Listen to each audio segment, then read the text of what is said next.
Good morning, everyone, and I hope everyone is having a beautiful day thus far. Welcome to the beautiful Mashatu in Botswana. My name is Lisa, and I'll be one of your very, very excited naturalists today. And we hope to see a lot of beautiful animals today, a lot of awesome interactions, and we'll definitely see what we can find today in our various locations.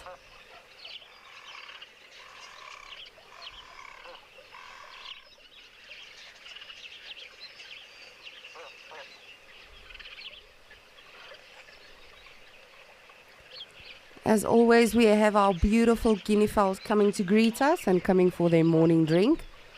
It is a very nice and hot day in Botswana, as you can see.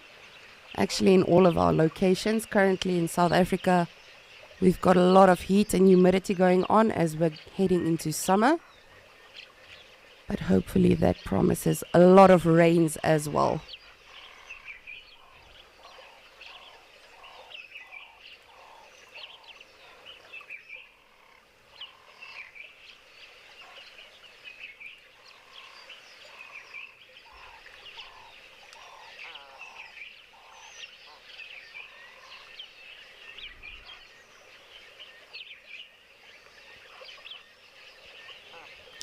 You can see the impalas are also coming for their morning coffee.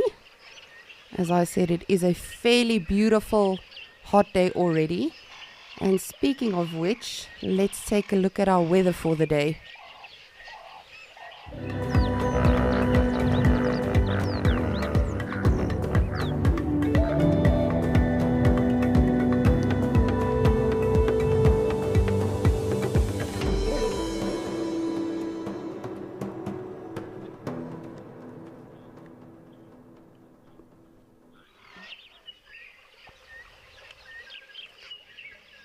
There we go.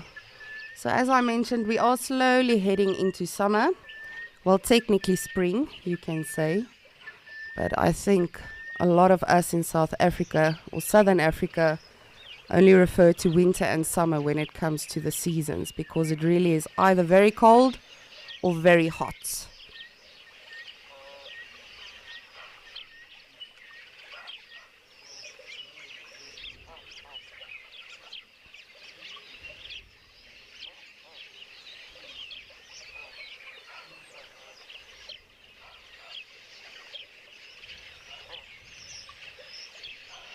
Good morning, Mr. Wildebeest. I say Mr., but it could also be Mrs. But I would say it's probably a male, as the males generally tend to wander solitary, especially this time of year. But you never know. Of course, both male and female have horns, so sexual dimorphism is not as easy as it is with impala, for instance. But we're hoping to see a lot of beautiful things today. Of course, we have various locations we'll be visiting and taking you on a journey. And of course, we are completely live and we love to hear from all of you. So please, if you have any questions or comments or anything you would like to discuss with us, please do so by visiting wildearth.tv/questions, or you are very, very welcome to scan the QR code to also get in touch with us. We would love to hear from you.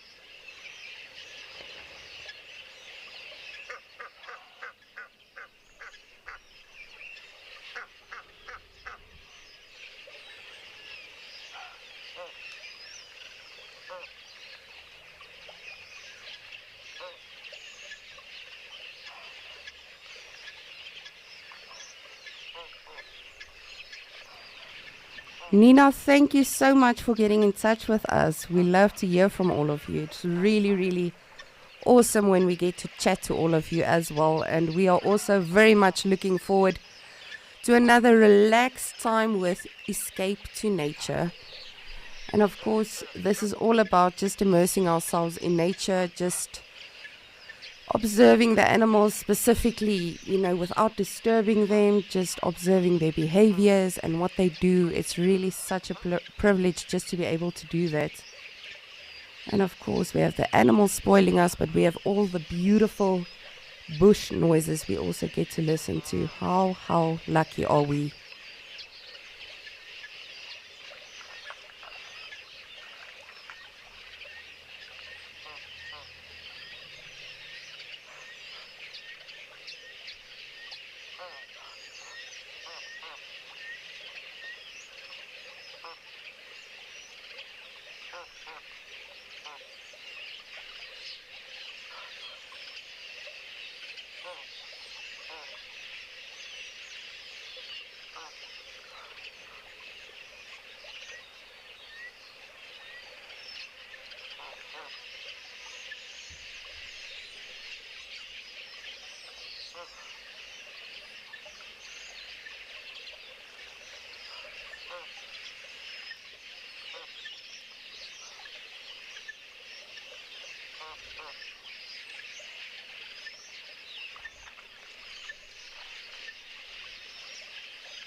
Yes, of course, wildebeest. As soon as we want to take a closer look at you, you walk out of the area. But you are very much allowed to do that.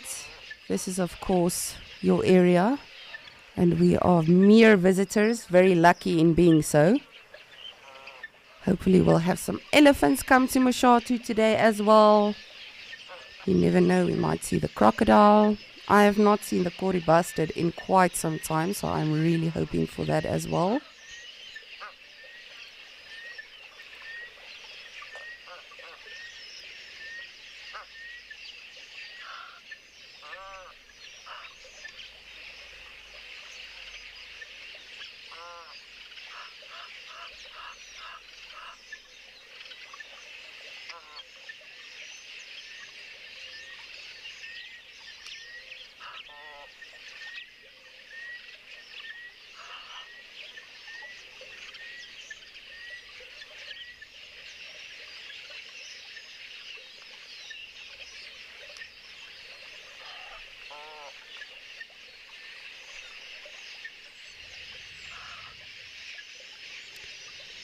And you can see the warthogs are already having a glorious time in the mud.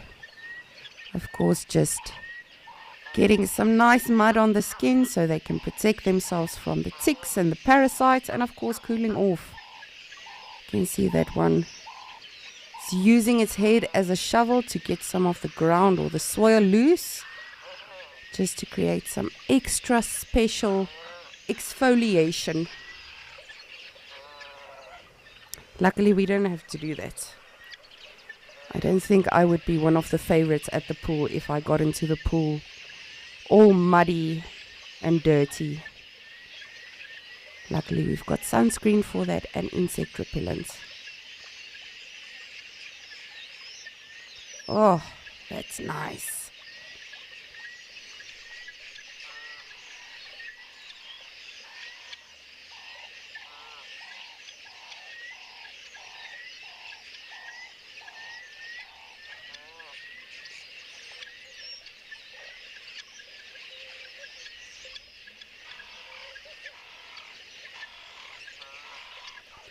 So when it gets this hot, a lot of your warthogs will tend to stay around the watering holes, not because they are water dependent and have to hydrate a lot, but as I said, just for the reason of cooling off.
Just beautiful.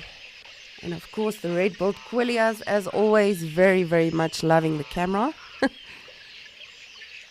This time of year, you will see them in flocks of literally thousands. And it's so incredible how they all just in unity fly and do their thing. Oh, this warthog is just having the time of its life.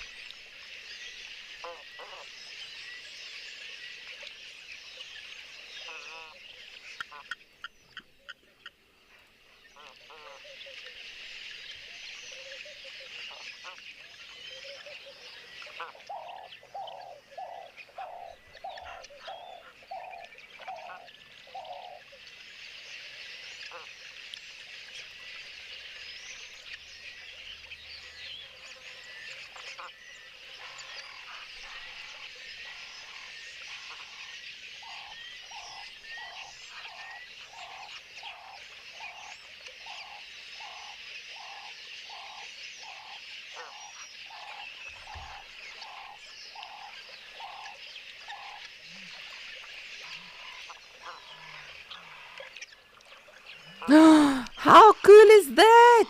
It's the Kori bastard. I was literally just saying I would love to see it again. Sorry, I'm like a child when it comes to literally everything in nature. How absolutely incredible is that? Good morning, Mr. Bustard.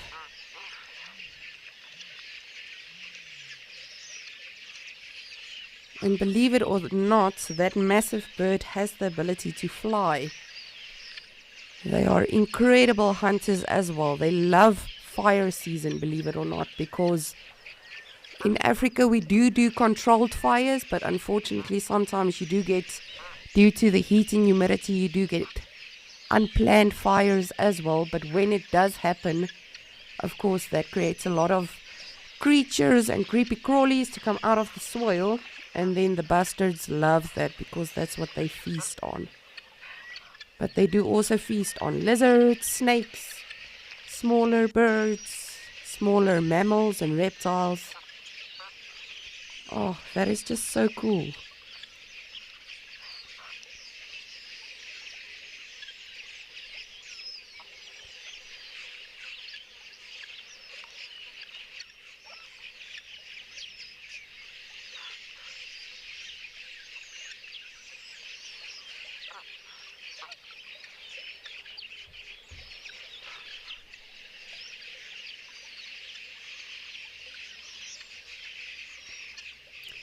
It's just a pity that rock is there because it's always so fascinating to see them going down. It almost looks like their legs are in the wrong position when they are in fact going down for a drink. There we go. You see, it looks like it's broken. But it is not. That is how they drink water.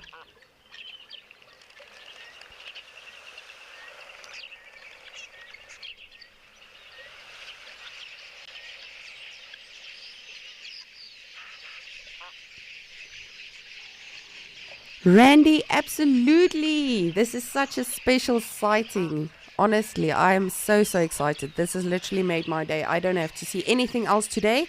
Of course, we are holding thumbs, we will. But this has honestly made my day. And of course, just like Randy, you're more than welcome to get in touch with us, please. We want to hear from you. If you have any questions or comments, please send them to us. We love to take all of you with us on this adventure because, of course, that is what it's all about, just experiencing it together. Oh, this is so cool.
Alan, indeed, it is like a mini dinosaur, as you say.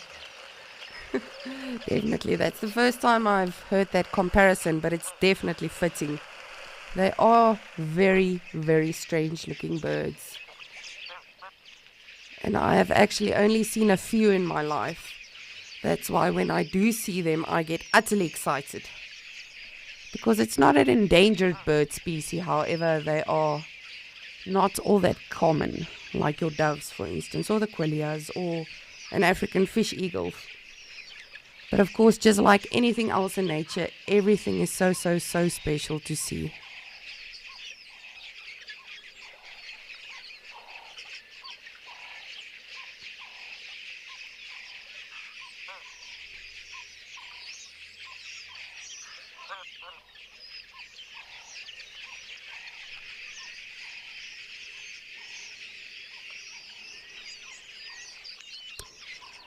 And speaking of dinosaurs, I have a very special dinosaur I would like to show you.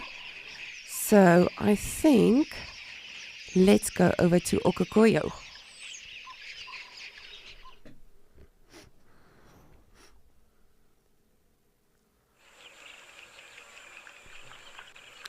It's a black rhino. I have not seen a black rhino in literally years. Honestly, the last time I did see one was, I think probably a good 8 years ago. So for me, yes, thank you, Rhino. You're just giving us your utter best side. There we go. Lovely.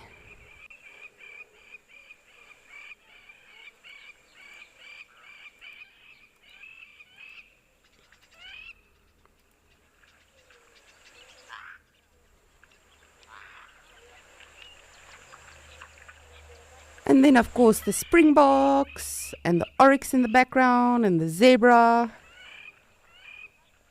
And thank goodness the animals can't hear me because I'm going to say this right now in this whole scene. The rhino is in fact my favorite. Just merely because they are so, so, so special to see. Oh, that's awesome. So what the rhino is doing right now is the Flechtman grimace. So it is not pouting for a photo. However, I don't know, it might be. So you can see it's smelling around right now. So animals have what we call a Jacobson's organ in the roof of their mouth. So when they do that, that is actually communicating to the brain. It might be picking up the scent of another rhino that's territorial, or it could be a female in estrus.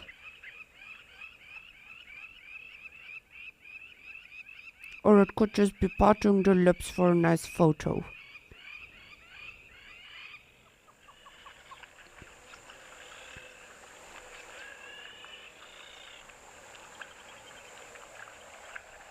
Oh, my day is made 100 times over and over. A Kori bastard and a rhino. And we have literally just started our journey for the day. How special is this?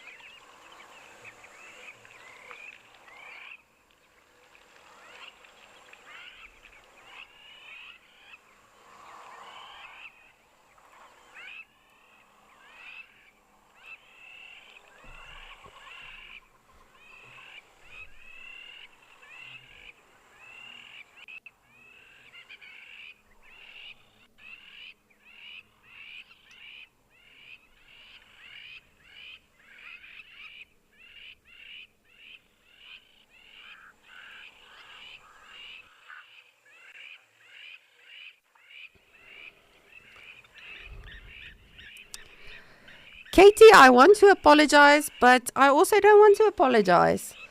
because these sightings are. I know housework is very important, but seeing these animals, oh, this is just so, so amazing.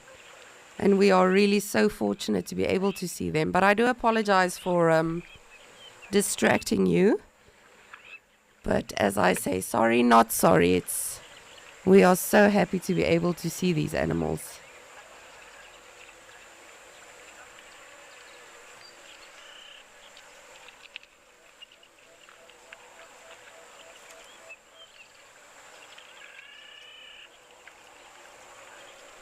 Yes, this rhino is really picking up something. This is very, very interesting. I don't think I've actually ever in my life seen a black rhino do the Vlegman grimace. White rhino a lot, lions, other animals a lot, but not the black rhino.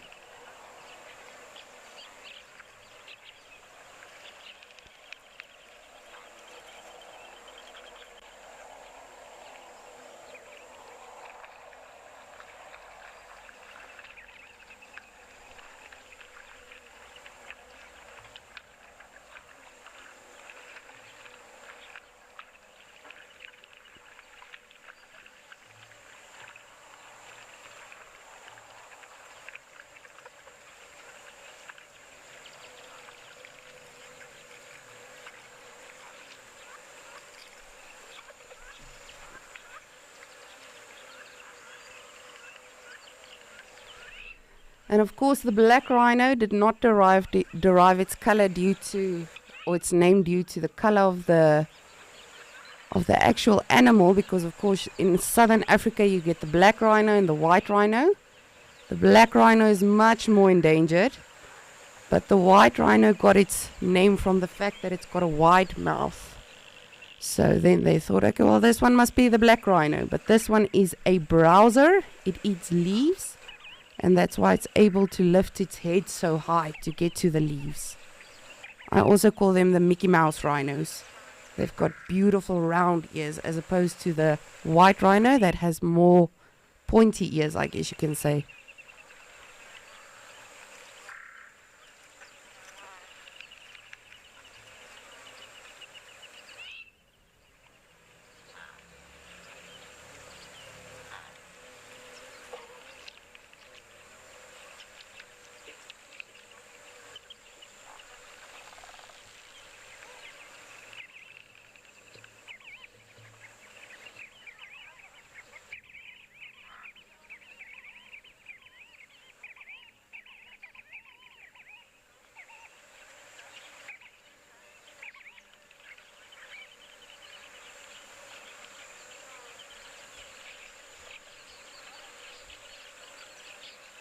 Oh, this truly is so cool.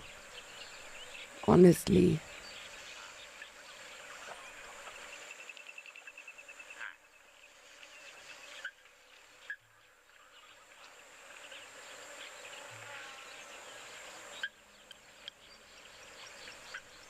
Edna, so the Vlegman grimace is what that rhino was doing right now.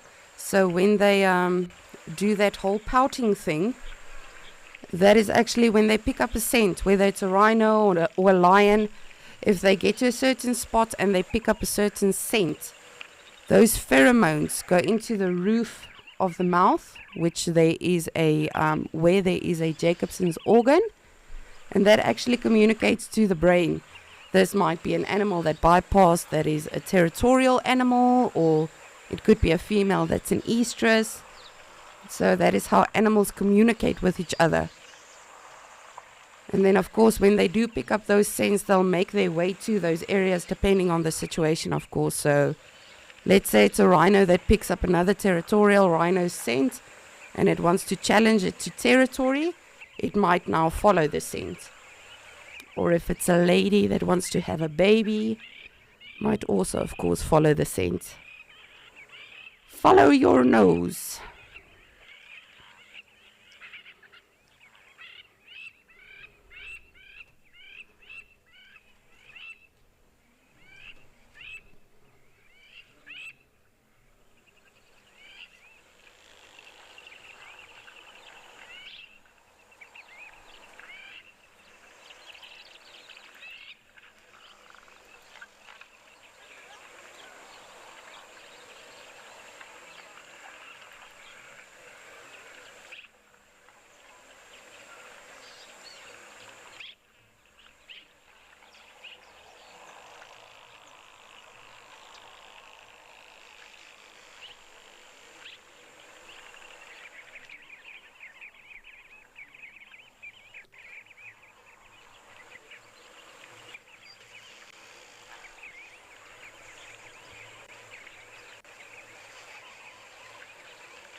Hi, my name is Debbie Den Hartog and I come from Pretoria in South Africa, and I am absolutely thrilled to have won the Wild Earth Prize to the Woodbury Tented Camp in Amakhala Game Reserve. Wild Earth has changed my life as I love watching the daily game drives.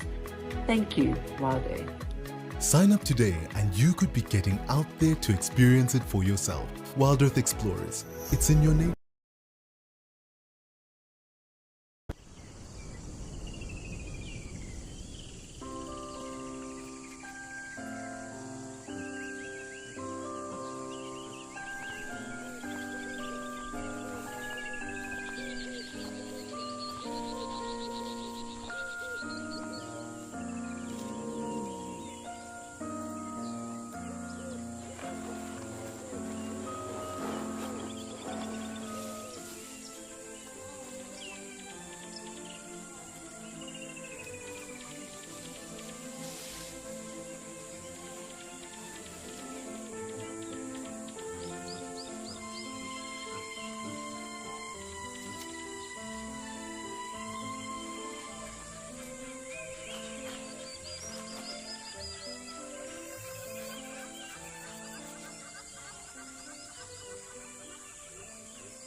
Oh, and it's just beautiful. That is the beauty of nature. You can be visually stimulated, but even if there's no animals to look at, it's just the noises and everything is just, oh, it's stunning. It really is so stunning. And I know I sound like a broken record because I always say this, but it really is. And this was one of my favorite things on safari as well. Is just to be able to listen and just, we say immerse, but for me it's just losing yourself in nature and just truly becoming one with everything that's going on.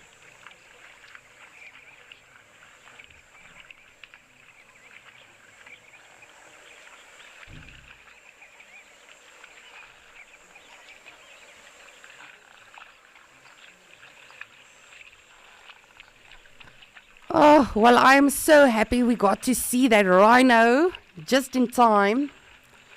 Just like everything else on safari, right time, right place. You might just catch it or you might just miss it.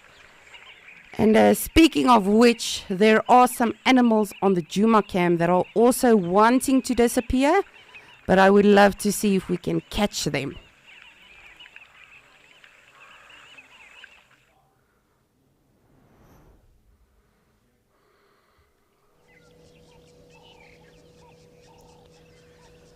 What a glorious morning. We have seen a Kori bustard, a black rhino, and now some elephants in Djuma, Sabi Sands. How beautiful is this?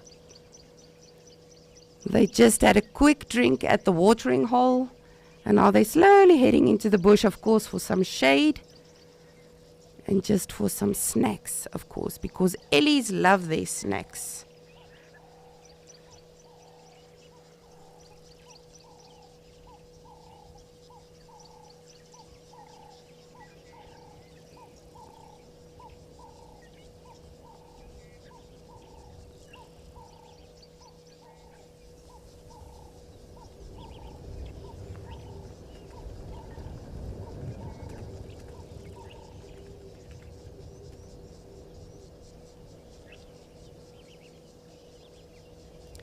Poof! Just like that, they disappear.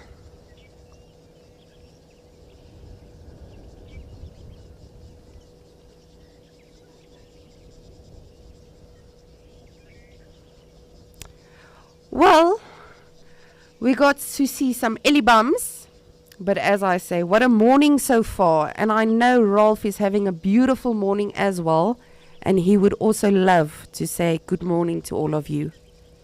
Let's head over to Rolf.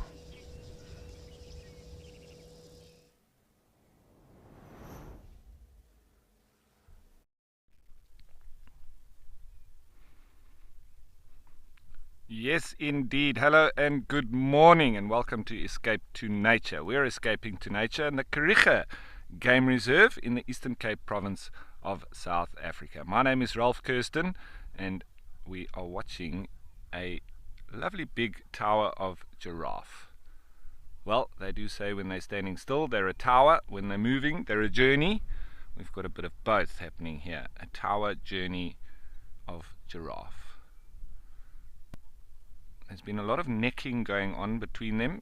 The males seemingly trying to establish dominance. There's probably some females that are coming into estrus. So lots of argy-bargy and swinging of heads and necks. Doesn't seem to be any conflict going on currently though. Getting down to the important business of feeding.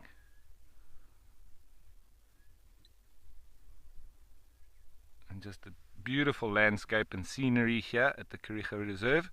A very typical Albany thicket. They're feeding around these scotias, but feeding on the needle bush leaves currently. And it's amazing because those thorns on the needle bush are extremely sharp. But it's quite impressive that the giraffe don't seem to mind at all. And it's quite interesting that on the needle bushes themselves, on the thorns, where if you prick yourself with these thorns that these giraffe are feeding on, you don't actually feel it, because there is a kind of natural anesthetic right on the tip of the thorns. So it has been known that local people have used it for this particular reason. Whether you are impaled by something or stung by something, you can take those little thorns and prick around the area, and it can numb that particular part. Don't know if it has the same effect on the giraffe. I don't think so, because I'm sure their mouths would become pretty floppy and not being able to feel anything. Let's just follow this one.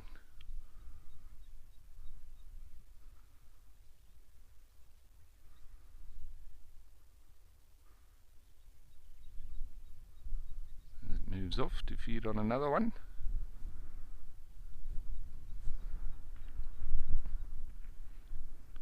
Very typical black tongue, full of melanin, and the best fly swat tail in the business.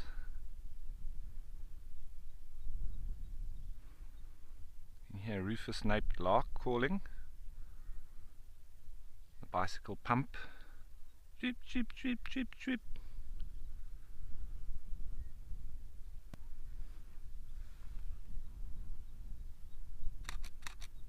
That make Nice photo.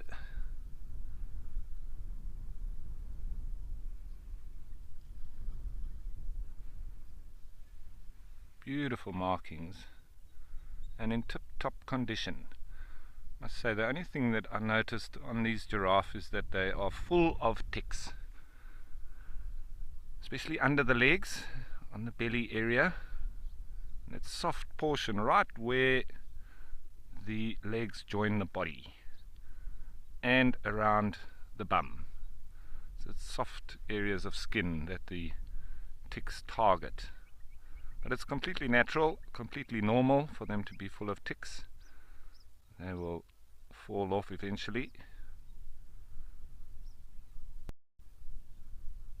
This giraffe, there's a little bit of a disappearing act behind that needle bush.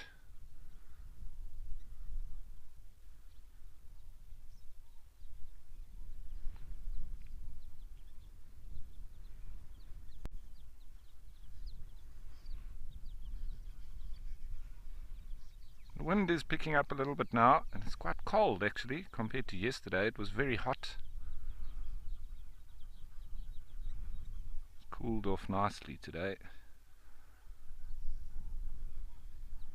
I'm sure it will be similar on the Amakhala Reserve, where you will be going to a little bit later, I'm sure,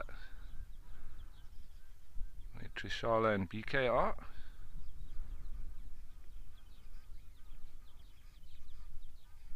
That one feeding there, there's some feeding off in the distance.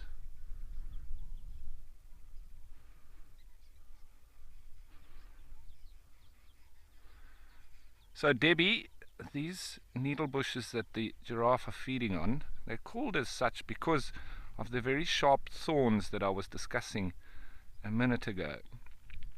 Lots of very sharp thorns on these particular bushes, which have medicinal uses, mainly around that anesthetic that they do possess. And when we used to do trails here, I trained the trails rangers here for a couple of years, we used to actually play a joke on some of the guys, because you can walk, and I used to, I've done it with some of my friends as well, you grab a branch of this needle bush, and as you're walking, we used to just pin them into the person in front of you's back. And it's crazy because we used to walk along and I used to feel somebody's entire back, almost like acupuncture, and they never realized that their back was full of thorns until we sat down and they brushed up against something and then they felt them. But because of that anesthetic nature on the tips of the thorns, they never realized that they were full of them. The things you get up to out on trail.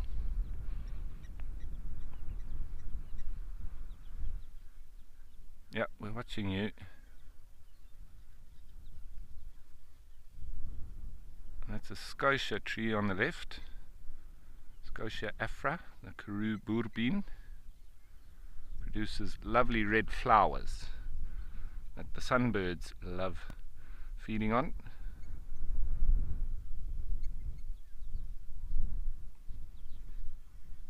So yeah, called a needle bush because of the needle-like thorns on the bush itself.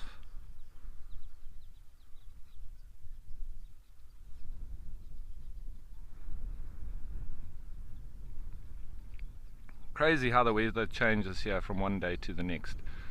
Eastern Cape is known for having sometimes 4 seasons in one day. It can be cold in the morning, rainy. By the afternoon you can be hot and sweaty and getting sunburnt. And I found out the hard way, being freezing cold but getting terribly sunburnt.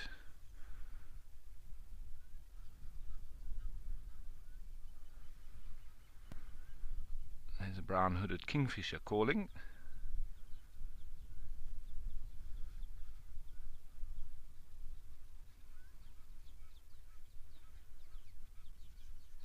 Filling its cheeks with needlebush leaves.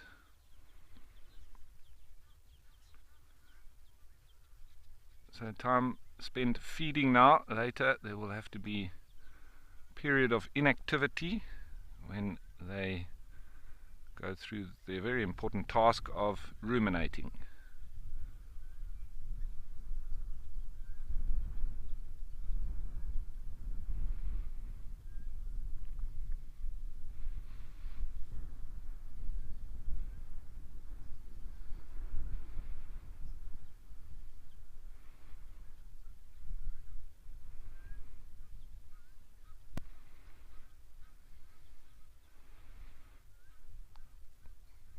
Once again, it's just beautiful scenery, and I always love watching the giraffe as they move through. And there you can see the lovely white backs of their ears.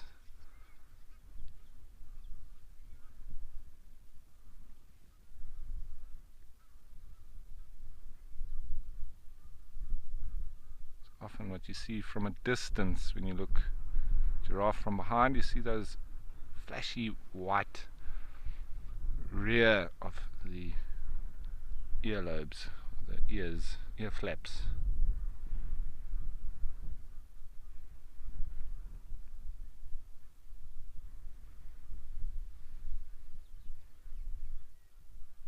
That one now starting with the ruminating.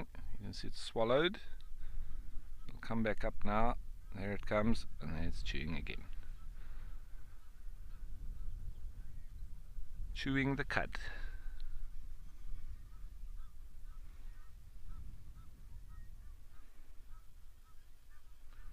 You can hear the Cape weavers chattering, going about their nest building. Egyptian geese.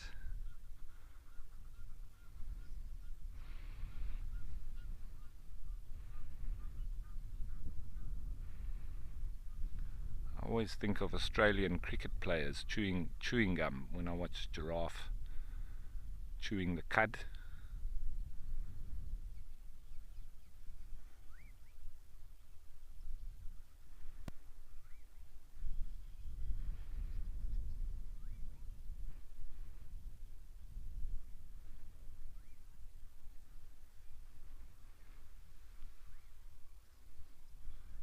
Australian cricket players and maybe American baseball players, but the Australians chewing gum. I think the baseball players, they've historically chewing the, what is it, it's like tobacco.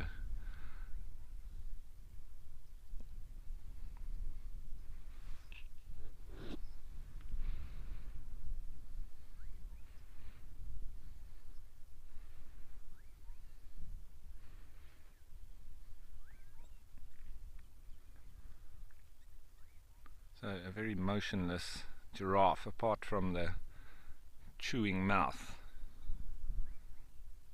And you see that when it's looking in one direction, the ears listening out in the opposite direction, covering all the bases.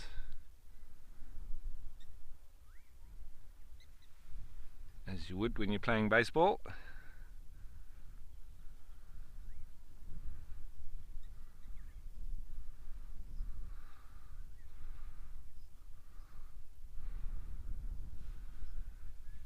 Darcy Miller, thanks for your question. As always, very interesting questions that you sent through. And I must say that I've never seen a full-on white or leucistic or albino giraffe. Probably the closest I've seen is in Etosha, well, Namibia in general. Some of the giraffes that I've seen in Damaraland and Etosha taken on quite a white color, but still having the normal markings that they do have here as well. So yeah, but not completely white. But yeah, I'm sure there probably are leucistic giraffe, but I've never spotted one myself. But those Angolan giraffe, or the Damara region where those giraffe occur, Damaraland, they can be quite white. A little bit smaller as well, especially in that desert region, the northwestern wilderness of Namibia. And you find them walking through the Euphorbia damara thickets, Damarana, I think it is, not Damara. Damara is the people and the region, but the Damarana euphorbia very much dominate a lot of the regions of Damaraland. And that's where we speak of the rhino ice cream, because black rhino are known to feed on it, but it's highly toxic. But when you do break off those succulent leaves, it literally flows with that white toxin, latex. But the rhino have obviously got protein in their stomach that neutralizes it, and they really enjoy it.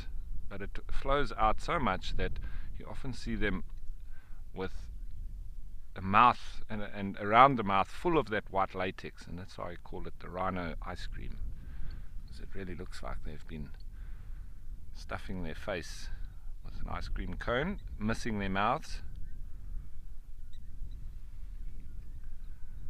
Also, last couple of days I've been seeing the yellow-billed kites that have arrived, flying around. They're here to feed, coming from the Russian steppes. Always found it fascinating with those migratory birds. What wonderful stories they'd have to tell. Is that one going for a little lie down? I think it might be.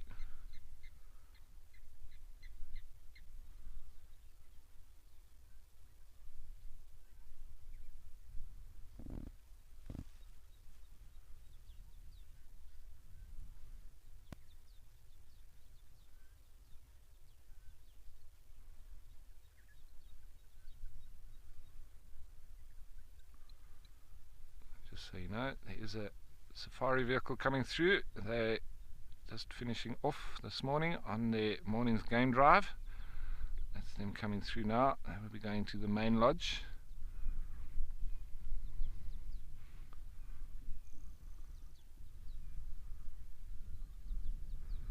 Is that another one that's lying down?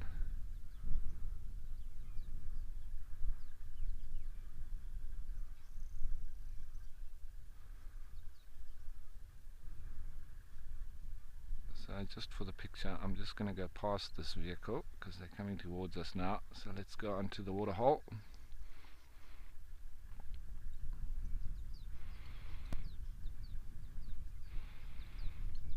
Back onto the waterhole.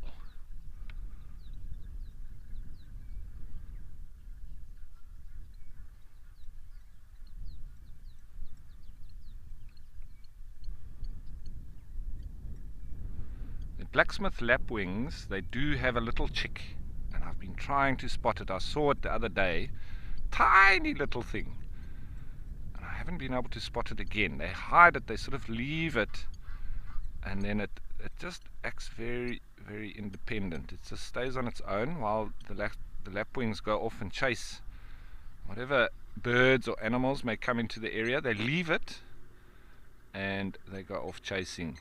And then the little one just stays in one spot, goes down, disappears, and once the danger is gone, they come back to look after it again.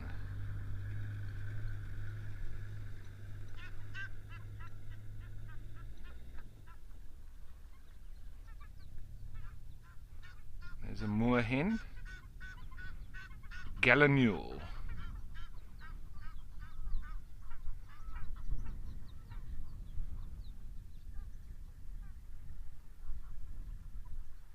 Also watched the reed cormorant doing a bit of hunting this morning on the pan, and it came up with a frog. Seems like all the birds have been, well, the hunting or predatory birds have been feeding on frogs. Seen the grey heron also. Even the spoonbill got itself a frog, but it got itself a frog that was too big to swallow. So shame, it battered the frog to death, but then couldn't swallow it. I think probably the cormorant or the heron would have come back and picked that up and found it and eaten it.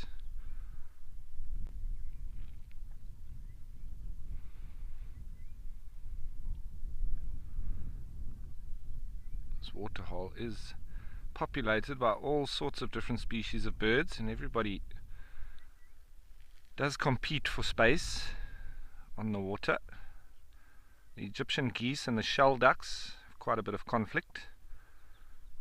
The Egyptian geese come in and chase these youngsters who just dive under the water, but when they come up they get chased again, and then the adults try and chase the Egyptian geese off. The little dab chick has been trying to trace off everything, but they are tiny little birds. But they do very well at chasing the Egyptian geese and shell ducks. It's a little bit different when the grey heron comes about though.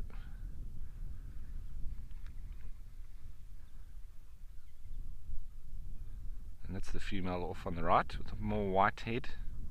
Male's got a grey head, and then there's all these immatures that are neither here nor there as of yet. We don't know what their sexes are.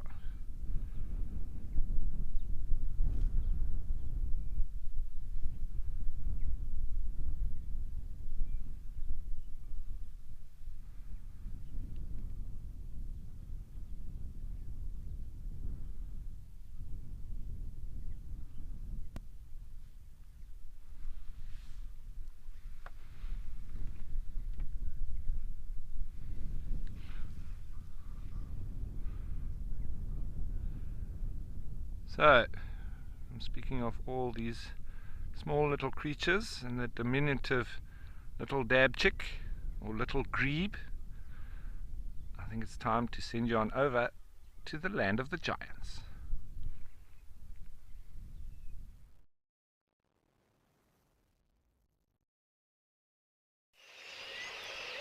Thank you, Rolf. How spoiled are we today?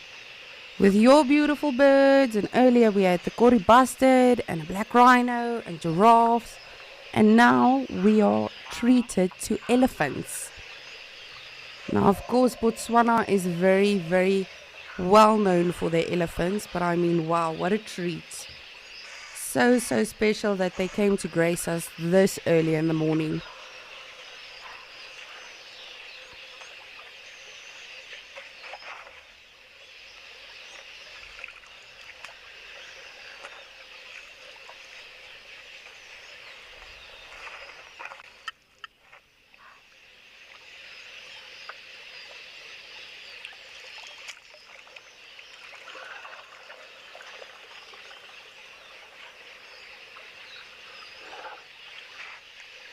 Oh, and that's one thing I can never get tired of, is the reflection of elephants specifically, but really any animals on the water. It's just so picture perfect.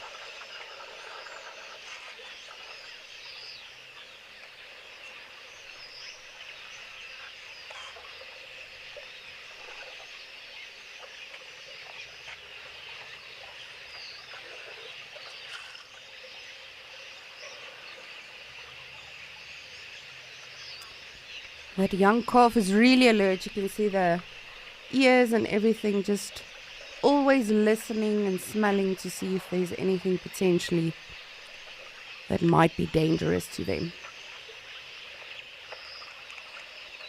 But of course the calf won't be the one that's protecting the herd, however they are very cheeky. But of course elephants are family animals, so if one is in trouble, all of them is in trouble, and they all help each other out of trouble. Not that a lot of things trouble elephants. I am not one that wants to challenge a 6-ton animal, so most of the other creatures and animals also have the same train of thought when it comes to that. Hi, baby. Oh.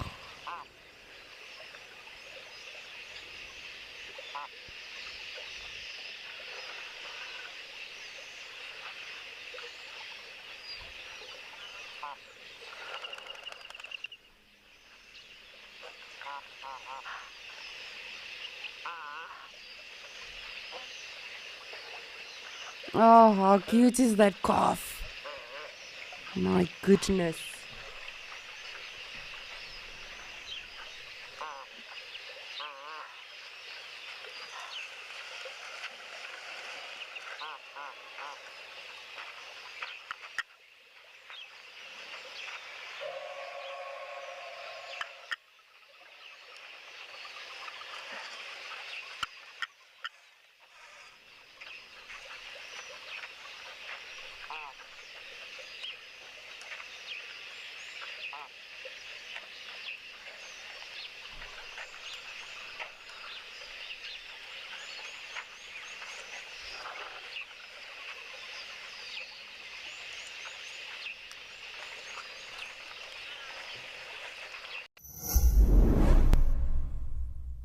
The Explorers program brings nature lovers together and helps share authentic wildlife experiences with the world. Explorers receive so many great benefits, including a chance to watch completely ad-free, luxury travel prizes, access to behind-the-scenes content, and don't forget the weekly newsletter filled with inside information. Explorer subscriptions are available in monthly, 6-monthly, and yearly on our website.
Jeez, and just like that, a massive herd of elephants just disappear. So of course they came for a quick drink and then they'll head into the shade. Because as we mentioned, it is a fairly hot day today in Mashatu. But they won't go too far, I think. They'll probably just stick around in the area and then they'll come back to the water. Of course, conserving as much, goodness Lisa, as much energy as possible.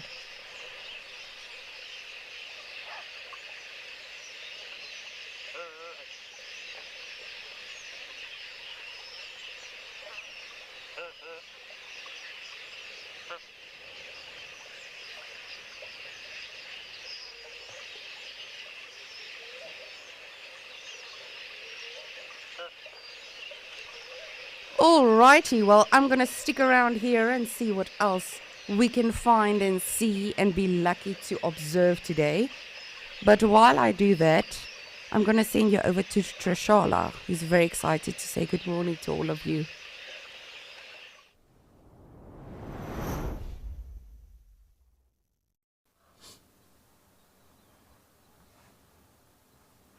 It is us, and we're here in Amakhala. It's an overcast day, but it's actually not too bad in terms of the cold factor. And we have this lovely bull elephant that's walking through the thickety bits, trying to get a morning meal. Hi everyone, it's me, Trishala. I've got VK on camera, and I feel that it's going to be a great day. I do. And I think if we have an elephant to start off with, I think that's pretty much saying it's going to be a great day. But now our elephant has moved in the time that you were looking at my face. Let's see if we can reposition to find him. There are an awful large amount of aardvark holes here. which would be great if we could actually find an aardvark, but unlikely right now. So while I just try and avoid these, BK, am I fine with that hole there?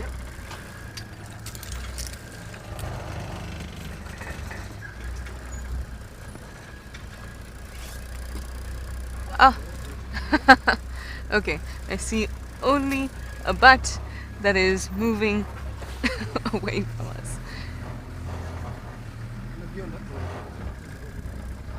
Okay, let's get back onto the road and then follow it, see if we can get him on the other side.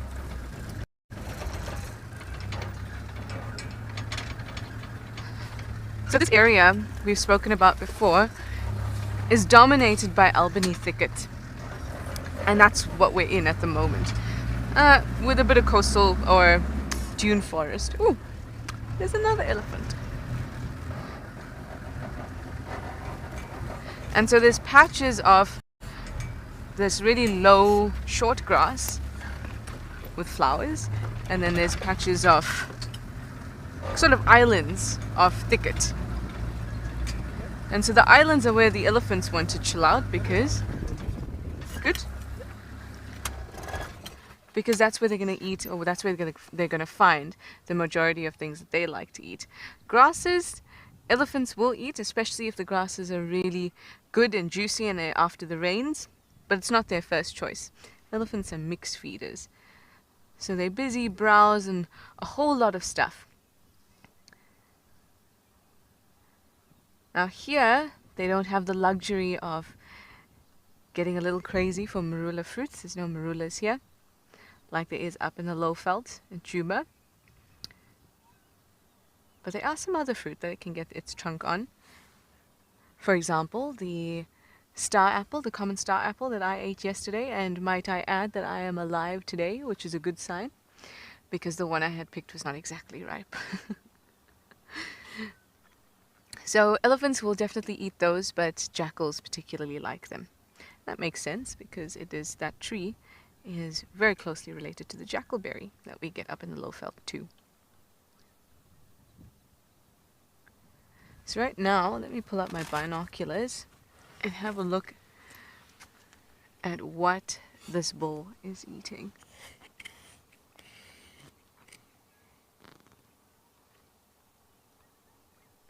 Cannot tell at all, but definitely he's into the acacia, sorry, not acacia anymore, Vachellia bits there. Oh, look at that chunk. Even though they're bulk feeders, you know, they feed constantly through the day, and they have to in order to maintain that size. And this bull, I mean, I know right now he doesn't look particularly impressive, but as soon as he comes within 5 meters, even 10 meters of our vehicle, you'll see just how massive he is. And in order to sustain that weight, he's got to eat a lot. He's got to eat about 300 kgs of food a day. That's what a large bull would eat. A cow, about half of that, maybe 200 kgs, 150 kgs of food. A big cow, 200 kgs. But for him, about 300 kgs of food. So that means constantly browsing around. And despite eating so much, they're still so selective about what they eat. You'll see those finger-like protrusions at the end of their trunks being very decisive, or indecisive rather. They'd go around, kind of touch something. Nope, not that leaf. I prefer this more juicy leaf.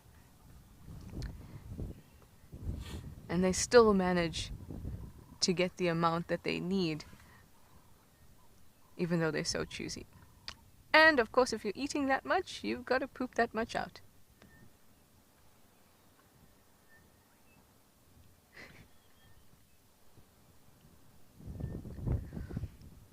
One of the best ways to figure out if there's an elephant close by, I mean, apart from looking at tracks, but you know, elephants are not always walking on the road, although when they do, the tracks are really obvious. But one of the other really good ways is to see fresh dung and a little puddle in the, a little puddle? No, it's not little. A significant puddle in the road. And if it's still wet and the dung is still wet, you can bet that there are elephants close by. Look at him as he moves, how he plays with his trunk. He lifts his trunk up, he makes it into a little coil sometimes, flings it about.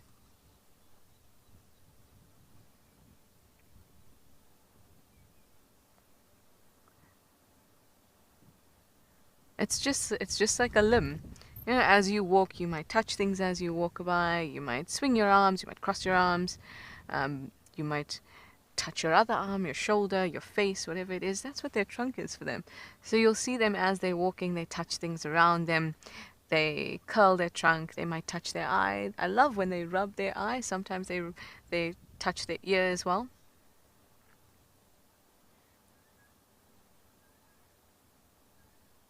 Such an excellent advantage for them to be able to move while still being able to feed and attend to a scratch or whatever it is, or an itch rather. Okay, let's move along this road because I think I saw another elephant further down and he has moved into the thicket. I kind of feel a little sorry for them. I'm not sure if you heard as he was walking. There's so many really large thorned trees like this sweet thorn that we're passing constantly, and as they walk by you can hear it scrape their skin or scratch their skin, and I think, oh, but of course that's nothing to them.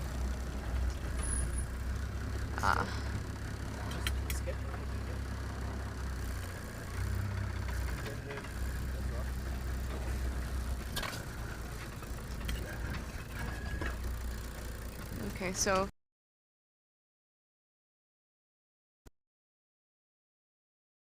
Shongile was born in February 2016 to Karula, the Queen of Djuma.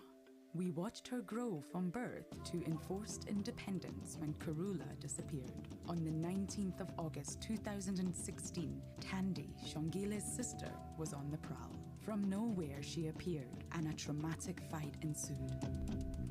That was the last sighting of her on Djuma. She disappeared into the wilderness just as her mother before her. Look at that, there's a tiny leopard cub. Karula has given birth overnight. Look at the little guy, we just came around the corner. That is incredible, that's probably his first solo kill. Oh, and have a look, here comes Hosana with the monitor lizard. Hosana, of course, at the same time decided to go climbing up the tree. He's just nearly fallen out of it again. Look at that, he's running away. The buffalo is chasing Hosana at the moment. Run away from this very big animal coming. That was so funny.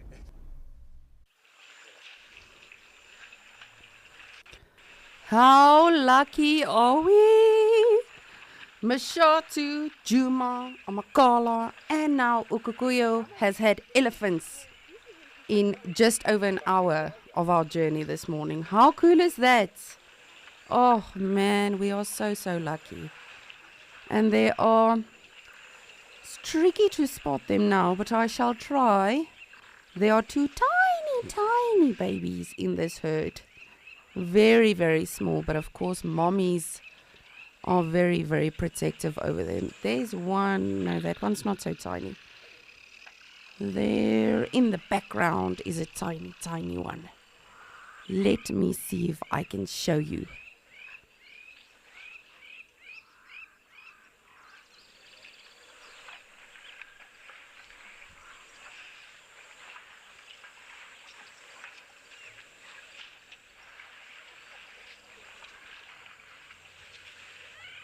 Oh, it's just so incredible how well they blend in with these beautiful white rocks here at the salt pan.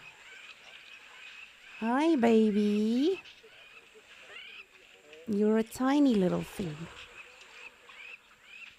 But there's quite a few calves in this herd. You can see there's, of course, various ages. Oh, and that's what I love about elephants. It's always different. Whether it's bulls fighting or youngsters playing or a beautiful breeding herd like this, you know, there's so many different dynamics.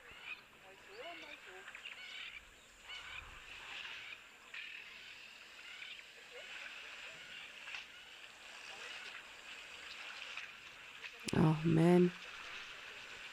Just this morning we were saying as well on the sunrise safari, you know, with elephants, you can just never get tired of them. It's such a timeless, and I guess cliche, but just really timeless animal. Because they can literally just be standing and they are still so fascinating to watch. If you see this one in the middle to the left, just resting the leg,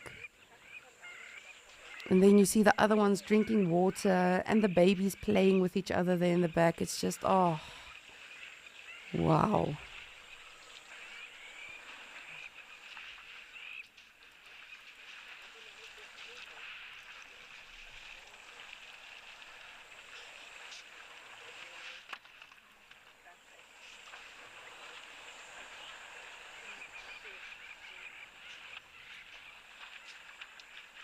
Oh, there's one of the tiny babies.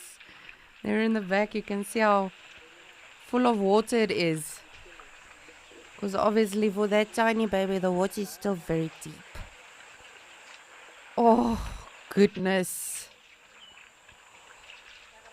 I can die happy now. I say this every time on Escape to Nature, but I can. It really is so, so special to see all of these animals. Oh, and just look at that baby.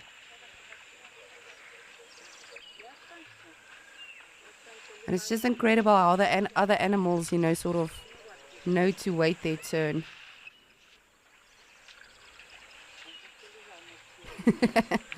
And Oryx is like, no, Springbok. I was here before you. Excuse me. I want to see what that baby elephant's going to do now. Yes. Cheeky. You tell that Oryx.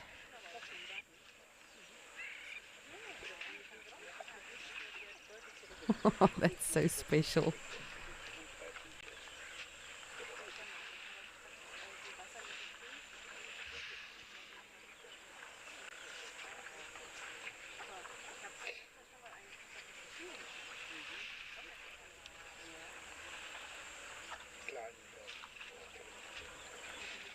Oh, I think this has by far been one of my favorite Escape to Nature journeys. Of course, all of them are always special, but today has just been such a gem of a day.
Xavier, that is a brilliant question, asking if elephants ever get left behind. So with elephants, as I mentioned earlier, they are really, really massive, literally and figuratively, but massive on family and protecting each other. So it does happen, specifically in the summer times as well. You know, they'll split up because there's various sources of new fruits and trees and everything. However, that being said, elephants will always find each other again. So they are able to communicate with each other, obviously by trumpeting, which is mostly a distress call. But their predominant way of communicating is rumbling. And interestingly enough, it's sometimes even inaudible to the human ear. So they can communicate with each other and, you know, merely feel the vibrations through the soil.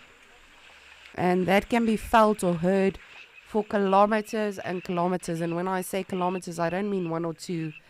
It's really they can communicate over vast, vast distances. So even if they do get left behind, they'll always find each other again.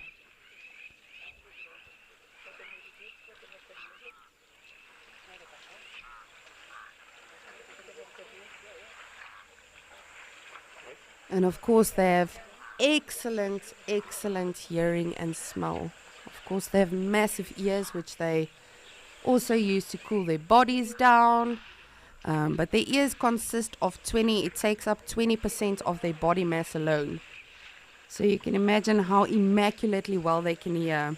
And interestingly enough, of course, when they dust bathe and they throw mud on themselves and all of that, if you look at an elephant's ear, they've got these beautiful, I say beautiful, but it looks odd, but very fragile hairs in their ears, just like their eyelashes that are so long and makes any woman jealous.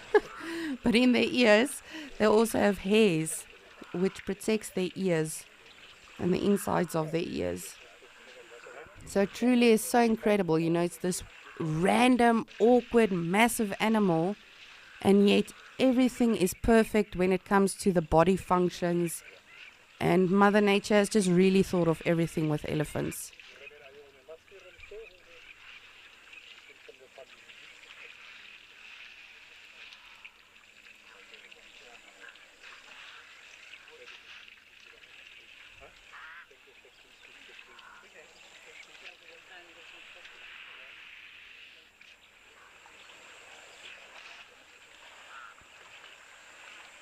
Just want to have a look. It looked like that one baby wanted to have a drink. There's quite a few babies in this herd. Now with elephants, they can nurse anything from up to, I would say, the oldest calf I saw drinking was probably between 8 and 10 years old. Now that sounds really rough if you imagine an 8 or 10-year-old nursing. But elephants are obviously very ancient animals, if you can call them that. So technically that is still baby. There we go. There's one nursing. So you can see it actually lifts the trunk and it puts the actual mouth on the teat or the breast, and then it drinks from mommy.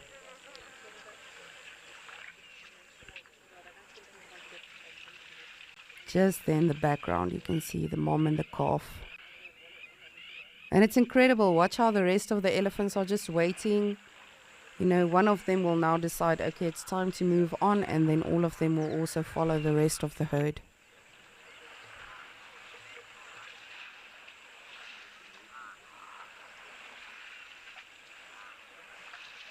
Oh, what a scene.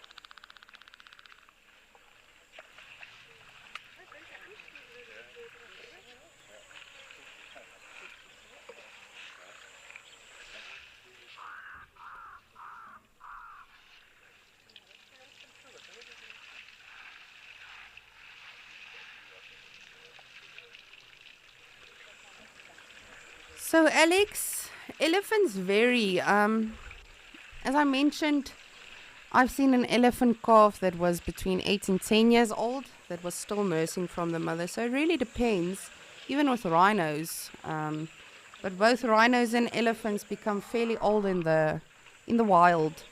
So generally, on average, an elephant in the wild will become like 50, 55 years old.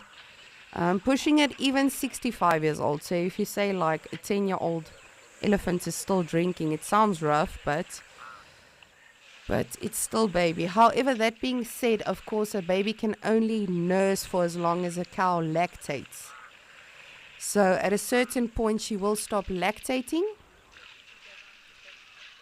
and then go back into estrus, get mounted again, and then hopefully have another baby. But of course, elephants are pregnant for 22 long months. So for that baby to become big and strong takes quite a bit of time. Good morning, zebras. Jeez, we are having quite the morning meeting here in Ukukuyo.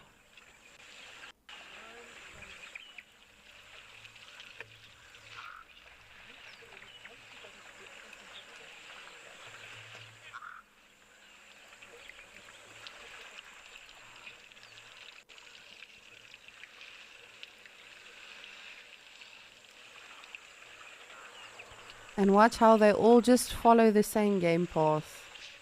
Even though they are distributed, you know, they all more or less follow the same game path, because that is what they know is safe and has been traveled before.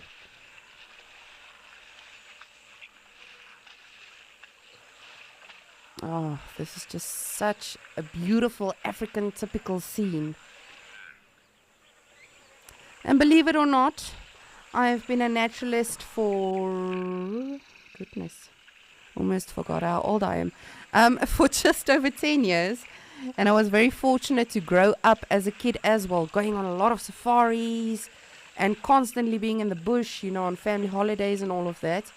But I have never in my life seen an oryx in real life. I have seen them in rehabilitation centers or perhaps other areas, but never ever in the wild. And this specific spot is one I am yet to visit. My mother visited this specific spot last year, and she could not stop talking about just how incredible it was. And I think even for us living in Africa, you know, there's always something else we want to see, and we are still yet to explore and discover.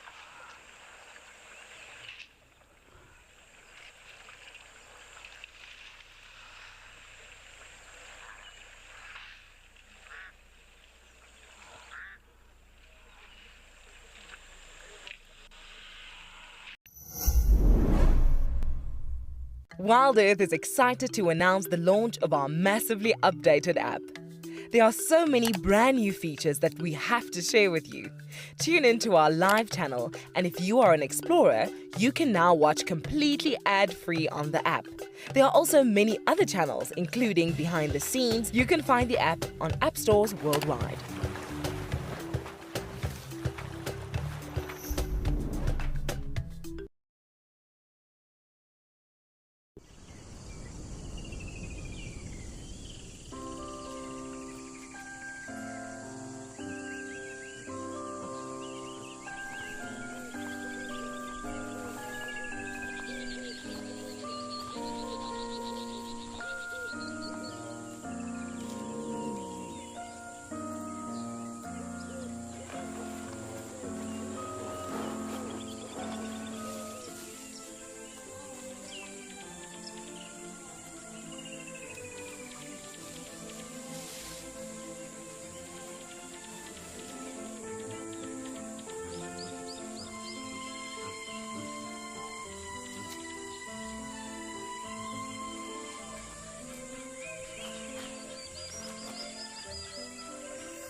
And again, it just shows you how incredible the dynamics are, because the herd didn't stop moving, but they sort of stuck around as soon as that baby threw a tantrum.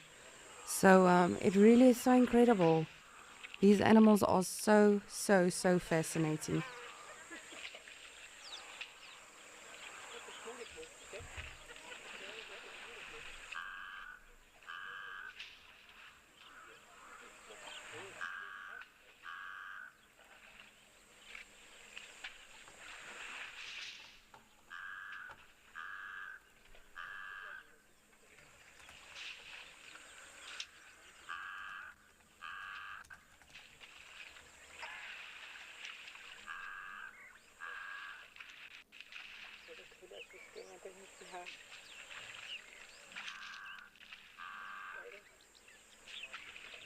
Oh man, so, so special. Again, I apologize if I sound like a broken record, but this is just, it's breathtaking. And believe me, it's not my 5th or even 20th time seeing elephants. I've seen them hundreds of times, but they are just so incredible to watch. But speaking of which, I think we have some more elephants in Djuma, and they are also doing something rather spectacular. So I think let's head over to Djuma so I can show you.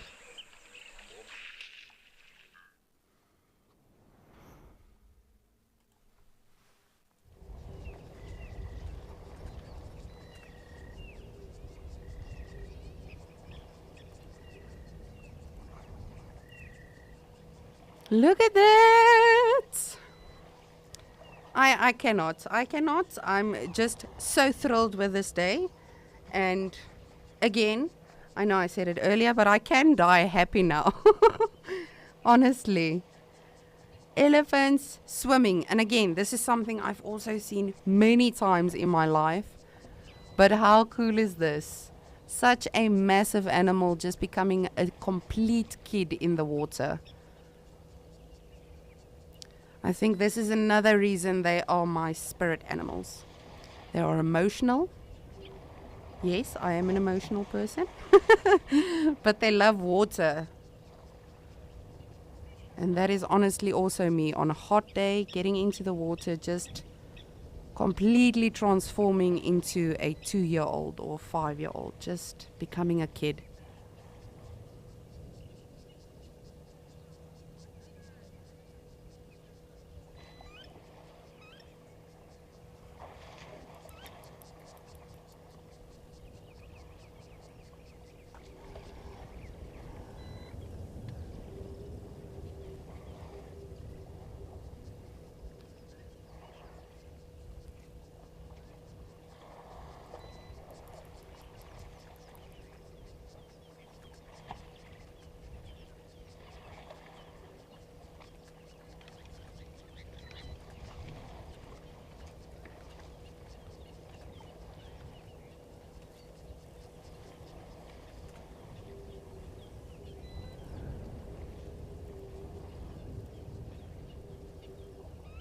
Oh, just look at that young one. Again.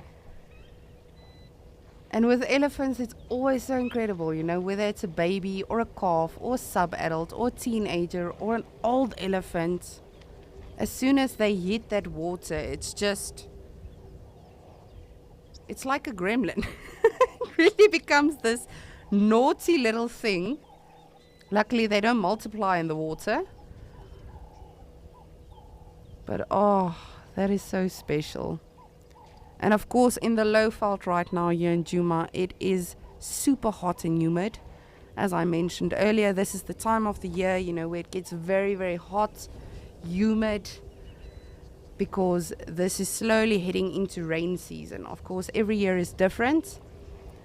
But just like humans, of course, you know, these massive animals feel that heat and humidity. And even though they have ears to cool them down and various methods, water will remain the favorite.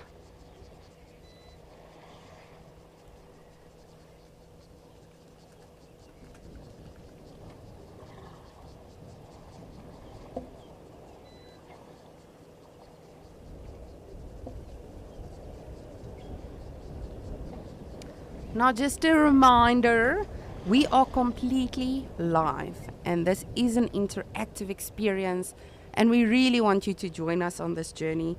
So please let me know if you have any questions or comments or anything you would like to specifically see today. Please, please, please let us know. This is your safari, and we are happy to be joining you and sharing it with you and guiding you on this experience. So please do send through your questions, comments, anything. We would love to hear from you.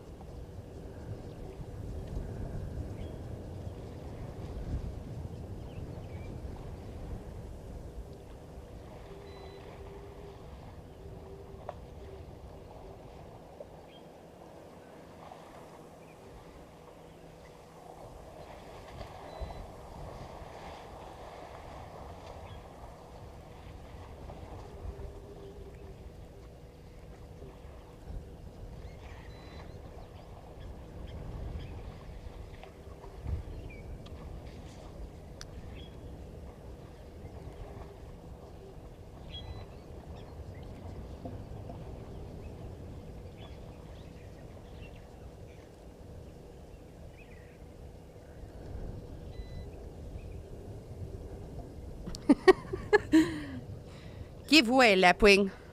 We were here first. However, you were not. The Lapwing was here first, but whatever. You are big, thus we respect you.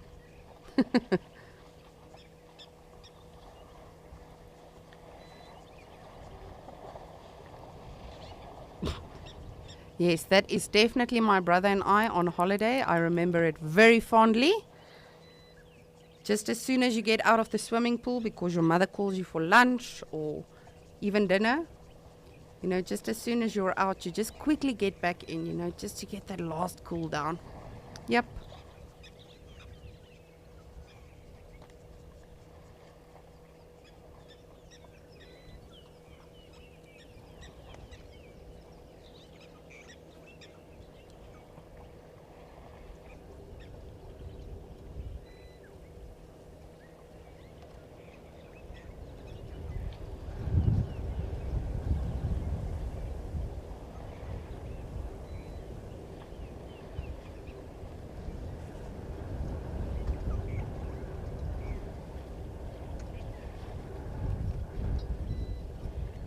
Oh, and it truly is so incredible when I'm at this watering hole, because ever since I was little, I've seen a lot of sightings for myself at this watering hole as well. I was very, very fortunate to be visiting Sabi since before I could speak. So, you know, whatever you see here, whether it's hippos or elephants or leopards or lions or just zebras, really anything. That's the incredible thing about water in nature, is it really, you can just wait for something to come, because something will come.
Yes.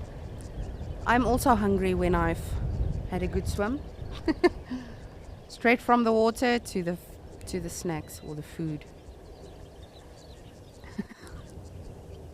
Yes, that baby elephant is my spirit animal.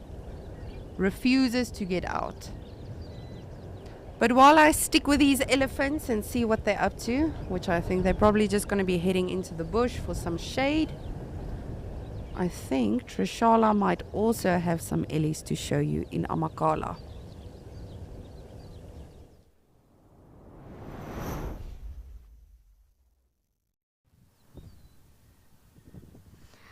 I have to agree with Lisa that no matter how many times you see elephants playing at a waterhole with splashing about and drinking and having fun, it never gets old. Here we have Afstat, who we were talking about just before when I was trying to figure out if one of them were. Afstat, it is correct, I think, the way that I'm saying it, and is easy to identify because he's got a stubby tail. Now he's a little bit smelly, but I don't think he is completely in must because he isn't dribbling urine and he doesn't have the greeny kind of stains that are accompanied by constantly dribbling urine around the penis sheath and the back legs. So I think he's obviously quite a mature bull, so maybe he's getting there.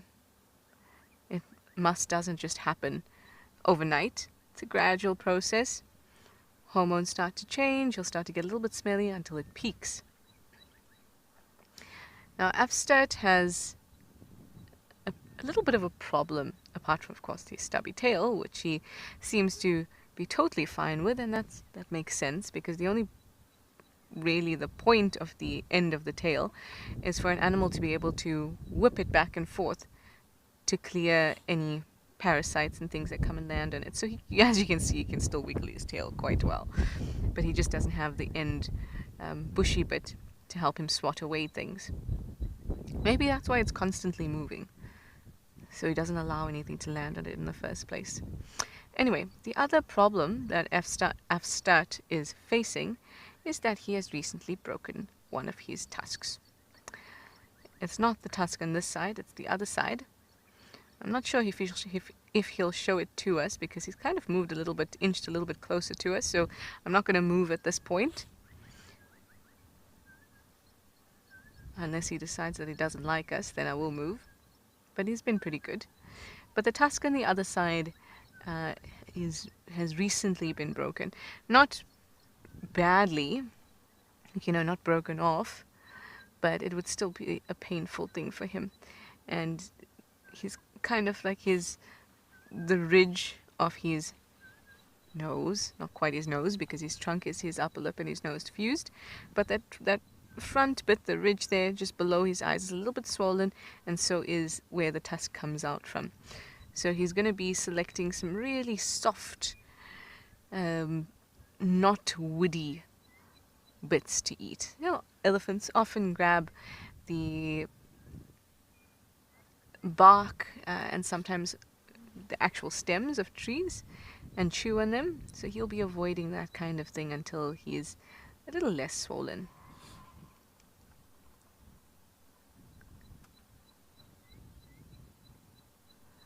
And it will be quite painful for him because a tusk is a modified incisor tooth.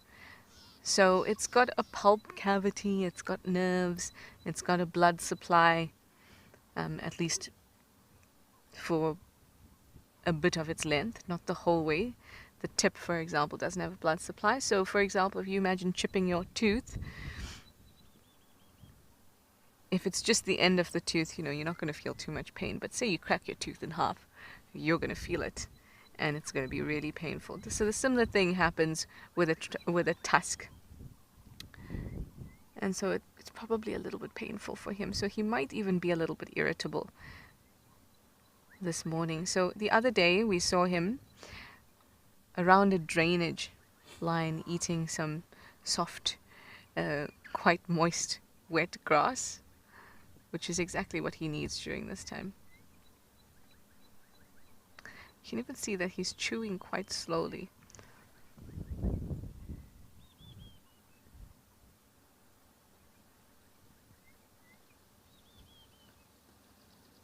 Wow, there's so...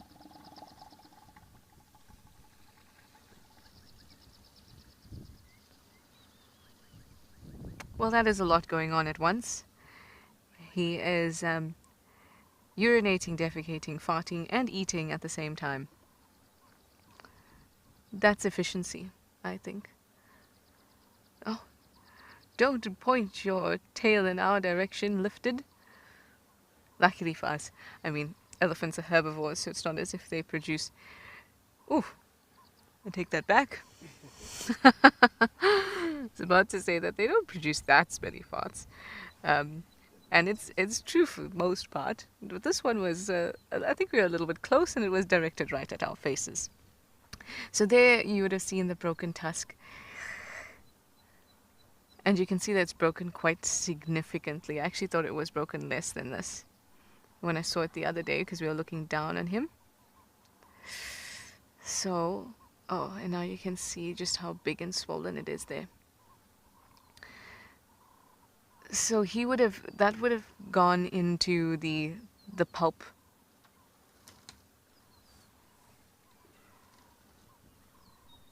So that's going to be very, very painful for him. That's the equivalent of us breaking our tooth, you know, in half, if not more. Oh, you're going to give that a go? Okay, boy.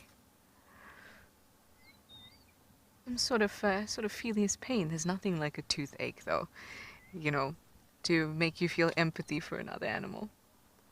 I'm going to be quiet now as we listen to him chew. If he can manage to.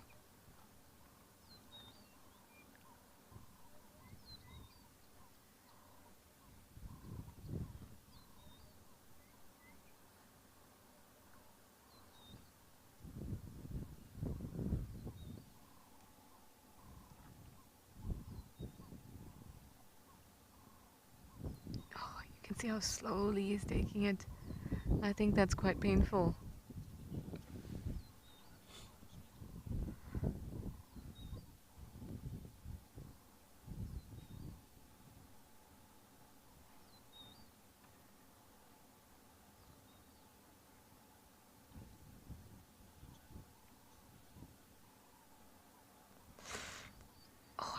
His pain. But you can see he's chewing very slowly.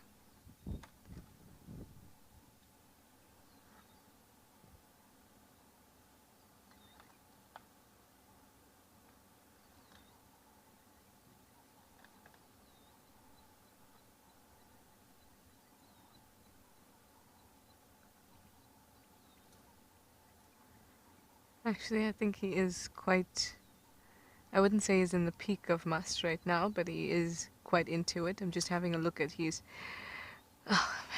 penis at the moment, and it's discolored.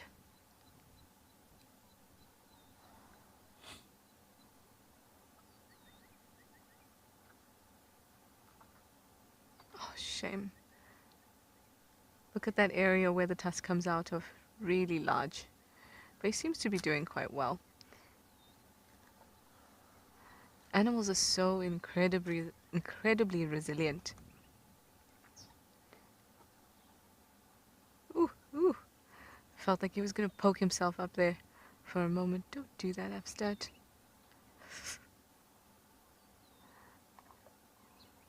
Oh, that's interesting. I think that was a bit of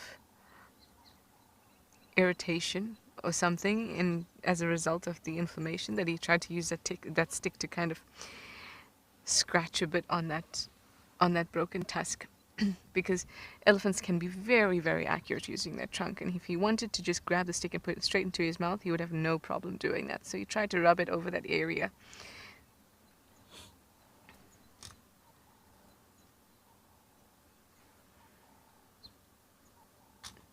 He's being very good to us, but we've also got to be quite vigilant, because he is in pain, or at least he is uncomfortable at the very least, and so he could become irritable, and it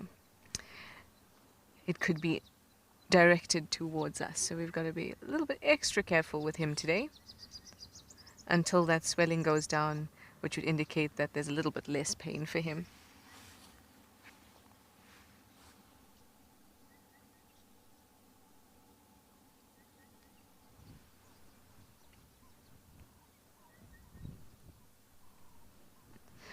Some sun has come out now. I don't know about you, but I always feel when I have some sort of swelling on my arms or legs, and yes, I get many because I'm always moving through bushes and getting scratches or falling or sliding and that kind of thing. When the sun comes out and touches my wounds, I quite like it. So I'm hoping that the sun is offering some kind of relief to Upsturch here.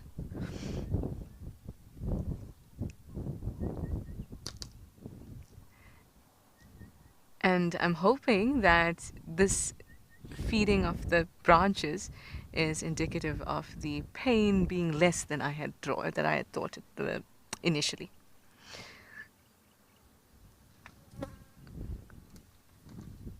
Oh, this is so wonderful.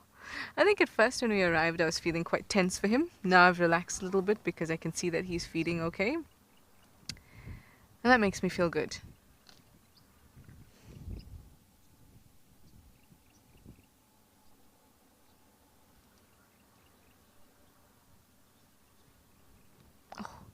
I'm going to stay around with this guy for a little longer because we're getting some really interesting behavior and we've got a very beautiful sighting out in the open. But for now, I'm going to send you over to Ralph and see what he's got.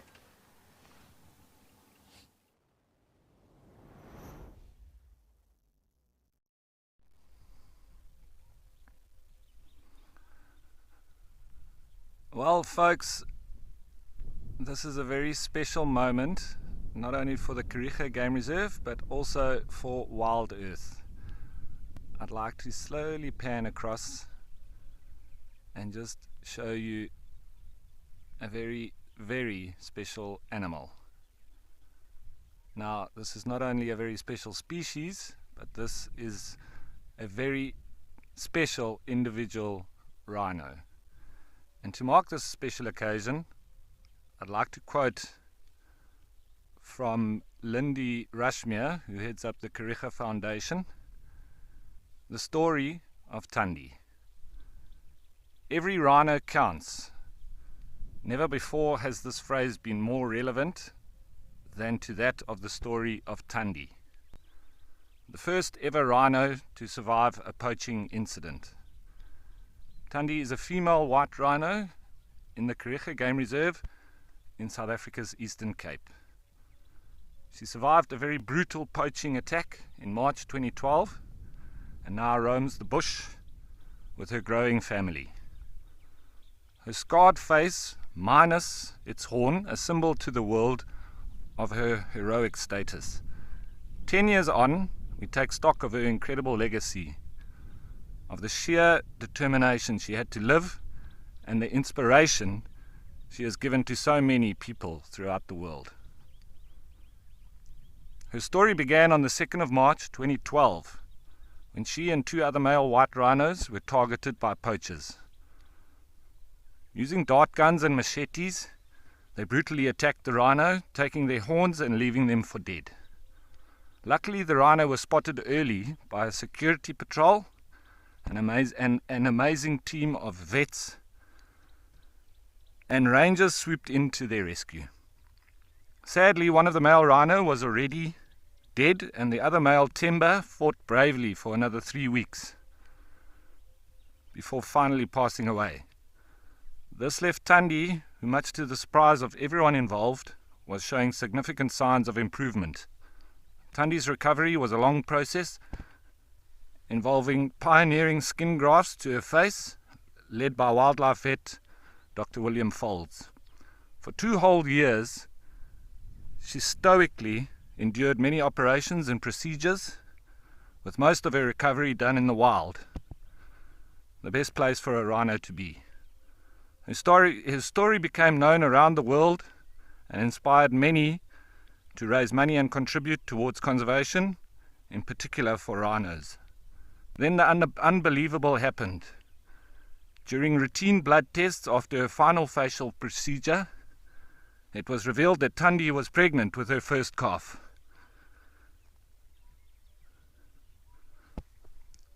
Following a gestation period of 16 months, she gave birth to a female calf in January 2015. The calf was called Tembi, meaning hope, in isiXhosa. It was incredible to think that a rhino who had been so brutally attacked could not only survive, but go on to be a mother and contribute to keeping this remarkable species alive. But that was only the beginning of Thandi's incredible story. Fast forward to January 2017, and Thandi was spotted with a new calf, a male who was named Colin, in memory of Colin Rushmere, the founder of Kariega Game Reserve, who passed away just days before the birth of Thandi's latest calf. Thandi has turned out to be a miracle mum twice more since then, having gone on to have another male calf, Mtetu, in April 2019. Mtetu, whose name means justice in isiXhosa, came at exactly the same time as 3 notorious rhino poachers were sent to prison for their roles in poaching in the Eastern Cape area. In fact, it is highly likely they were the very same ones who attacked Thandi. Then in January 2021, Sia, a male calf, was born. Sia is named after the Springboks Rugby Union World Cup winning captain, Sia Kolisi. In late 2020, Thandi became a grandmother when Tembi gave birth to a male calf called Mkosi, which means warrior in the local Xhosa language. A strong and resilient name we hope will put him in good stead for the future. His name was chosen by the winners of the Helping Rhinos Name a Baby prize draw. This prize draw was one of many fundraising efforts needed as a result of the worldwide lockdowns during the COVID pandemic. With all tourism virtually halted, many reserves and national parks in Africa struggled to cover the costs of their essential security and anti-poaching units. Thandi's incredible fighting strength and miraculous recovery against all the odds still continues to inspire people. As the first rhino ever to survive a poaching attack, she has encouraged many people from around the world to get involved in rhino conservation. But not only that, Thandi has given us the opportunity to speak about and show the brutality of poaching. Alongside her scarred face is the growing family she produced, one which she would not have been able to had she died in March 2012. Most poaching incidents do not have the happy ending that Thandi's did. In most circumstances, the rhino is completely mutilated and dies a very painful death alone in the wilderness. Thandi's survival from this potential horrific death gave conservationists the chance to show people what is happening to rhinos and other wildlife the world over. The names of Thandi and her calves are symbolic of love, courage, hope, victory of the people, and justice, and are a reminder that we must remain resolute and vigilant in our commitment to the protection and preservation of rhinos. Every rhino counts, and we must do all we can to ensure that they have a sustainable future. By saving Thandi, not just one rhino was saved. This incredible animal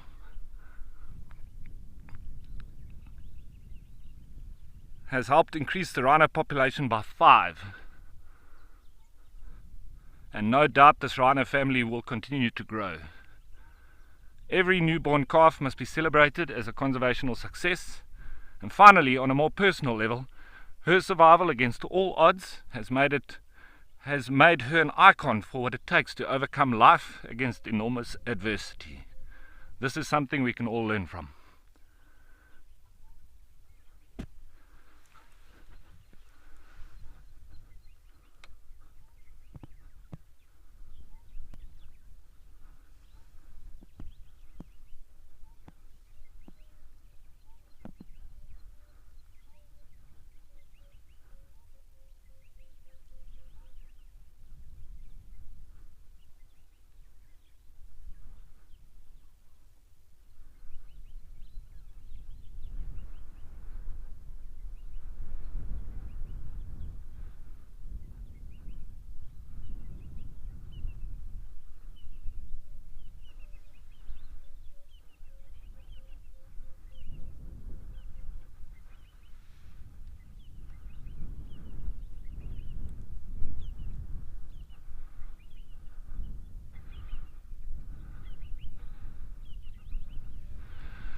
So 50, yeah, sorry, I become a little bit emotional when watching her, speaking of her. It's just an amazing story. She's the flagship for rhino around the world, I would say.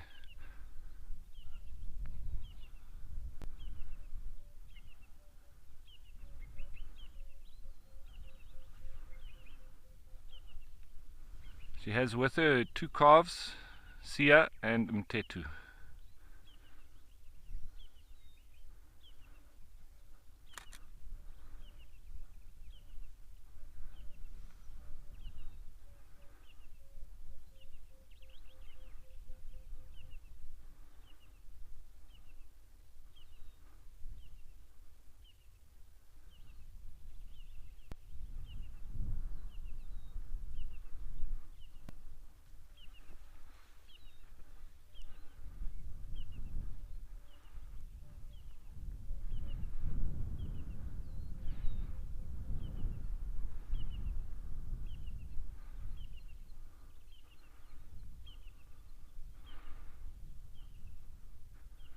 Ray J, absolutely. The privilege that we have, yeah, and we need to work hard to make sure that her struggle is not in vain.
And furthermore, in the words of Lindy Rushmere, we go to extra lengths to protect every single rhino on the reserve and to play our part to help rhino globally.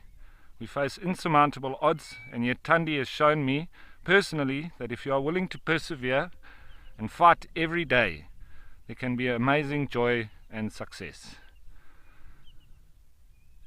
Thandi's calves are thriving out here in the wild. This is a wonderful success story amidst the constant threat of poaching, which is why we need to be constantly vigilant in our approach to protecting rhino.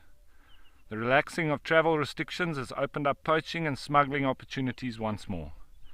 Rhino populations have been drastically reduced over the last 10 years and are not able to sustain pressure from poaching, and it becomes even more imperative that action must be taken to protect every single rhino. You can help keep Thandi and her family safe by adopting Thandi and adopting her son Mtetu.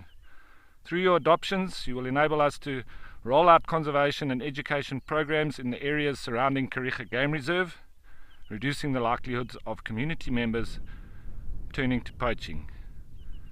You'll be helping with the rollout of conservation education programs in the area surrounding Kariega Game Reserve, run by the Kariega Foundation, keeping the Kariega anti-poaching unit up and running to ensure that all rhinos are safe within the area of operation.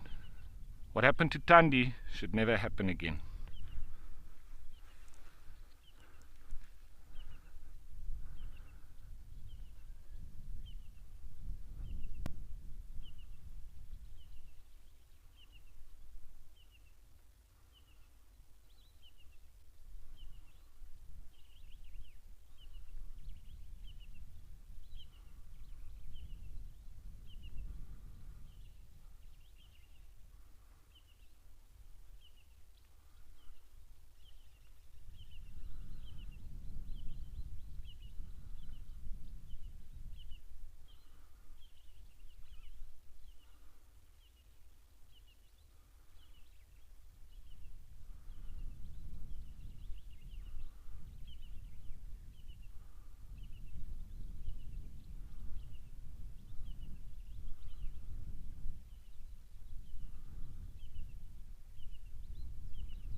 Luke, yeah, the strength of this animal is, I think it's something we can all learn from.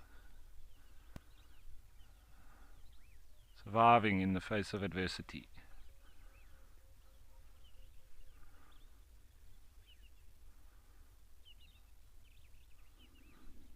And even going on and thriving.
So, I think we'll probably be spending a lot more time with Thandi over the next little while. That's just her introduction. But her story continues, and well, so do the stories of all the other animals at the other locations, including at Mashatu.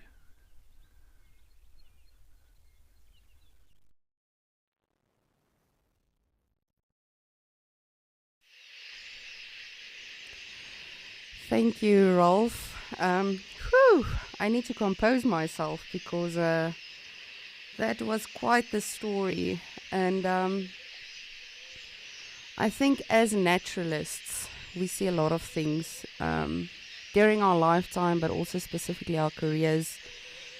And to see it or to hear it touch someone as much as it touches you, Rolf, is really, really inspiring, because I know you have been guiding as well for years, and I know you've been a bush enthusiast your whole life, but the mere fact that it can still bring out so much emotion to someone that has been in the wildlife industry for so long really is so, so inspiring.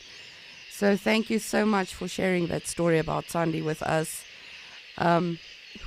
Sorry. I too am now a bit emotional, just like Rolf. And for me personally, I have formerly in my career also been involved in anti-poaching, and those sort of things you don't get out of your mind ever. And as Rolf said, it just really encourages us, well, pushes us to have to fight so much more for these animals. And whether it's the rhinos, whether it's these ostriches or guinea fowl, at the end of the day, Mother Nature will not cease to exist without us. She will in fact thrive without humanity. Therefore, we as humans have to look after Mother Nature and do everything in our power to just help it thrive and help it exist, because we can't in fact live without Mother Nature. So whether it's just saving water or just not littering, every small bit will help. You don't have to save a rhino within the next day or two, because Rome wasn't built in a day, but just by making small differences and doing small little things as an individual human being, I think we will eventually be able to make a massive difference. All right, now that is my preach for the day. Shoo! What an emotional day.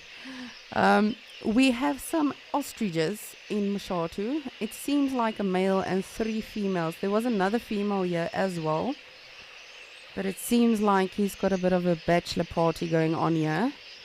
There's a lot of females entertaining him. So this is in fact what they do. They do egg dumping. Goodness, now I can't speak. So they will use one nesting site, but it will be used by several females. So this might be the case that this one male is, in fact, gonna father all of their youngsters, or he might just enjoy the company of all of these ladies.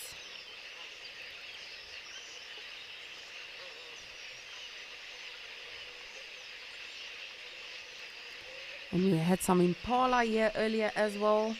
Always a treat to see them. But as many of you by now know, I enjoy seeing literally anything. From a terrapin to a guinea fowl to an elephant to a rhino to an ostrich. Literally anything can amaze and just entertain me in the bush.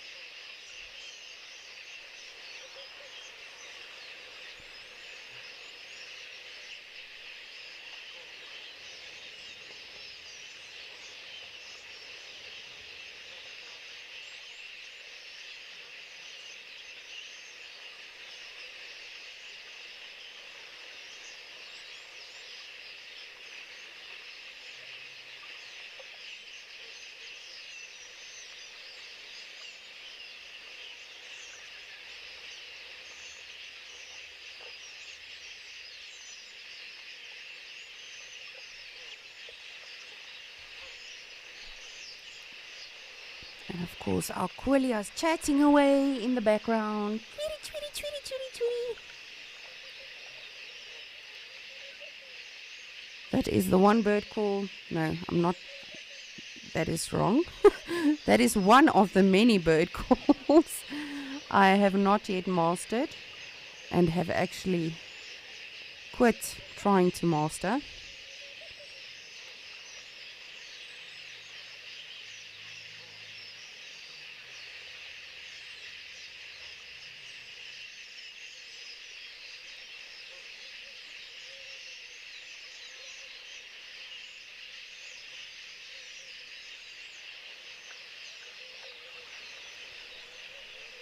Ben,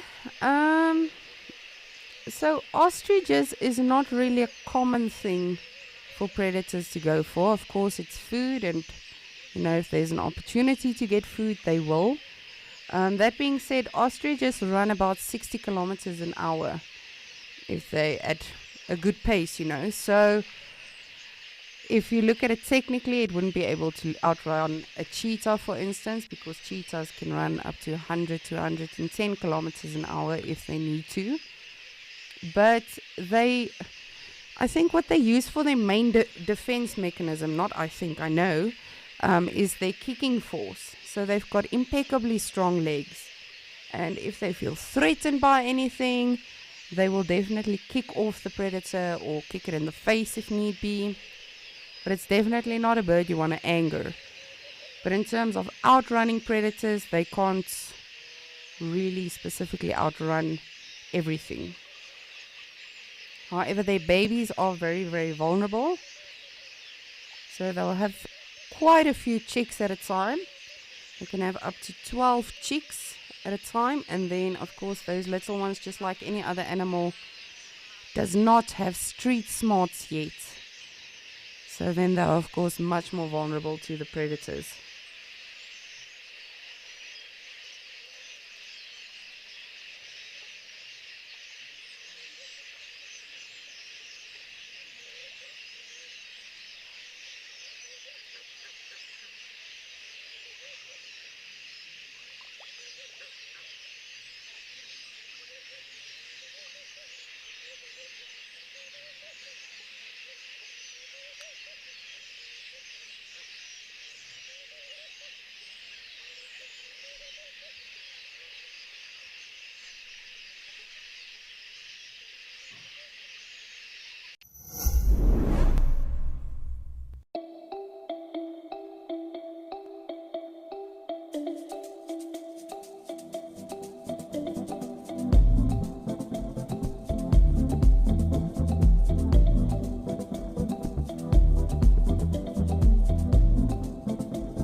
Alrighty, well, sorry, I just wanted to see what that ostrich was doing.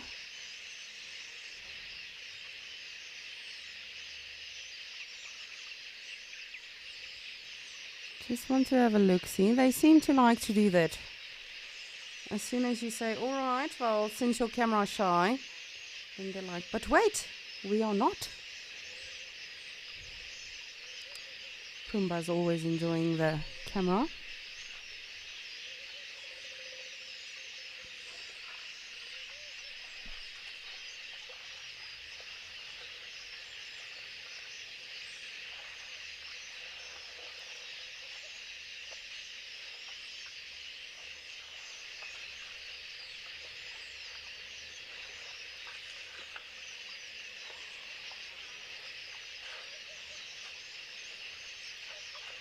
We've got an elephant. It is quite the elephant day today. I love it. I've seen white rhino, black rhino, giraffes, elephants, and some more elephants. Let me just see if I can get us to this elephant.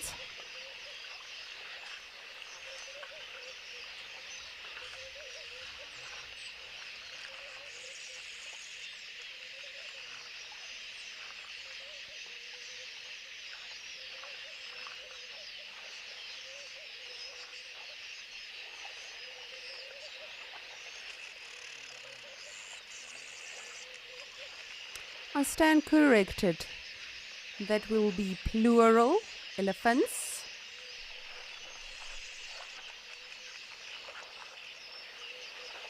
I love how they can always just pop out of nowhere.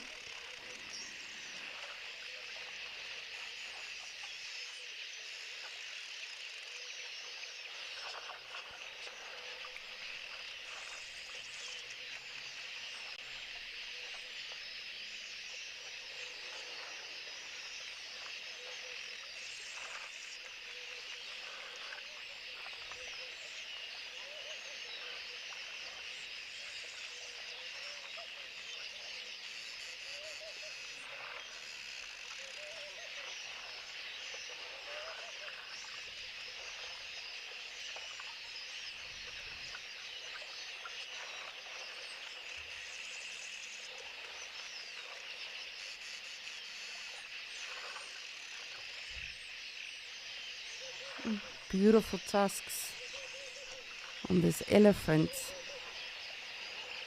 And of course, just like anything else, that will also vary from reserve to park to whichever area you find them in Africa. Some elephants have really thin tusks. Others have really big and bulky tusks.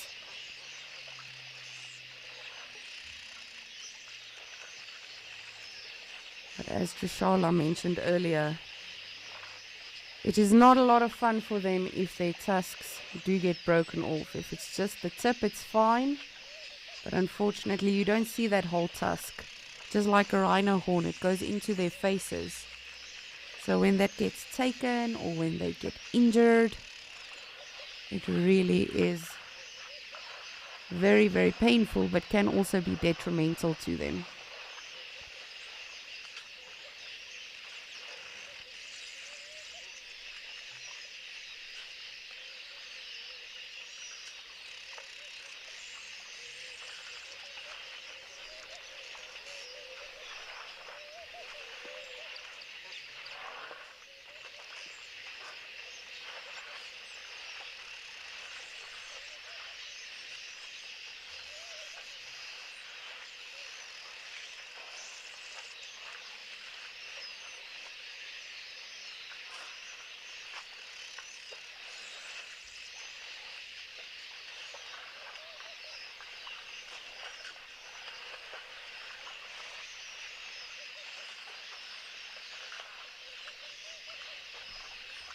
Oh, just beautiful. But speaking of Trishala, I think let's see what she has for us.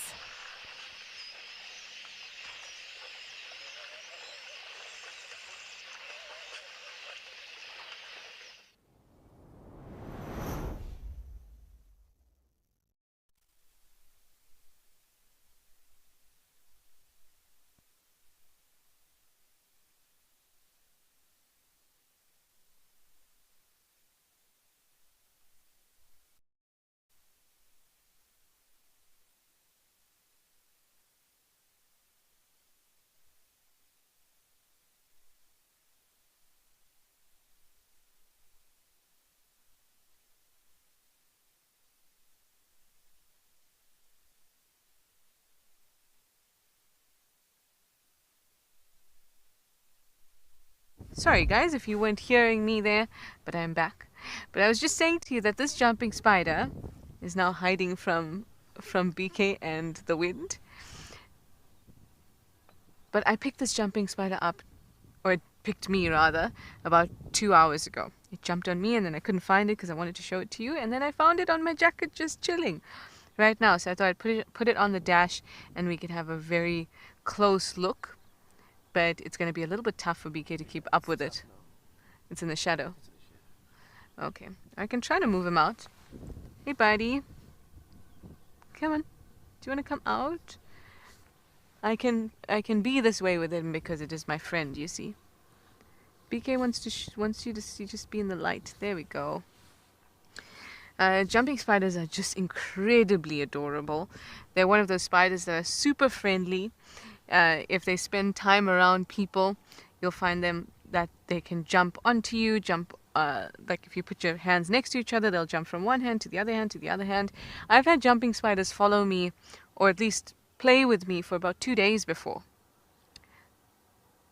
I know it seems odd. You'd think that, no, why would a spider want to play with me? But I'm actually very nice, and that's why they like to play with me. It's more that I probably don't kill them, which is why they don't feel intimidated by me.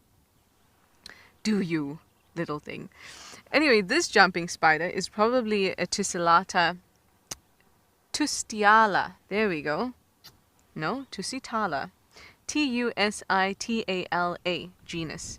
Tusitala. And that's because it's brown and hairy. And it's one of the jumping spider genuses that I know that we get here in the Eastern Cape. So that's what I'm going to go with. That's what I think it is. But of course I could be wrong because it is very tiny and it's giving BK a frustrated face, this spider is. But they are super cute. I hope that at any point did the spider turn to face the camera, BK? It did. Then you would have seen that it had these pedipalps in the front that were moving around quite a bit. It does that when it's trying to make a decision. And a chelicerae, that's where the fangs are. And yes, they do produce venom. But, so, you know, like when we say there's non-venomous snakes or there's non-venomous spiders, what we actually mean is that their venom is of no disturbance to us. It's not going to cause any problems for us. And so in this case, this jumping spider, still does possess venom, still does possess venom glands and is able to deliver it through its fangs, because it has to. If it didn't have venom, it would have a tough time immobilizing and catching prey. So it has venom, it's just not venom that affects us in any way at all. At all. So I happily touch jumping spiders. I've never ever had even a slight bite or scratch or anything like that from them. And there are other spiders like that too. Some are very big. For example, rain spiders. They're very large and scary looking, but in fact their bite will give you a bit of a bump on your hand or wherever they bite you, and would probably hurt at most like a bee sting, and that's it. Is he frustrating you, BK? BK was about to speak and then he just nodded his head. He's like, I can't. Come on. Let's come out. Come out. We need you out in the light because all the people want to see you. I mean, I'm assuming all the people want to see him, but I know that not everybody loves spiders. We need you in the light, my friend. No. Doesn't want to play. Doesn't want to play. That's okay. I'm going to send you over to some slightly larger animals on this side, just slightly. Some warthogs grazing. Now this one sitting in the flowers is just adorable, I think. It's a little sounder. Looks like there's 2 mums and 2 youngsters. I wouldn't quite call them piglets because they're a little bit bigger than that.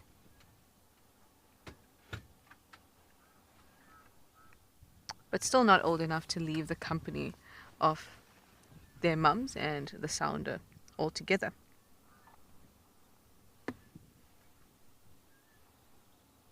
Oh, are they being affectionate there, or is there a good patch of food?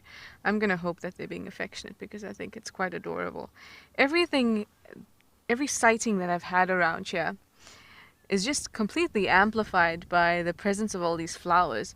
And so it seems that even the most intense and what should be very serious sightings just lean into picturesque Disney-like movie because of the butterflies and the flowers, or at least it does for me. And so then the word cute slips into very many sentences that fall out of my mouth. But it's the truth, so what can I say? So I've said this to you before, the warthogs here are really, really large compared to the ones that I see in the Lowveld. But warthogs in general, generally as a species, are very stocky, very muscular, and in this small body, like the dimensions of the body seem pretty small, but in fact they can pack, anything from 45 kgs with a small female to about 100, 120 kgs for a large male, packed into this. So they're very dense, very solid.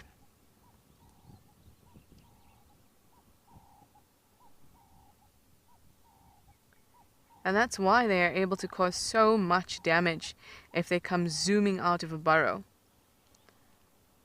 Not only is it their tusks, because remember it's the bottom tusks that cause the damage, the really sharp ones, the ones that curve outward and up, those are more for show. But those bottom tusks, coupled with the fact that they're just these dense objects barreling towards your legs, can cause some real trouble. It's always best to be wary of warthogs. Except Jacob, of course. Jacob, the friendly warthog that's on the road nearby. Well, off they go, kicking up dusts with their tails lifted, moving off into the distance. That was quite a nice sighting because they're often a little bit skittish, except for Jacob, of course. And they move off quickly. So I think spending time with our Spidey and the tension not being on them while we've been sitting here has probably allowed them to relax a little bit. And now the wind has picked up quite a lot. So let's move on, now that they have moved on. Unless BK can still see them. No? Okay. Let's move on. As for you, we were trying really hard to put you on camera properly, and now you're facing... BK, you want to try just one more time? His face is facing us now. He's looking at us, BK. BK. Oh.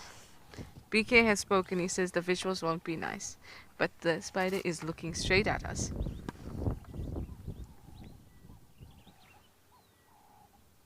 It'll probably be too dark.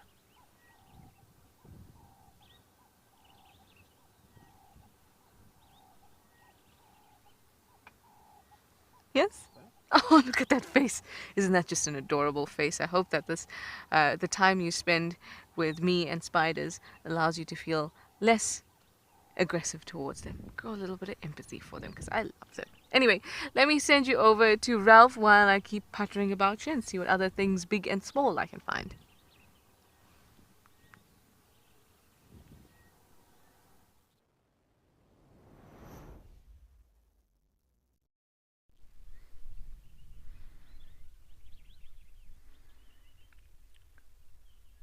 So back with Thandi and her calf Sia. And it's interesting to note that white rhino, they're one of the animals that perform true parental care. Now, she's got Sia with her, but Mtetu's also in the area. And they can sometimes have even 3 or 4 youngsters that stay around or in close proximity with the mother. She does currently, though, chase off Mtetu quite regularly. She sort of doesn't like him too much or too close to Sia. But they do move together quite regularly. Mtetu does go off on his own, but Sia doesn't do that at all. He stays with his mom all the time.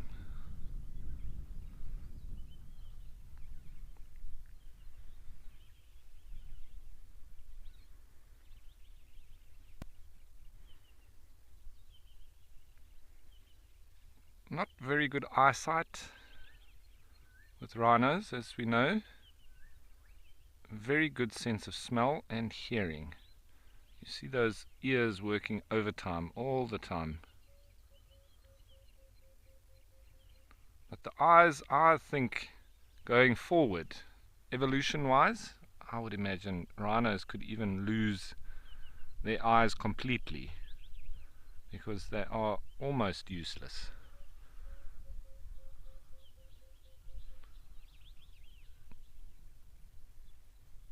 Really are bulk grazers, and the square-lipped rhino.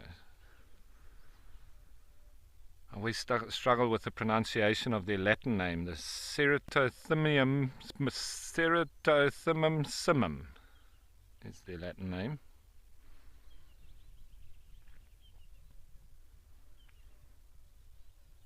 And the second largest of the land mammals, behind elephant. Can get up to about 3 tons. They are literally mobile, living tanks.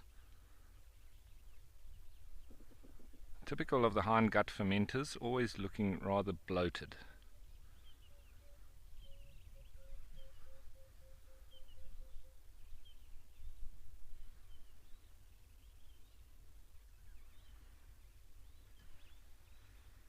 They are literally just eating machines.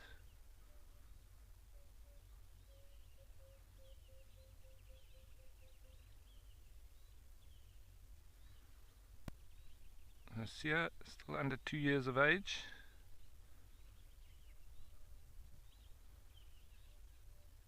Or around 2 years.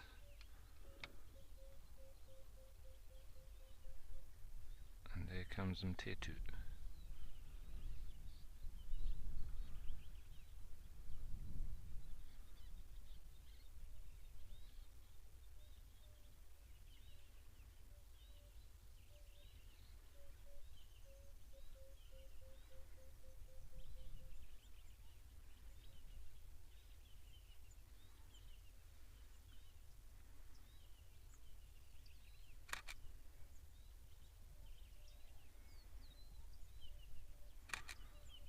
A lovely family portrait.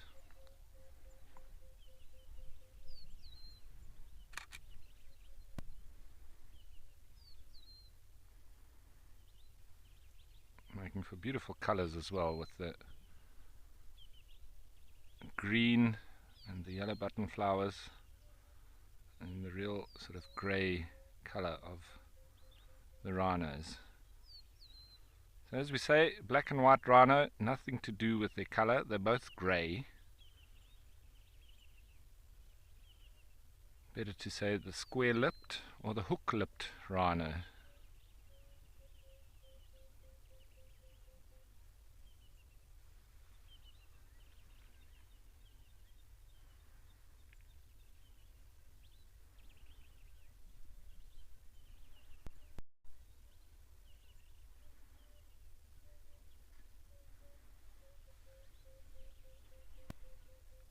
It's also interesting just to see that how it was amputated on her face. Obviously that's a first, performed by Dr. William Folds. They had to take skin grafts to put it over, and I've seen and watched her over the years, and she's had some nasty wounds. Well, it's sort of been open there, but now it seems like it's healed up very nicely. The drongos happily moving in and out as they walk, bumping up the insects. They're taking advantage. And it is a mutualistic relationship because of the bad eyesight of rhino, and with their heads being constantly down, feeding like that, the drongo gains by them bumping up insects, but they also do give off alarm calls if there's any kind of danger nearby, and that alerts the rhino then. So it's not a one-way street.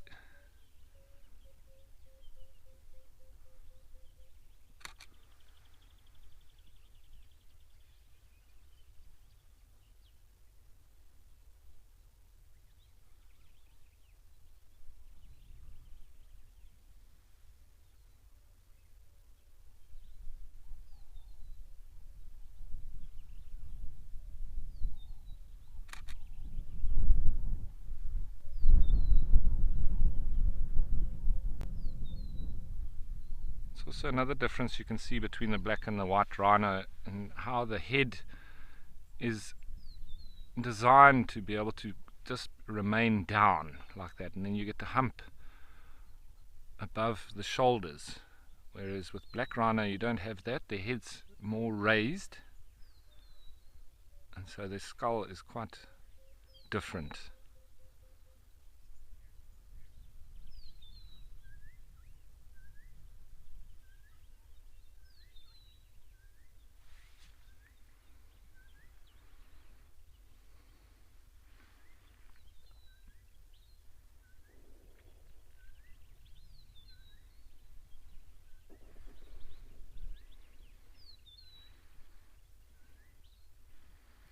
So you find rhinos, generally white rhino in particular, they spend many hours of the day doing this. And when it's hot, you do find them wallowing as well. And they really do enjoy the mud, lying, cooling off, caking themselves in it. And you often, when they do lie down in the mud, they often lie bum to bum, with their heads facing in different directions, and I'm pretty sure that it's an anti-predator behavior, that really picking up from both sides if any kind of danger is coming.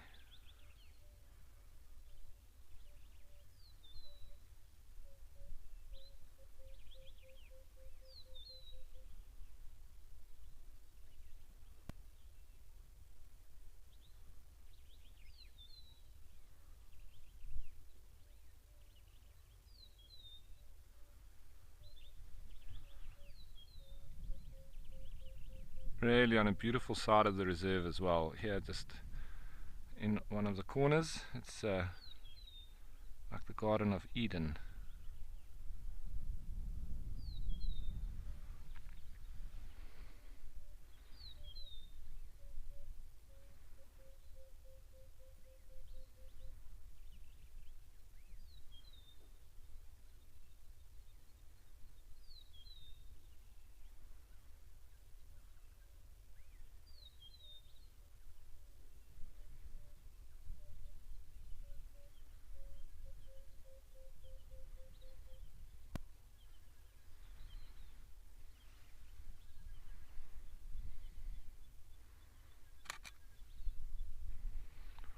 Rhino really do like couch grass as well, Cynodon dactylon. A lot of the times on the different reserves that I've worked on, if you can't find the rhino, you go look in the areas where there's patches of couch grass, or Cynodon dactylon. You find them there.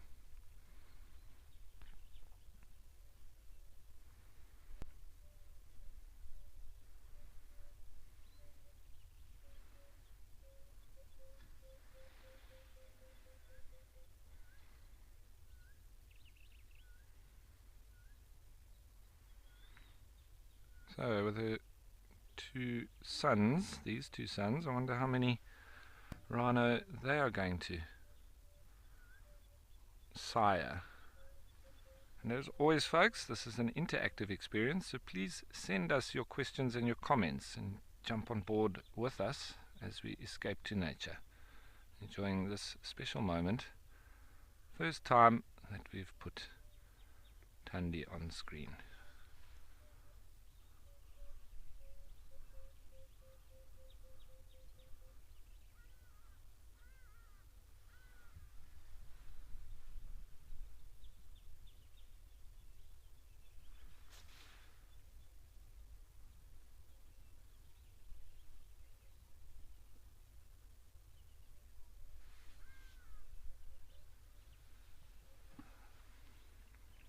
So you see Mtetu does sort of break away a little bit, but Sia, on the other hand, hardly ever leaves his mum's side. And Sia Kolisi,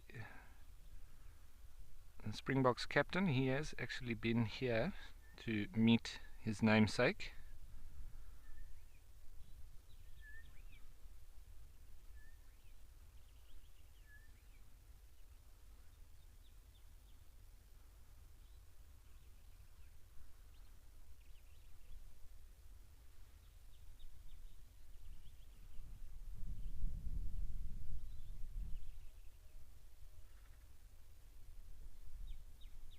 You can often tell with rhino as well when they are sort of stressed, their tail curls up.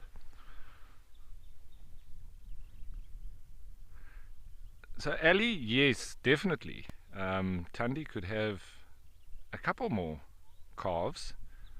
She's an excellent mom, and she's not too old. So definitely be a year or two, but I'm sure we're going to have more delight with her being pregnant once more in the future.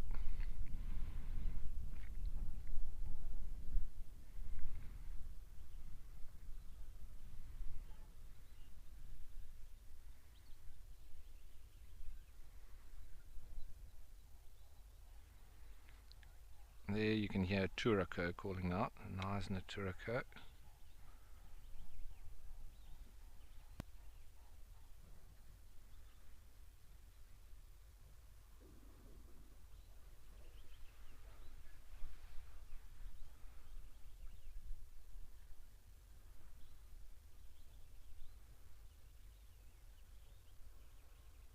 And you can best believe that where I'm sitting right now watching these rhino, I am being watched by the security personnel.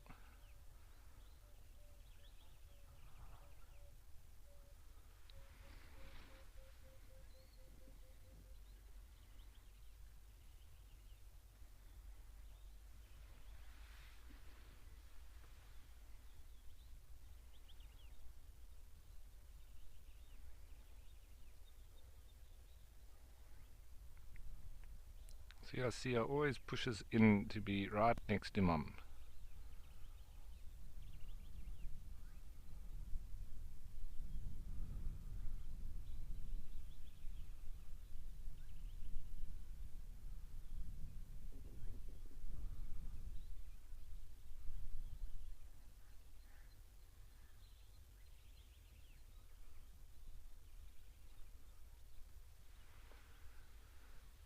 And they communicate with a lot of grunts and snorts, but then also that very high pitch communication. It's like, and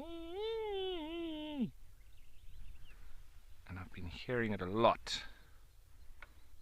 Oh, see her going for a little snooze.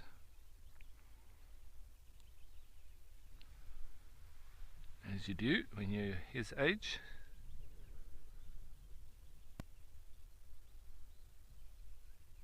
Flat out. Oh, there goes Mtetu.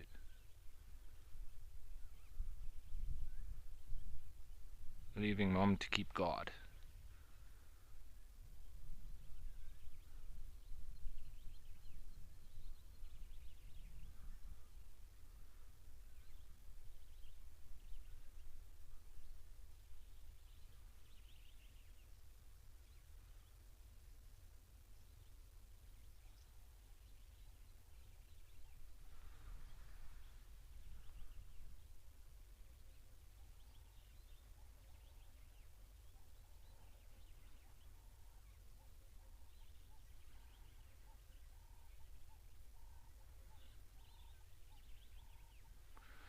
So I've spent many hours on foot here on the Kariega Reserve, and we had to be very careful of Thandi because, as you can imagine, she was very nervous, sometimes also aggressive to anybody on foot.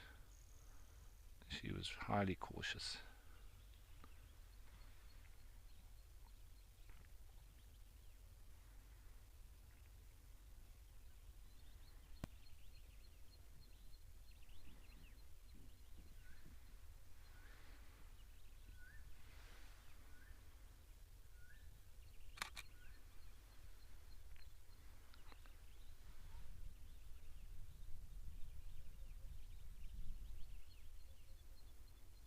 See those two youngsters, even while they're sleeping, their ears still listening out. Like funnels.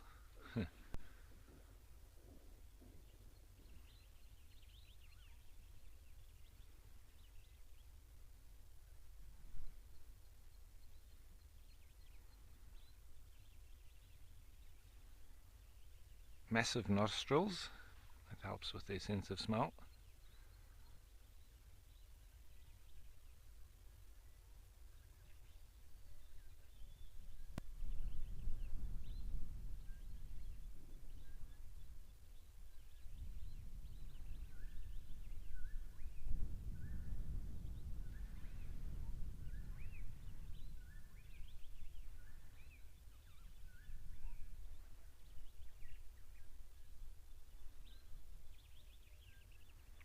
Got the somber green bull calling there.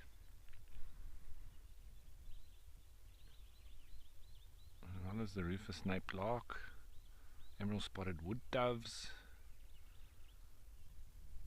Just the typical birds of the Eastern Cape.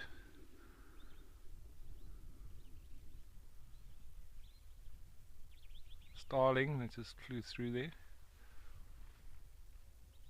Most likely a Cape glossy starling.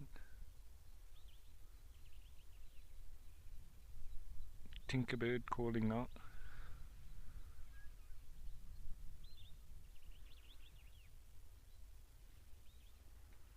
I think she's going to lie down as well. Yep. It's that time of the day.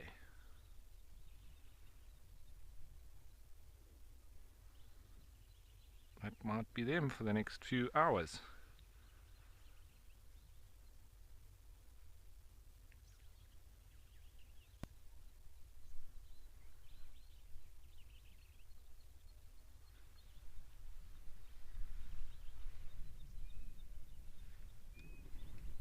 And the southern boo-boo calling now.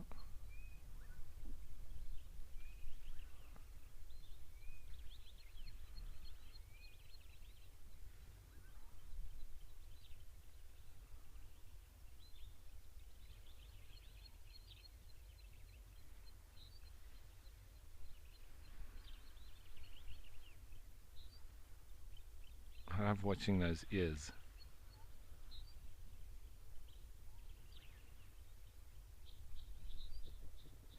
It's like it's an automated muscle reflex. Keep listening.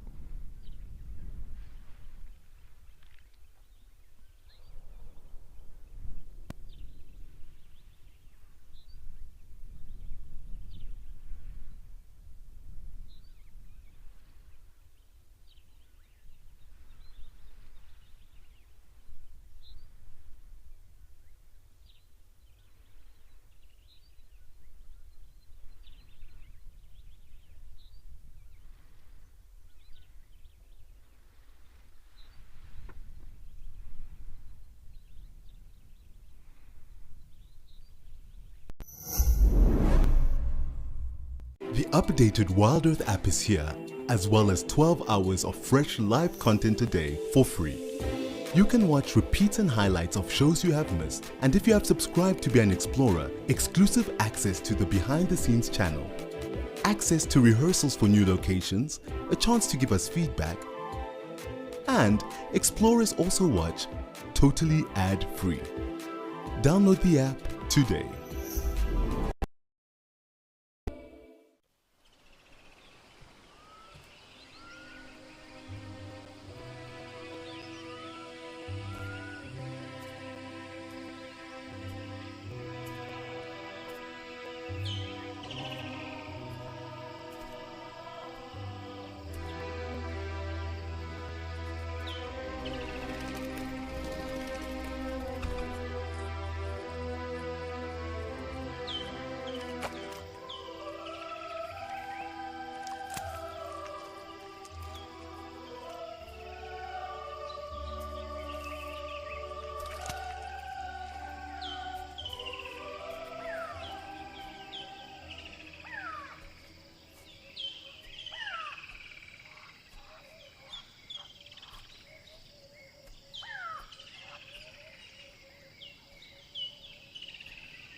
Looks like Tandi's relaxing quite a bit more now.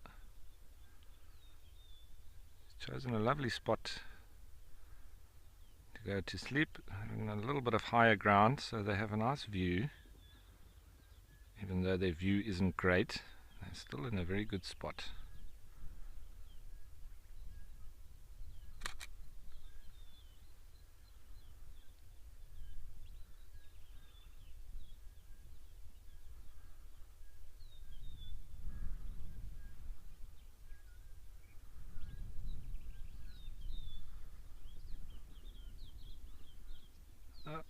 Nice stretch there.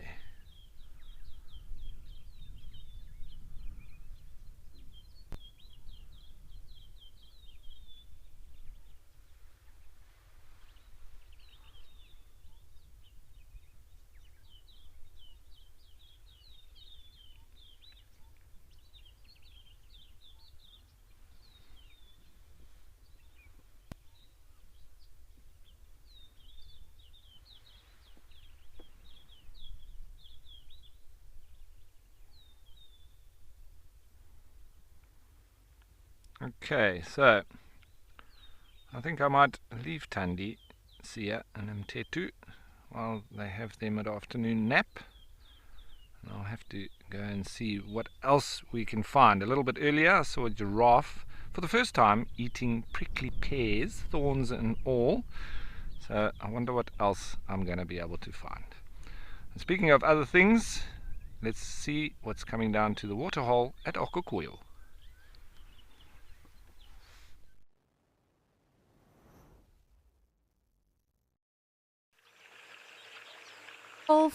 Always a pleasure to see those beautiful unicorns, whether they are grazing or drinking or wallowing or just napping. I mean, it really is the perfect day to take a good nap. So I am so glad you are enjoying Tandi and her beautiful family. Right now in Okukuyo, it is still very busy and buzzing at the watering hole. We've got the springboks, wildebeest, zebras, oryx. It really is such a splendid day, it seems like, in all of our locations. And the animals are really just spoiling us today.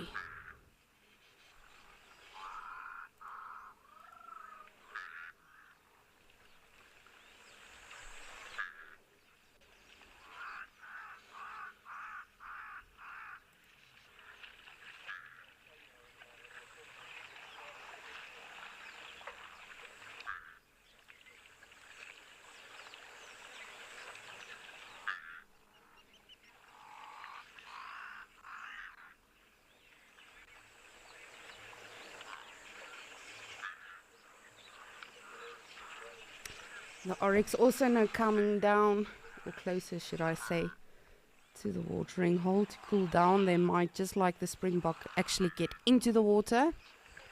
Now, interestingly enough, springboks are not water dependent. They don't need to drink water every single day because they are, of course, they are vegetarians, but they love green grass and leaves, and they get a lot of moisture out of that generally. However, if the opportunity does present itself, of course, any animal will hydrate, because instinctively, you know, they do know, I don't know when I'll get water again, so that is just a survival instinct for them. Just want to show you these beautiful oryx.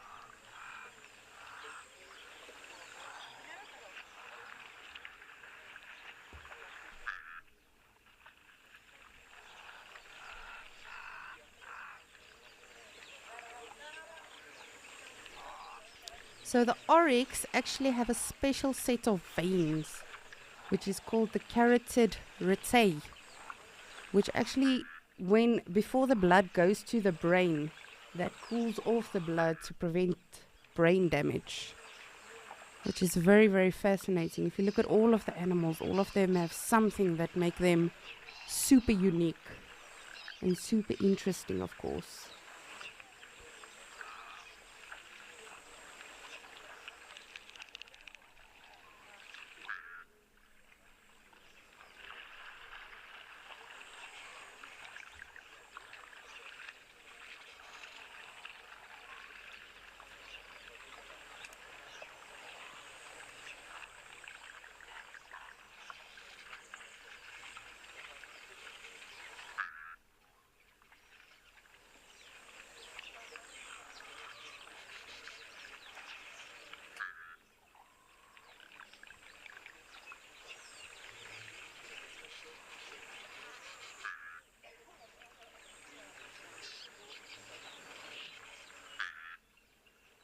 And it really is so incredible if you always, or when I always look at the antelope, just to see the different shapes in their horns and the sizes. For instance, a springbok obviously is a smaller antelope, so it doesn't need massive horns.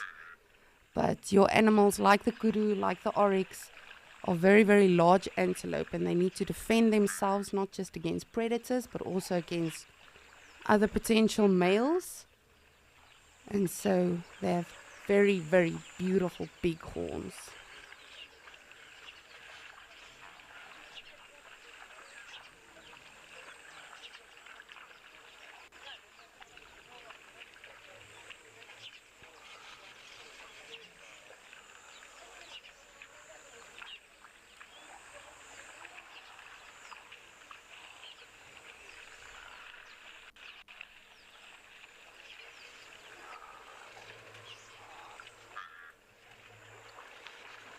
It's just so fascinating to me always how animals just adapt to their environments.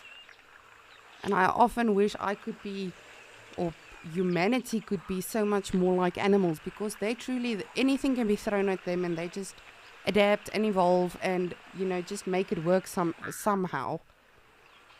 For instance, if you look at this area alone, just by observing it, I don't know if I would want to live here or exist here or survive here.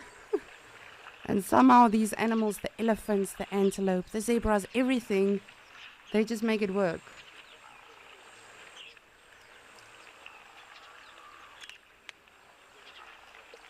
This one oryx is loving the water.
White mane, yes, that is definitely, it's so special to see all of these different species together, and that is always my favorite thing on safari, is to see how different species interact and just coexist, because it really is so amazing. If you look just at this mere scene, we've got 5, 6 species, and all of them are living peacefully and in harmony, and somehow they know the springbok is not going to eat me, or the zebra is not going to eat me, and they are able to all exist in peace and harmony. A very teachable moment for humans. We can all coexist in peace and harmony if we just, you know, give each other the necessary space and respect and realize that we all have a place under the sun. Whew. Rolf and I are very, very, I don't know, preachy today. I don't know what the correct word is today. Doing a lot of soul searching today. However, that is the wonderful thing for me, always has been and always will be about nature, is it's very humbling. And it makes you realize how tiny and, I guess, irrelevant we really can be in this massive universe.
Just look how pretty they are.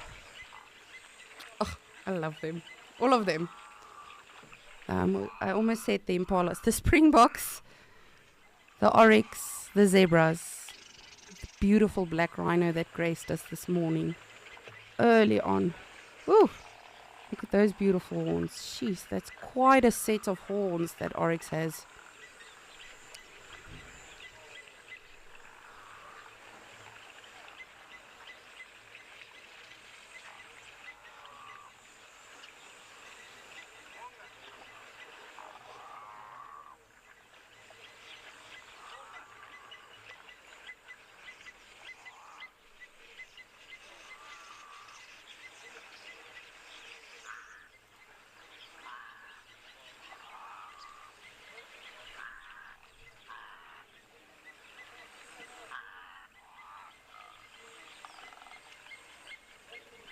And I do not blame them for getting full on into the water.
Honestly, I don't know how many of you have had the privilege of actually visiting Africa, whether it's Northern Africa or Southern Africa, but I would seriously encourage you to come to Africa, whether you go to Namibia or Botswana or the Lowveld or Amakhala. It's really just such a beautiful place and such an awesome country to live in. I remember when I was working abroad in the States, people would honestly almost every day ask me, don't you want to move to the States?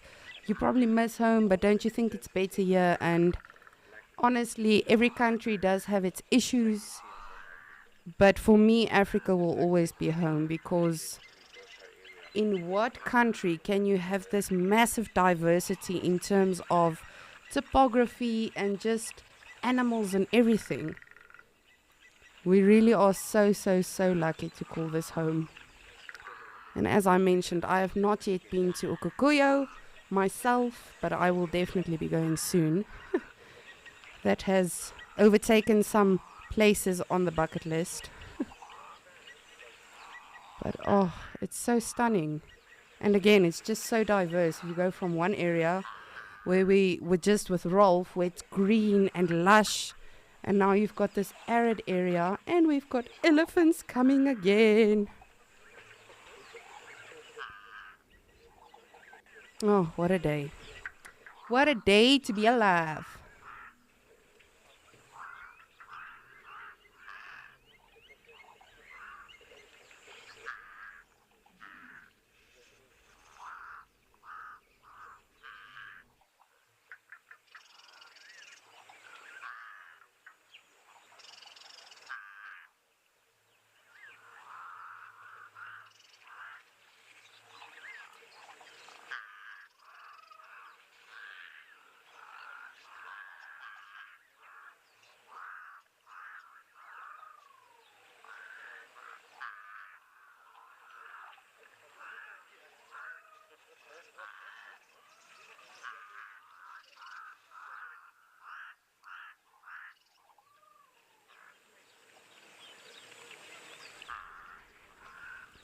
Come on, elephants! Seems like the zebras are leading the elephants.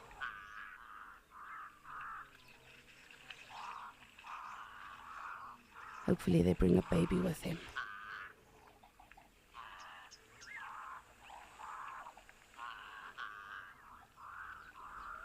I think I'm probably the easiest person to, and I don't know if a lot of naturalists can say this, but I'm probably the easiest person to please on safari. You can literally show me a lizard or bird or tortoise or an elephant or literally a jumping spider like Trishala did, and I will be ecstatic. And definitely when I was on my way to work this morning, I said to myself, expect nothing and appreciate everything. And that's always been my rule. Expect nothing, appreciate everything, and Mother Nature might just spoil you. And what a day it has been already.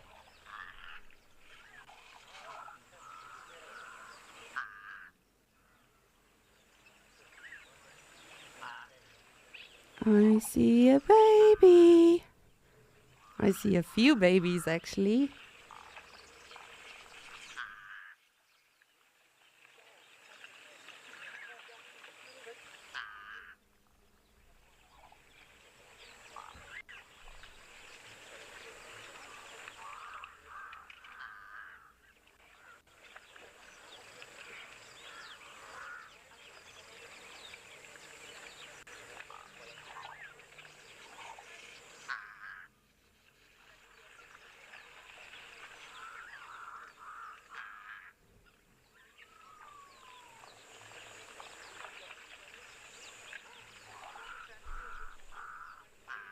Come on, elephants. I know you can move faster than that.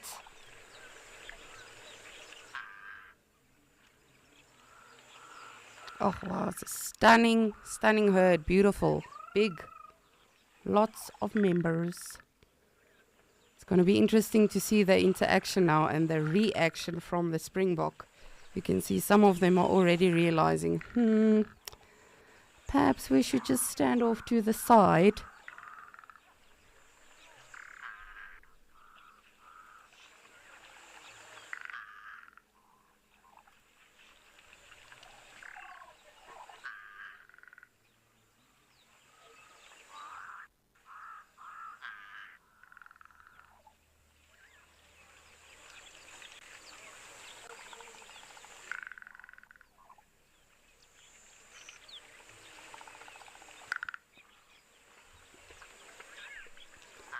Beat indeed. This is a very, very grand entrance. Pete, sorry. Definitely. Wherever elephants are, you know, whether they're coming to a watering hole or just entering the bush, I think it's always a grand entrance. But specifically this scene to me is just, it's so vast and open, and yet, you know, when elephants are approaching, as you can see, the reaction of the other animals, they're all like not bolting out of fear, but it's a mere giveaway or step to the side just for respect.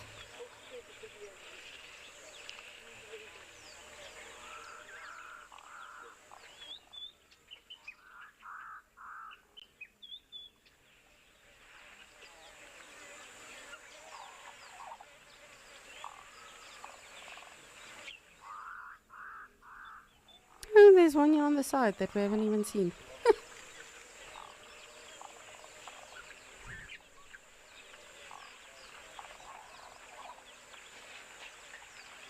Two big bulls. If you are in fact wondering how I know it's a bull, the one to the far left has 5 legs as opposed to 4 legs.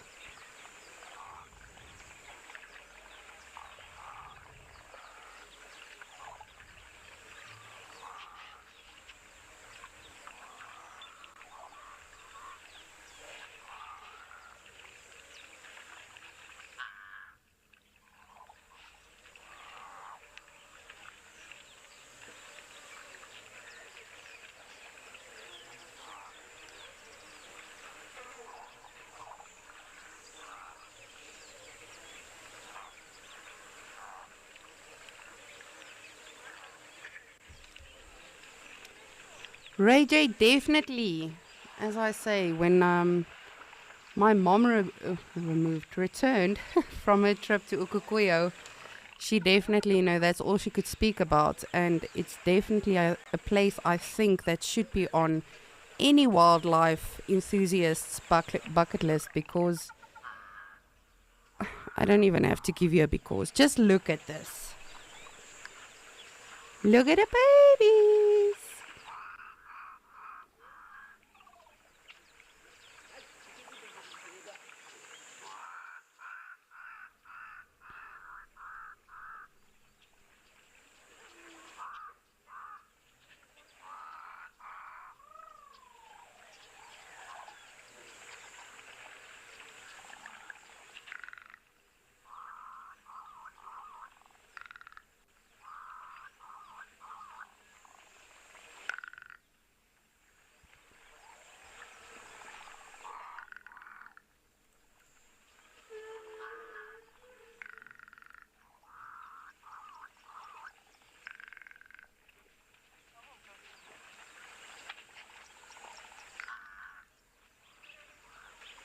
You can see they almost get like a sort of a trot in their step when they get closer and closer to the water. It's so cute.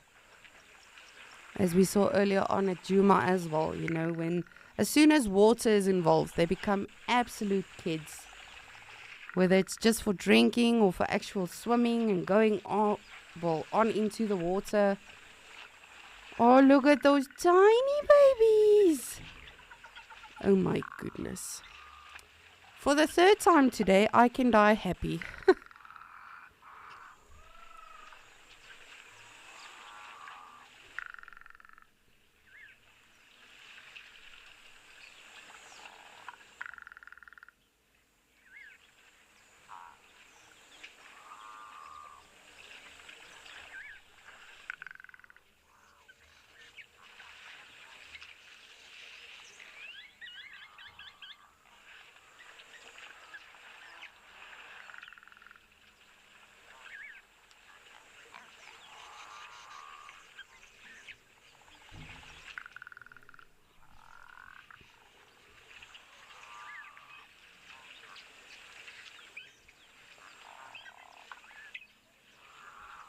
Oh, I'm really hoping those little ones come around to this side, because they really are tiny. There's one off here to the left as well, but there were 2 really, really small ones. You can see it's just behind this elephant that's got like mud splashes on it. The mother and the calf is on the other side of the watering hole.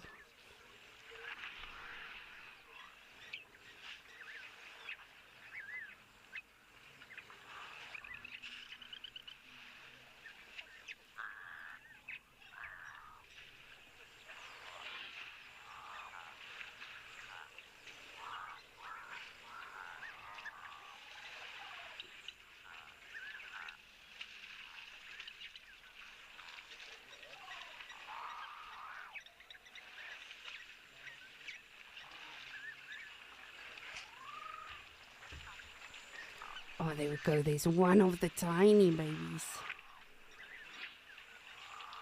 It's just off to the left, and then there's another two just across the water.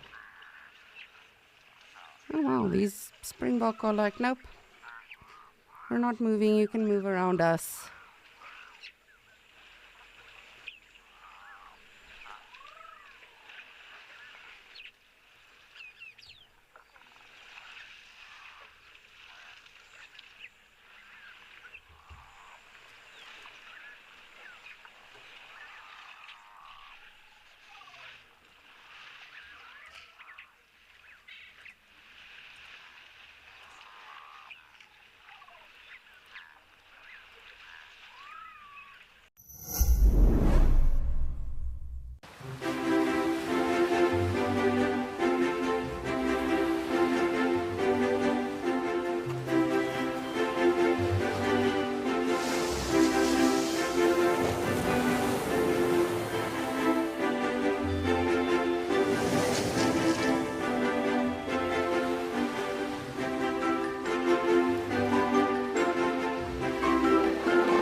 Well, you're not going to believe this, but we have another herd of giants at Djuma who are also enjoying the water. So let's take a look.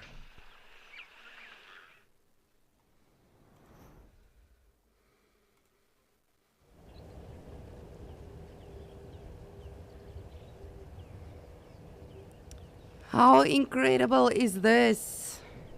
We just had this one calf that was literally like completely submerged in the water, just having an absolute splash about. But as I did mention this morning when we started with Escape to Nature, literally all of our locations are hot right now. Hot and humid with a little bit of breeze, but specifically I know from personal experience in the Sabi Sands, if there's a breeze, it's a hot breeze. So it's literally just wind circulating the heat and humidity. Oh, just have a nice ear scratch there. And of course, Dewey is also here, because this is of course Dewey's watering hole. So he is king.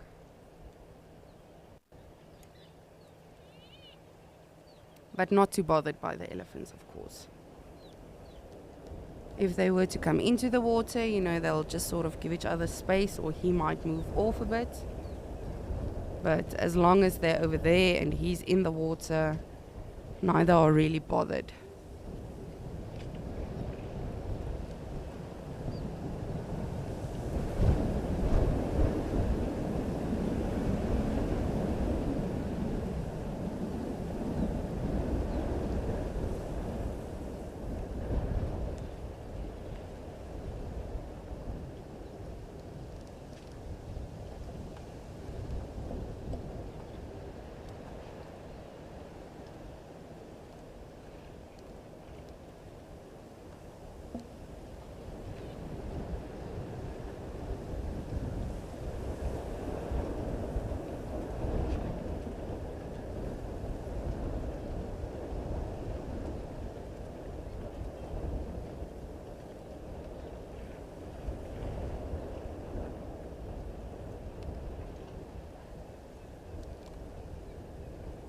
Just look at that little one enjoy. Oh, that's nice.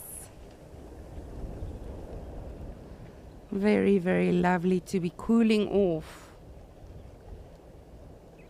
And of course, that little one at that age is still mastering the trunk. It can use the trunk, but it's not, you know, completely in control of it yet. Not like an adult elephant that can literally shower its whole body. So that little one is just being smart right now and just going the easy route.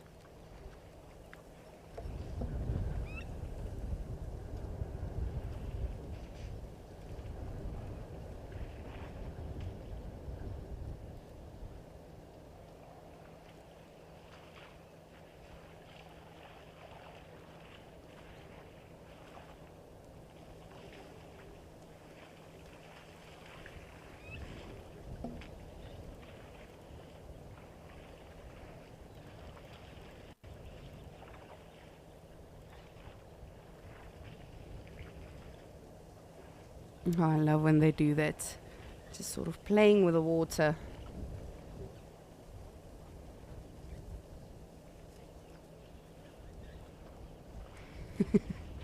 There you can see what I meant when I said little one has not yet mastered the trunk yet. We've got some warthogs there running in the background.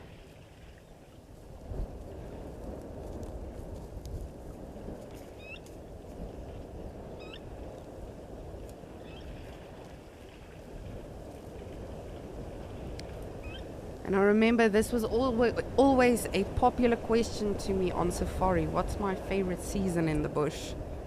And honestly, I enjoy both winter and summer. I used to guide for very, very long in the Lowveld. And in the winter time, you tend to see a lot more predators because the bush is not as lush. However, that being said, you know, your predators, lions, leopards, they do camouflage better with the dead grass. But for me personally, I love summer and the season we're heading into now, because all of the animals, you know, they love to play at the watering holes. They drink a lot of water, of course, but then the bush just completely transforms as well. And we can see that at Djuma already, just with a little bit of rain it's had, the bush is slowly transforming. It was always so funny when you would work for 6 weeks on your cycle in the bush and then go home for 2 weeks.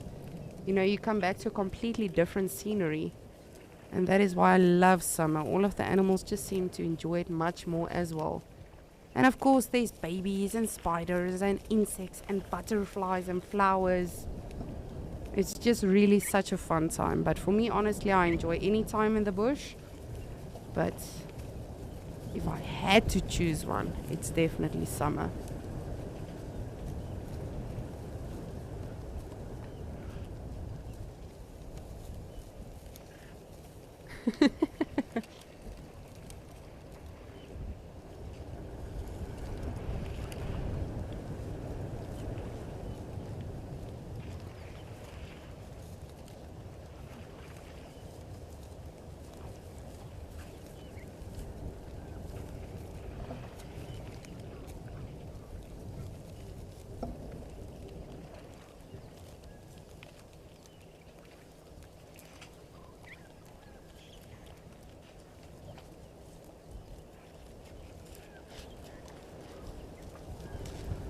White mane, definitely.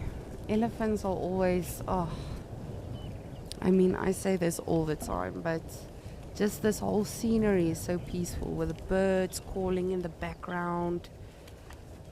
And you can hear the actual splashing of the water. And Dewey is just chilling with his terrapin on his back.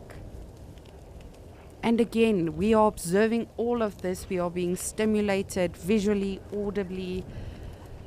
And these animals have no idea we're here. How cool is that?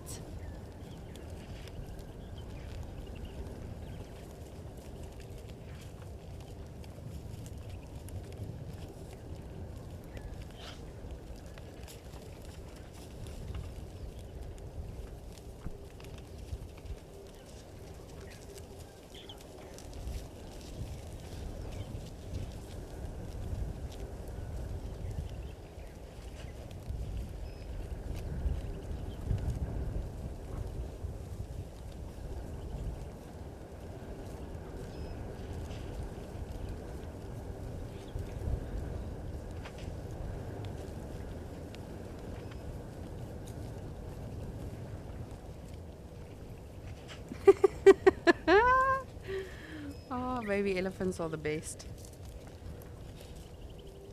Sir 50, that's a good question. Again, it depends. I mean, I've seen a baby elephant that was allowed to swim. I think it was 10 months or something. And then I've seen an elephant herd with a 2-year-old that were like super protective, stopping it whenever it wanted to go into the water. So it really depends on the herd dynamic, the circumstances.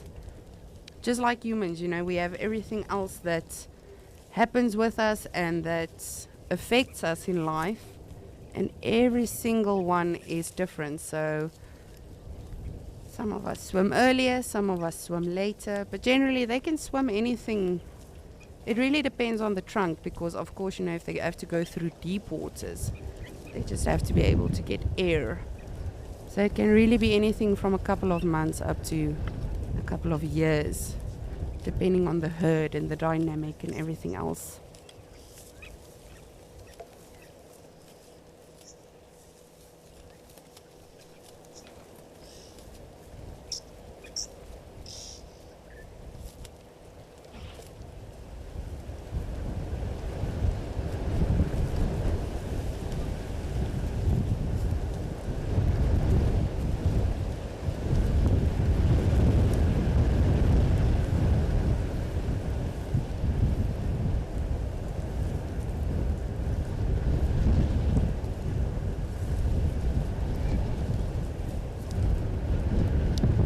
Incredible.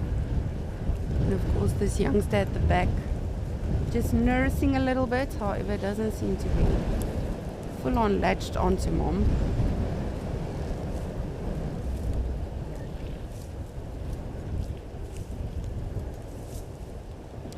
So with elephants and rhinos, on the topic of that, since we have been super blessed today to see both black and white rhino, to see so many different herds of elephants in Djuma, Mashatu, Okukuyo, Amakala. It's just really been super, super amazing. But the thing, unfortunately, is with elephants and rhinos, the massive hurdle we have and challenge we are facing as conservationists is the fact that people are unfortunately killing them and taking their horns and their tusks. So specifically your baby elephants can be very, very difficult to rehabilitate, because if a young elephant, has been part of poaching, let's say a mother got poached or something like that, these are very, very large animals, and even as babies they need a lot of nutrients from their mothers. And so in rehabilitating them is a massive process, and there's so many wonderful places across Africa that really go out of their way, in terms of protecting these animals and rehabilitating them, just like Thandi and her incredible story.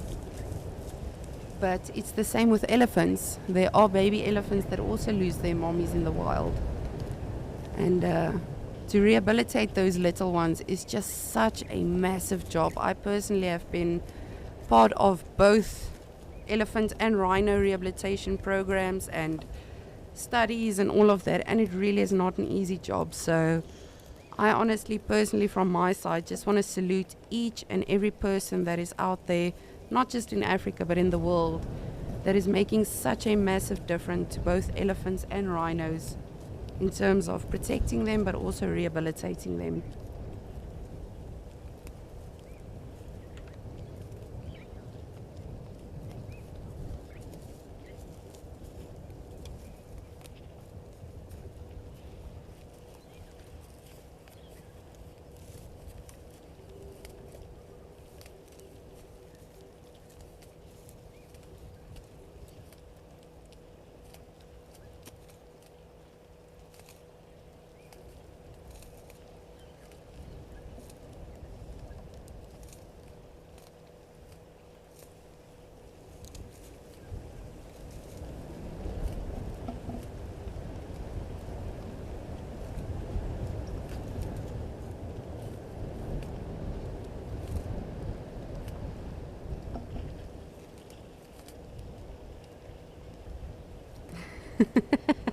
This baby elephant's really making my day.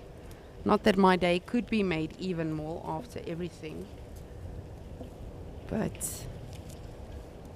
this little one is really, really cute. Oh, that one at the back's just having a good scratch against the rubbing post. And of course that's just to get rid of the excess mud and the parasites and ticks that may have dried in the meantime. Or perhaps it's just itchy. You have to make do when you do not have hands. Oh, what are we smelling?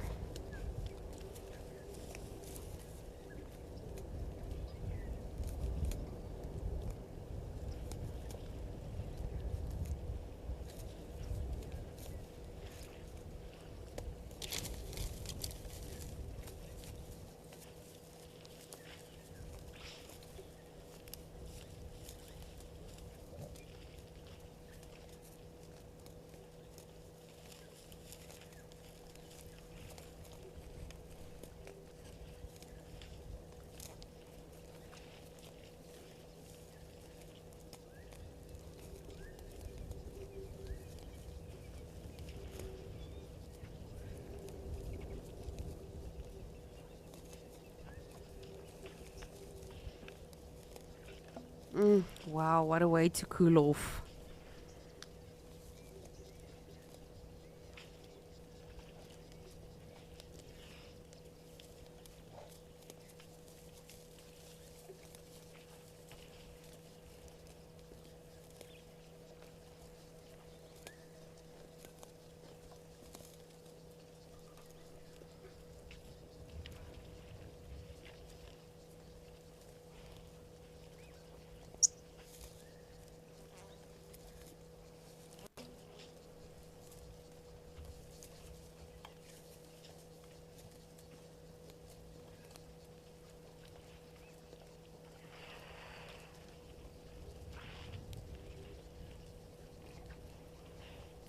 Oh, what a glorious day.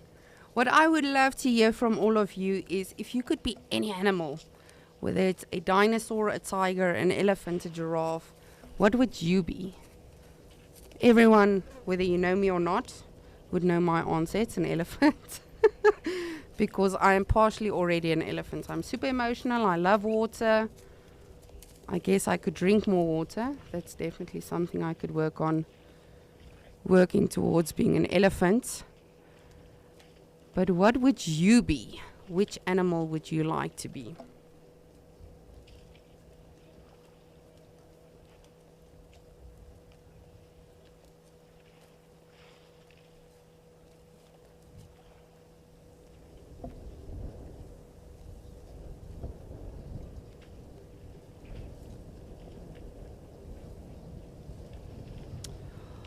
Alrighty, well, while these elephants enjoy the dust and the mud and the water and everything else, you are not going to believe who is back at Ukukuyo. So I would love to show you.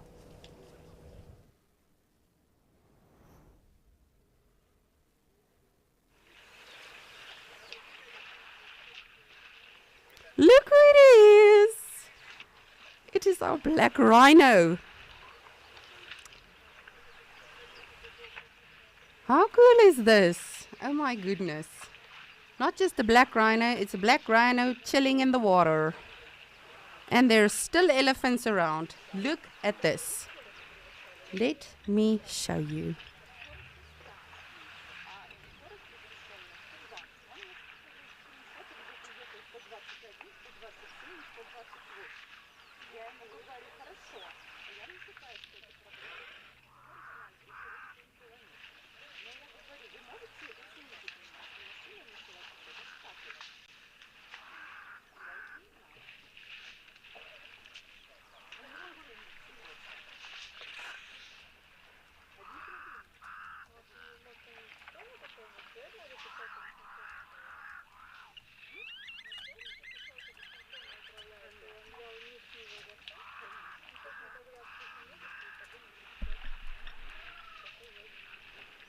William, so with rhinos,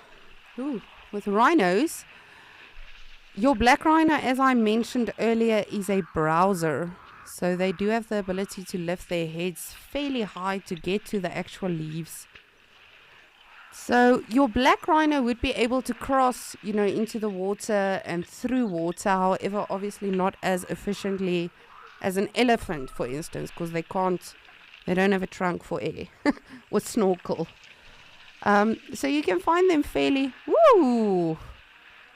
That's rude.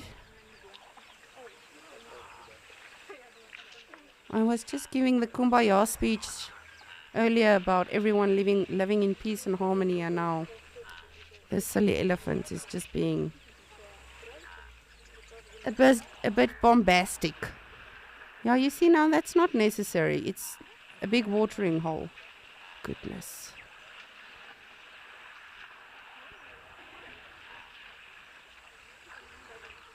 See, that's where I can't be an elephant. I won't do that. I'll just...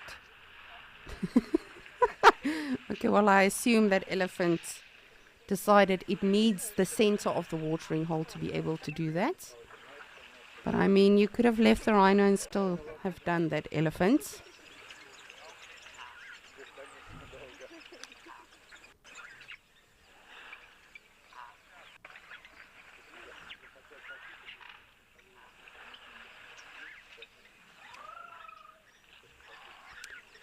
So Nandi, thank you for your answer. Zebras are truly funky animals. They really are the fashion icons, just like the giraffes. So thank you for your answer. For those of you that are not sure what we are talking about, I was asking all of you if you could be any animal, whether it's a grasshopper or a lion or a tiger or an elephant or a rhino, what animal would you be? Doesn't have to be an African animal. It can be a koala if you'd like. However, koala is probably also a good one. You get to nap the whole day and people think you're adorable, so. Not very fond of the noises they make though, but you can't win at everything, I guess. I can't believe this elephant just... Sorry. This is not how I raised that elephant. I raised them to have manners and share the pool with the other kids.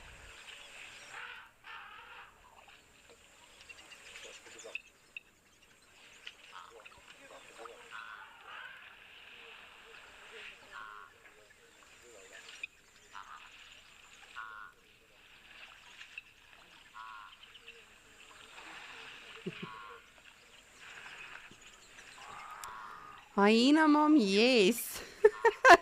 Hyena Juma, that's really the royal life from what I've seen and heard.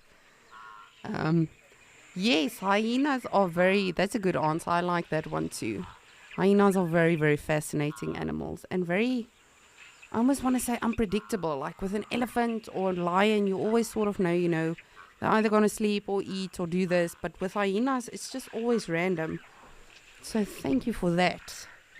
Telling me what animal you would be.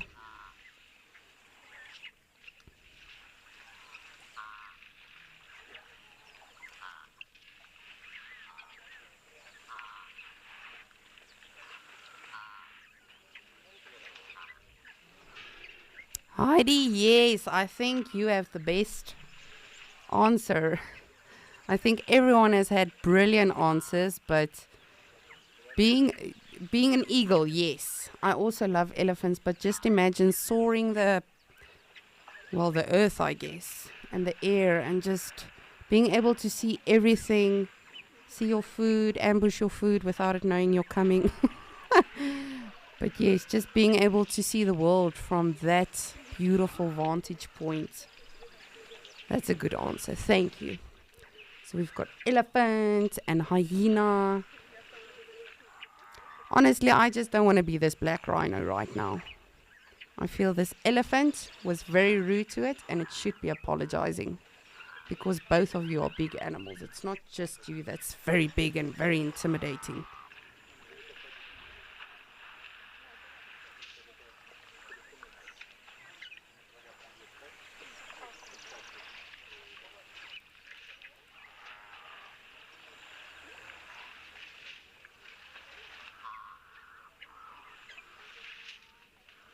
Just having a good old scratch there against that log.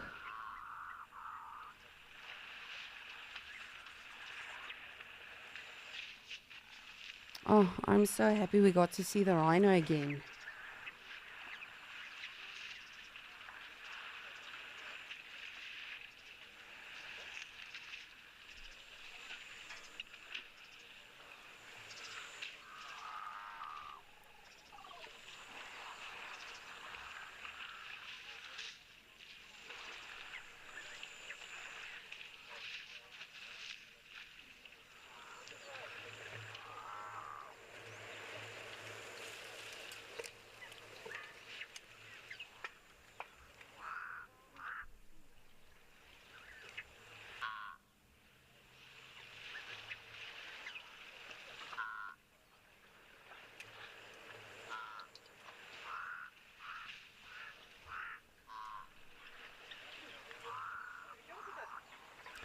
And then also another prominent difference for me, I know both Rolf and I have today touched a bit on the difference between black and white rhino, but for me always a good tell is also with black rhino. You know, if some silly humans have not gotten to it, generally black rhinos, both of their horns are longer. Whereas with white rhino, your front horn will be very long and then your middle horn will be a bit shorter. Whereas with this black rhino, you can see both of the horns are fairly long. Can't believe those elephants chased it away. I feel so sorry for it. Just want to give it a hug. I'm sorry.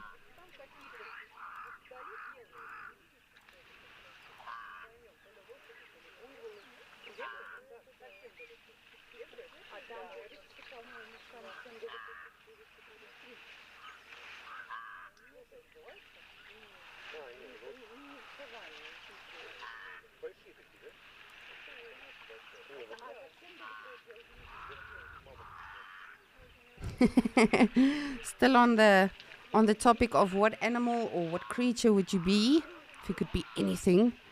Felt Orca is saying she would be an orca.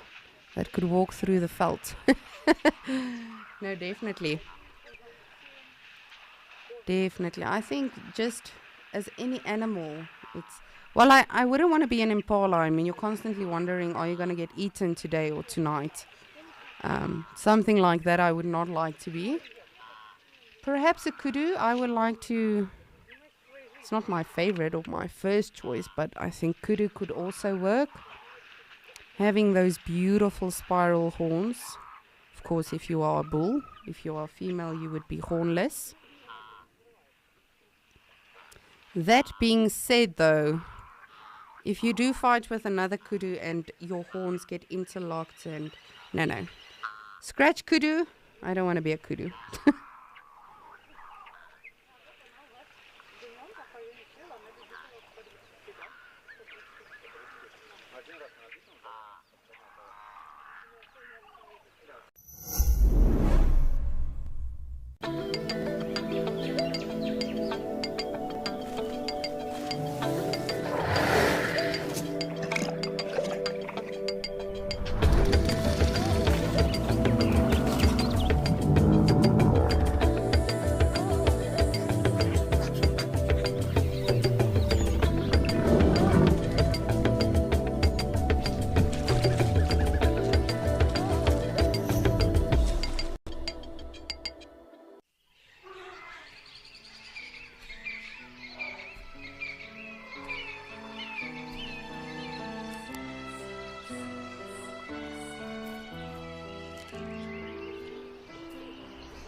Alrighty, I'm so happy we got to see that rhino again.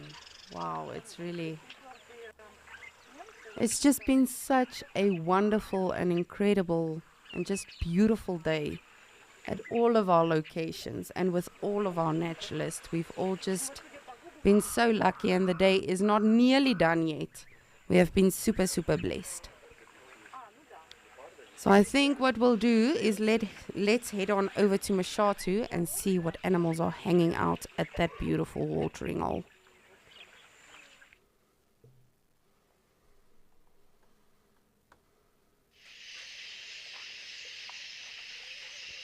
Jeez. Surprise! It's more elephants and giraffes. We've got a giraffe jam. And baboons, I want to say. Just, these quillias are chatting today.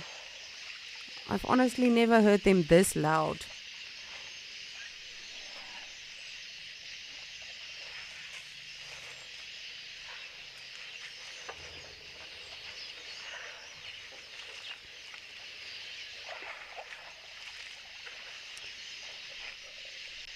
Good afternoon, all of you cool animals.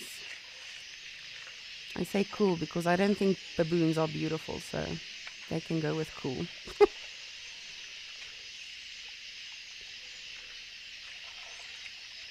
And then, of course, this giraffe drinking water is called Bertie, which is my nickname for my father. Because he plays bowls, and when he has to actually pick up one of his bowls, that's what he looks like. He literally has to splay his legs, get all vulnerable. So I call any giraffe that is drinking a Bertie, because that is my nickname for my father, which he hates, by the way, so he'll probably disinherit me after this. But yes, you can see also hot day, as I mentioned, in all of our locations, but here in Moshathu as well. If the baboons are coming midday to drink water, you know it's hot. And all of the animals for that matter, it really is literally midday and all of them are just chilling here.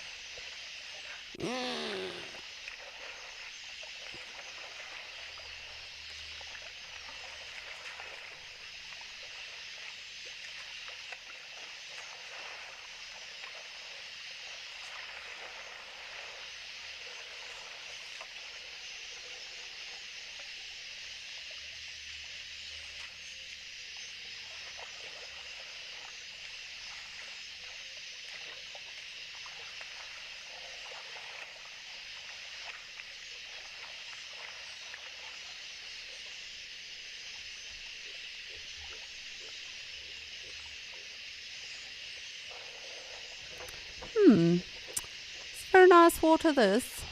Would I like some more? Yes, I shall have another drink.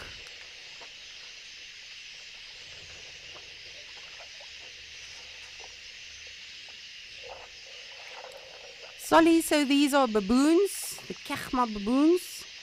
Your vervet monkeys are a bit smaller. Your baboons are very, very stocky. And then also a good tell with them generally is that bend in the tail. Whereas the monkeys, I don't know how to describe it, like their tails go straight. They can of course move them in various directions if they need to, but your baboons have a very characteristic sort of break or bend in their tail. And they are super, super vicious. I would personally rather walk into a lion than a baboon on foot. No, that's a bit excessive. But baboons are very, very aggressive and very intimidating, specifically in bigger herds or troops. Your dominant males will really go out of their way to intimidate something that could potentially be frightening or dangerous to them. And they've got massive, massive canine teeth, so if they do in fact get to you, which luckily I've never had the privilege of experiencing, hopefully I never do, but they can really cause quite a bit of harm with their teeth. And also within their own troops they have a lot of hierarchy and dominance play and everything going on, so often your younger baboons will get disciplined very, very vigorously.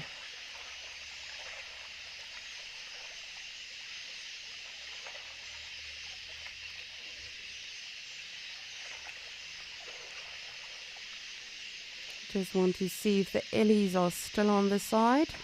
However, it seems like there's two more ellies coming there from the back.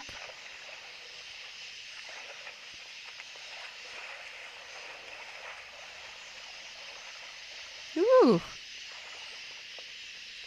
What is happening there?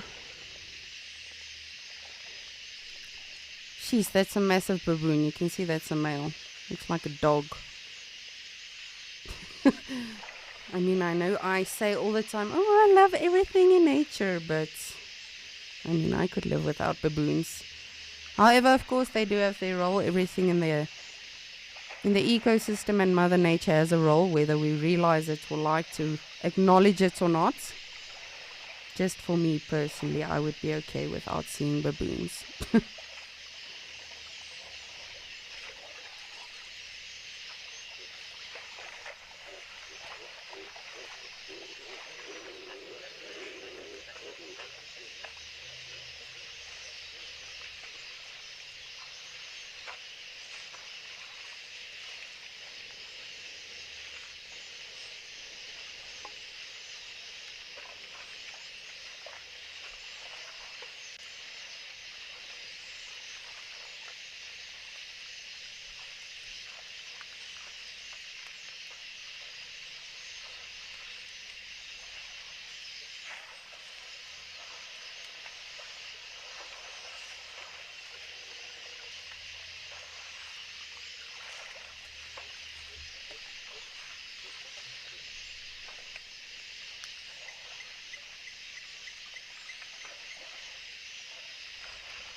I don't know about all of you, but I am so stoked about everything we have seen and experienced. I don't know if we have the heat and the humidity and the weather to thank for it, or just Mother Nature giving us a treat for the day.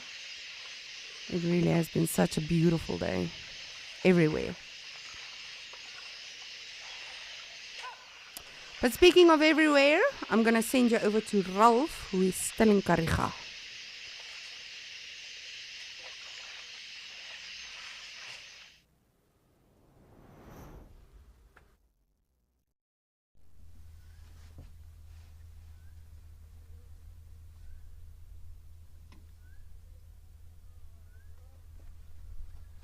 Well, I've got one of our very good looking male ostriches.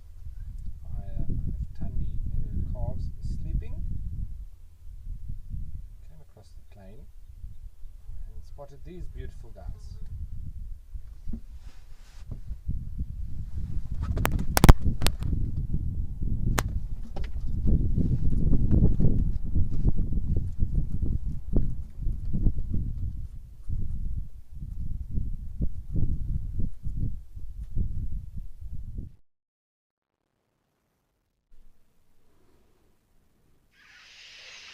Sorry about that, folks. We'll try to get you back to Rolf just as soon as we can with his awesome ostrich. But I am still just admiring these beautiful elephants. Honestly, I can just get lost in a trance. Not just with the elephants, with any of the other animals. But as always, it's very special to see the elephants. The baboons, not so much, I mean. No, I'm kidding. Not allowed to say that. Everything has a role and a purpose, even if it's not beautiful or not nice. But no, baboons are also, if you are ever in a survival situation in the bush, hopefully you never have to be. But it is very, very fine and good to watch what vervet monkeys are eating, because they've got the same digestive system and tract as we do. So they won't eat poisonous plants and flowers and stuff like that. Baboons, however, will, because they've got a very acidic stomach. So they are actually able to digest all of that. So, should you ever need to observe one of the two, rather watch the monkeys, please. And monkeys are also cute. I mean, they not much. They are very naughty. I don't know who's the naughtiest between baboons and monkeys. But for me specifically, I would rather watch monkeys. They are also very good indicators of predators. Your baboons as well, because they can also see predators. However, they are not as snitchy, if we can call it that, as the monkeys. Your monkeys will definitely snitch when they see leopards and lions. Baboons will too, but not as much. And if any of you were wondering what the difference between their calls were, I hope I'm not going to make anyone deaf, but baboons, when they call each other or they have a distress call or alarm call, generally it's like a bow. And then vervet monkeys, when they have an alarm call, I hope I can do this. I haven't practiced in a long time, but it sounds more or less like ow, ow, ow, ow, ow, ow, when they see a predator. But that is just a bit of random knowledge for you to know. If you are ever on safari and you hear any of those two noises, generally that is what is happening.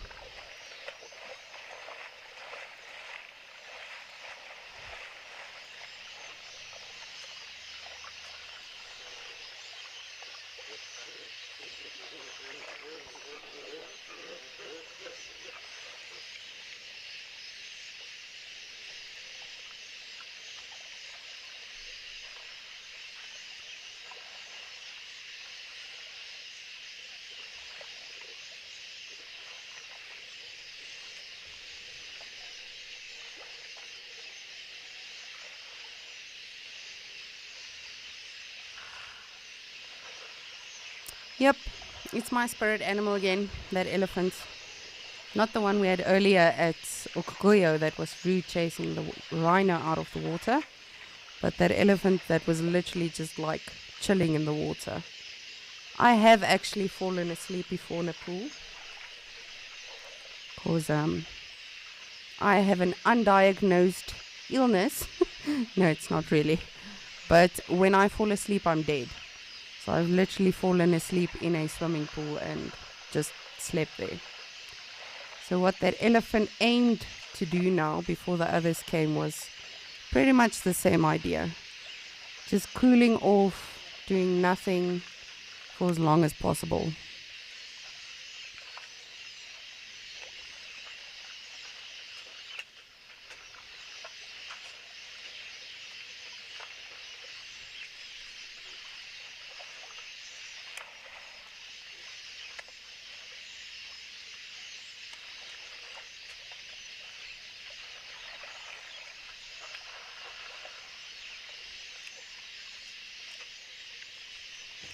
I also have not yet seen our kori bustard again, our beautiful bird that we started off with this morning.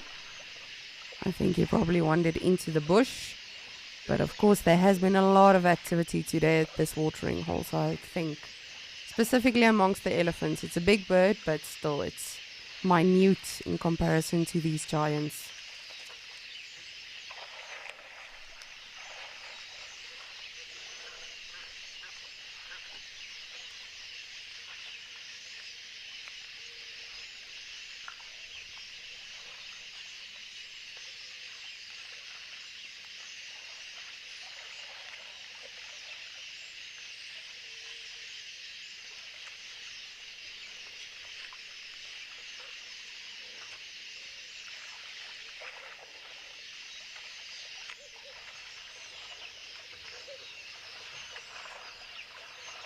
Oh, that one elephant has got beautiful tusks there in the back. That big, beautiful elephant.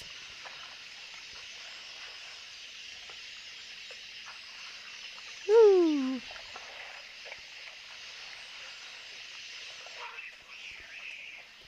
I don't know who of you will remember, but I remember many years ago. I think I was still a little girl. There was this brilliant advertisement on TV of for a paint company, and it was this elephant just like spraying a wall with mud, and it had that song Splish Splash, I was taking a bath. And when I see them doing this, even though it was like, I think it's easily 20 years ago, I still think of that advertisement, and I actually get so nostalgic. I don't know who of you remember that ad. If anyone does, maybe I'm crazy. If you do, let me know.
And again, it is so amazing how animals just use all of their resources available to them.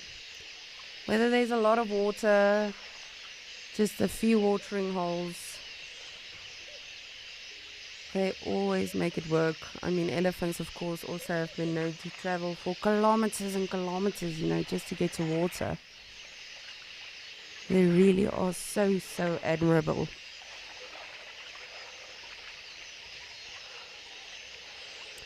But speaking of which, we are going to try to get you back to Rolf so we can have a look at what he's looking at.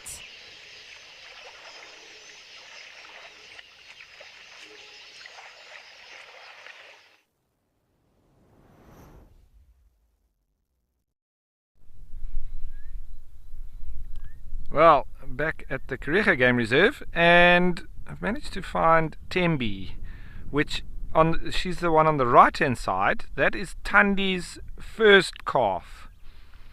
So that's her daughter, and on the left that is her granddaughter, which is an unnamed rhino, also born in 2020. So just nice to be able to see a bigger part of Tandi's family, and that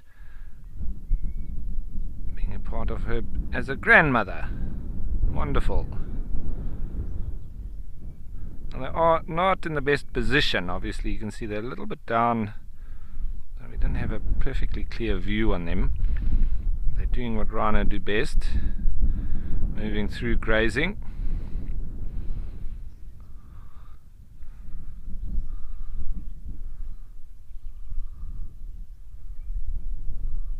So that is Tembi, meaning hope in isiXhosa.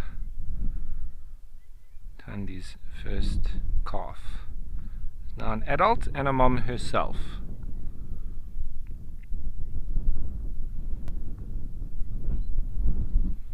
Some impala there in the background, grazing towards us, so we might get a clearer view of them slowly but surely.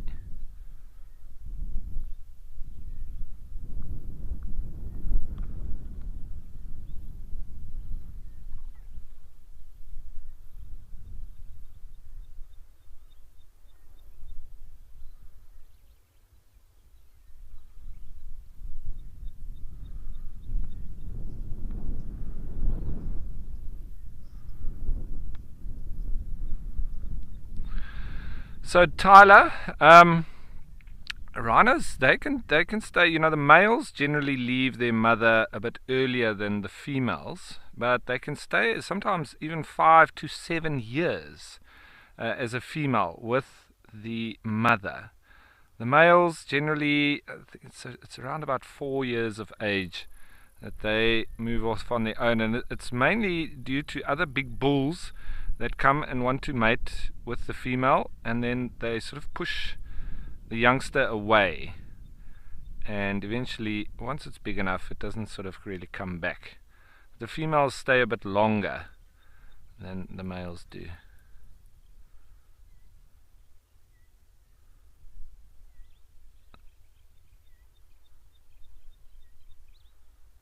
It's wonderful seeing that perfect profile. And when you, as management or conservation, look at a rhino, you normally score it out of 5 in terms of its condition. 5 being the best and 0 being dead. But from 5 is actually, it's too healthy, it's fat. And you would give 5 to a lot of animals that are generally in captivity. They're being fed very rich food, not normally getting enough exercise. What you do want to see is a little bit of those ribs. That just shows that the animal is fit and strong and it's not overweight. And so these rhino I would score probably at the least 3.5, but I would say a 4. They're in perfect neck, perfect condition, and you do want to see a little bit of those ribs. As their condition declines as a result of not enough nutrition or bad conditions or resources, you would start to see more and more of those ribs, and then you also start seeing the hip bones, and that's where you would go then onto a 3, 2, and 1 is where all those bones are showing, and it's literally like skin and bone, and then a 0 is dead. So that's how you score them in terms of their health. And these rhino are in tip-top condition. Perfect.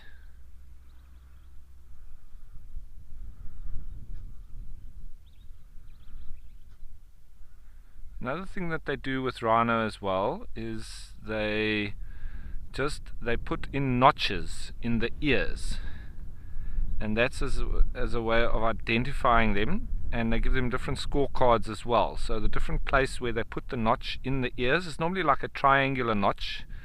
There's an apparatus that they use. It just clicks out the notch in the ear, and according to where the notches are placed on the ear, they get different scores, and then they'll end up with a particular number that is then individual, especially when you've got lots of rhino in a particular area. You want to try and identify all of them, and so that is the method that they use.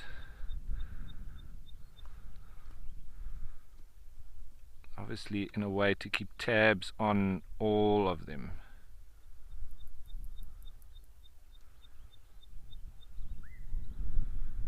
That would be, for instance, in the Kruger National Park, where there's big numbers of them. Well, historically, no, not so many, but still, that's what they would do there. Here, the number's not so great that they can literally identify the individuals without having to notch them.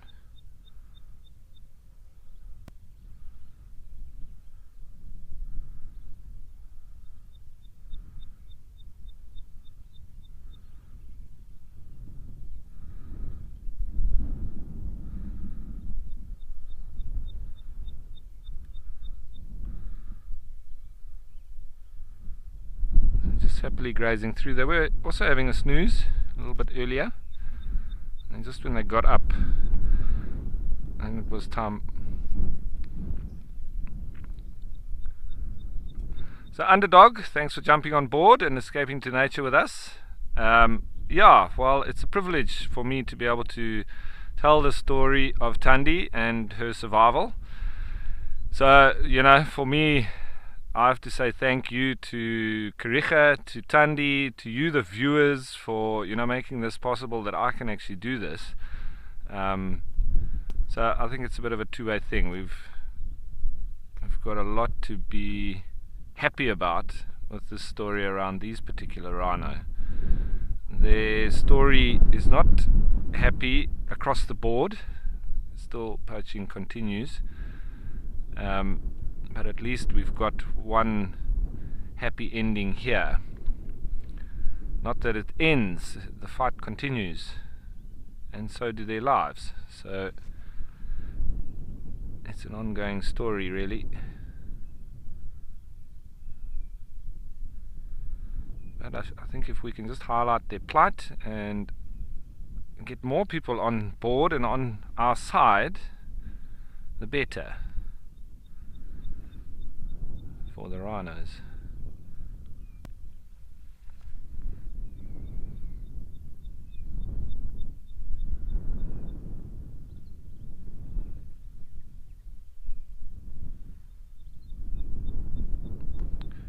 There can be some exciting moments with rhino, but this is generally how you find them. They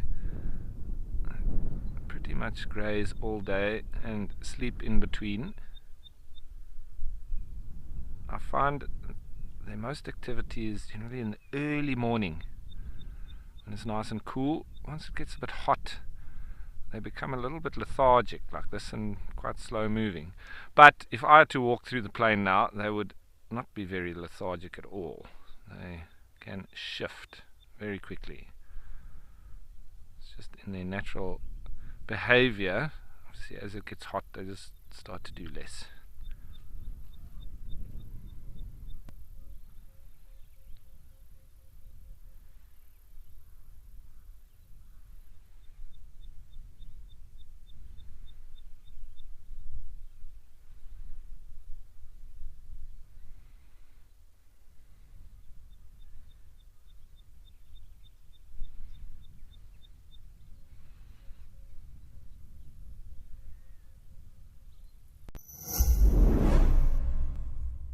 Explorers, we want to hear from you. Join us on the 9th of October at 7:30 p.m. for another town hall with the CEO of Wild Earth, Graham Wallington. Open to all levels of explorers. We truly value your input, and so we want to hear your questions, feedback, and suggestions. And as always, Graham will answer you and update you on the goings-on behind the scenes here at Wild Earth. See you there.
So yeah, and in those middens that are created, there is a lot of particularly arthropod life, or insects, that live in there. Dung beetles, you have a lot of centipedes and millipedes and all sorts. It's fascinating looking through the middens out on trail. Some birds even nest in them as well.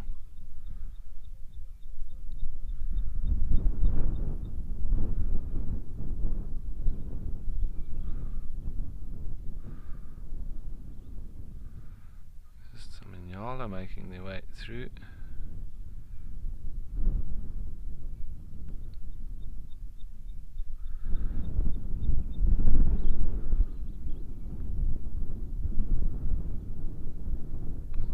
Impala.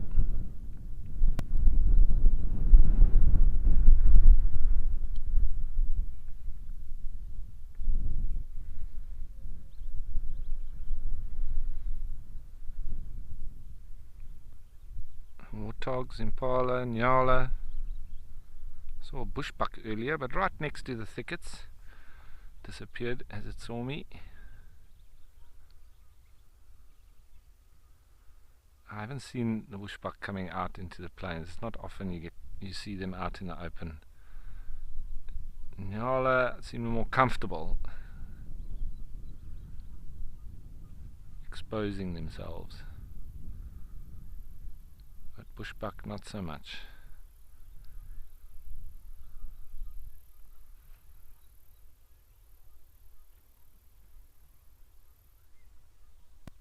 The warthogs.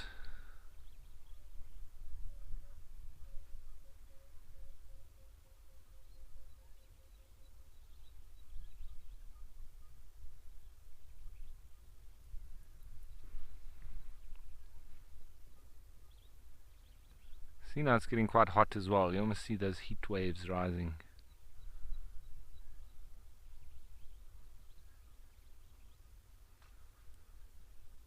Funny though, it is hot, but when the wind comes through, it's cold.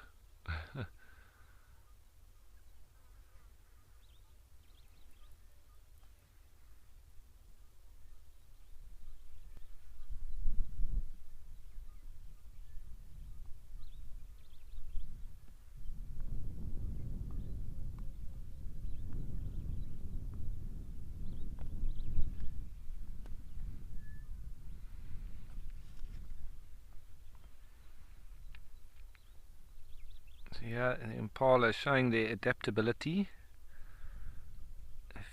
grazing. Feed on a wide variety of food, the impala. That's what makes them one of the most successful antelope species.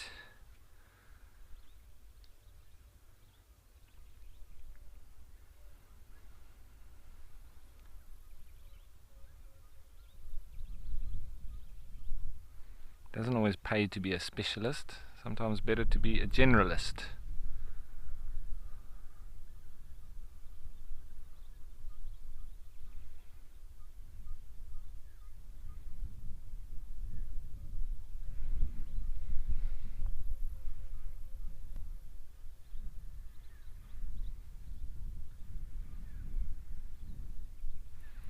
Now, I just want to pan across because I'm not sure if we will. Sorry, I'm going to move quite quickly because we have some ostriches here that they may get up to a bit of racing. These two seem to have had a little bit of an altercation and wanted to have a go at each other, but no, it seems there's not going to be a full-on chase.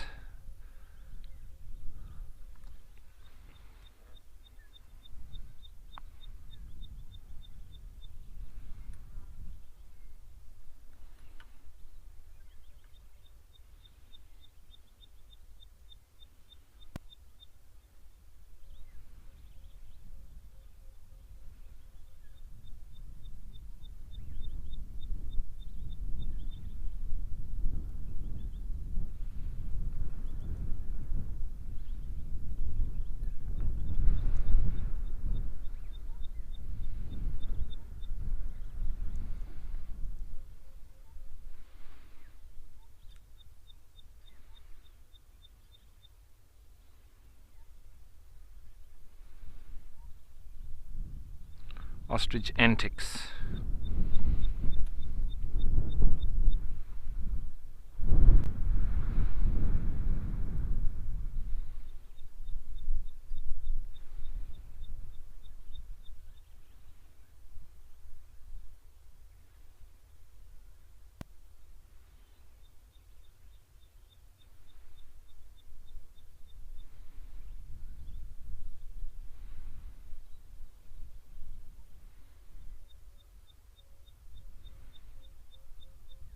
Heading down towards the Scotia Dam.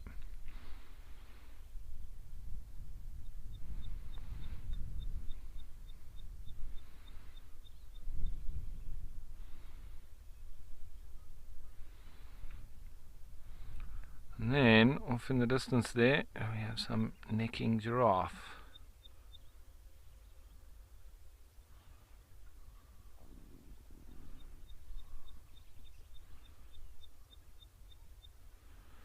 So Andrea, ostriches, probably their best defense is the speed and the way that they can run. So they sort of outrun predators. They do have a nasty kick, but generally they would be running away. As that one now starts to run. I don't know if they are thinking about chasing each other. But the kick they use mainly when they're defending their nests. So that's when they do that, and generally if there's predators they would be running away from them, and they do kick out of to the front. So unless they were cornered by a predator, they wouldn't really use that as a defensive mechanism. It's mainly just their speed that they use to get away from predators. But predators will also get them mainly at night. And they do have very big eyes, they can see very well, but obviously not in the dark. So they are susceptible to being preyed upon. And probably the place where I've seen them killed the most is in Damaraland and Coqueland, that northwestern wilderness of Namibia. I haven't seen too many other ostrich kills in my experience in other parts, but there's a lot of ostriches, and spotted hyenas also catch and kill them, as well as lions. Those are the two animals that I've had killing ostriches. And these two, giraffe now squaring up, seemingly going to have a bit of a sparring session.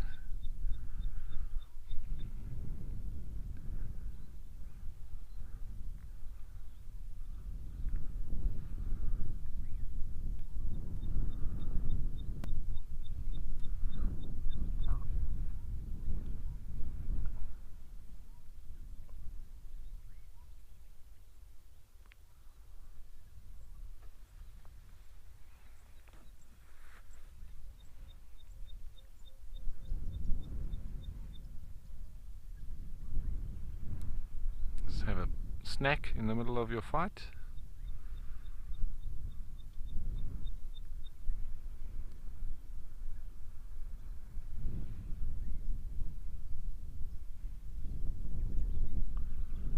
Yeah, some oxpeckers coming through, red-billed.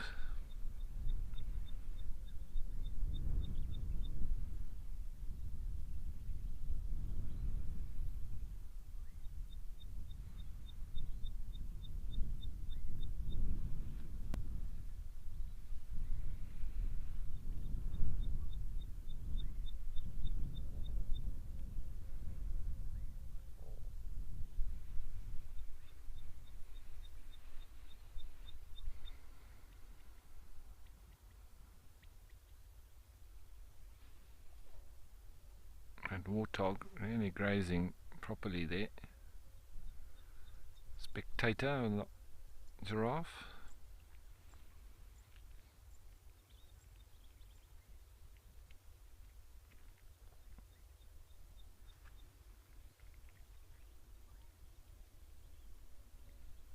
Seems like the fight is over.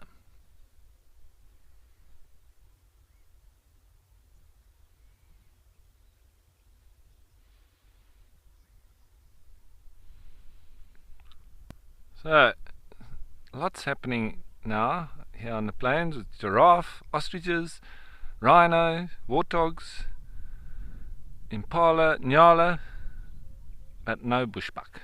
Anyway, I think it's time to head you on over to Trishala. I wonder if she's seen any bushbuck on Amakhala.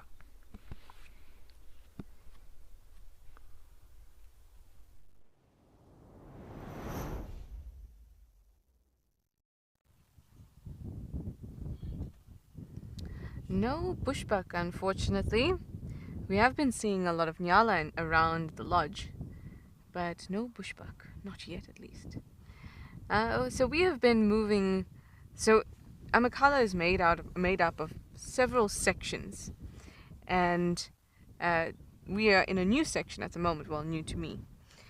And this is the section where you may find cheetah.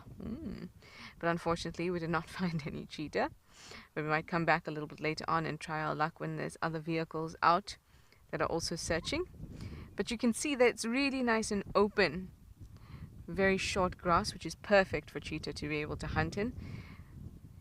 They cannot hunt in thicket. It's just far too dangerous at the speeds at which they can reach. And so this is the perfect kind of landscape. It's also the perfect kind of landscape for a whole lot of antelope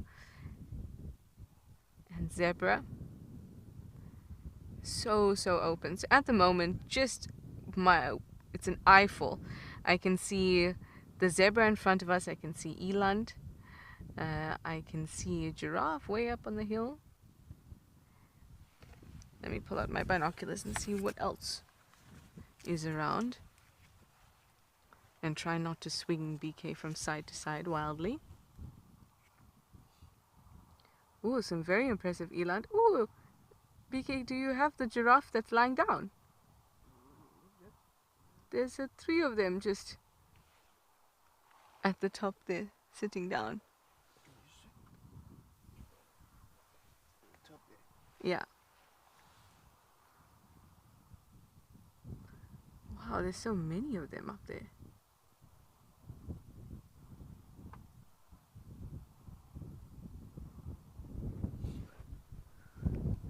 Isn't that sweet? You don't often get to see that. I can see a total of about 9 giraffe, which is such a wonderful aggregation of them, and 4 of them are seated. It can look quite awkward when they sit, but they can sleep like this as well. So they'll wrap their necks around them and then rest their head on their rumps. It looks very snuggly when they do that. Very, very comfortable. But these guys just seem to be resting their legs as opposed to wanting to catch a nap. And from this position they'll be able to get up quite easily, even though it doesn't look that way to us. They will be able to get up quite easily. Other giraffe are chomping away. Zebra are grazing in the background.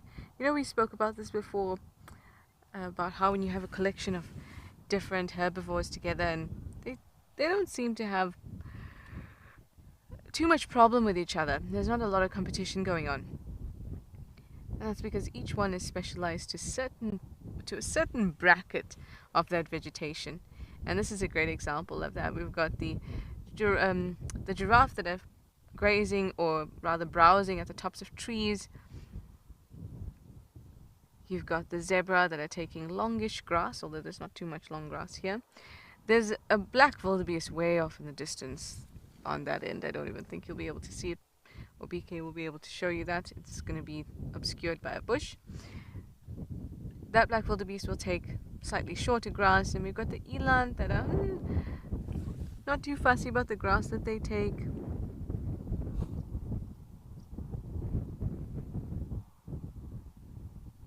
So though there is some level of competition, it's not enough for there to be confrontation amongst them. Wow, I see 3 more giraffe on the other side there. That brings our total to 12 giraffes. I think that's lovely. Whoa, 1, 2, 3, 4, 5, 6, 7, 8, 9, 10, 11, 12, 13, 14, 15, 16. There's about 20 zebra in this herd. Oh, maybe even 24 zebra in this herd. These are plain zebras. I hope you can tell the difference easily now.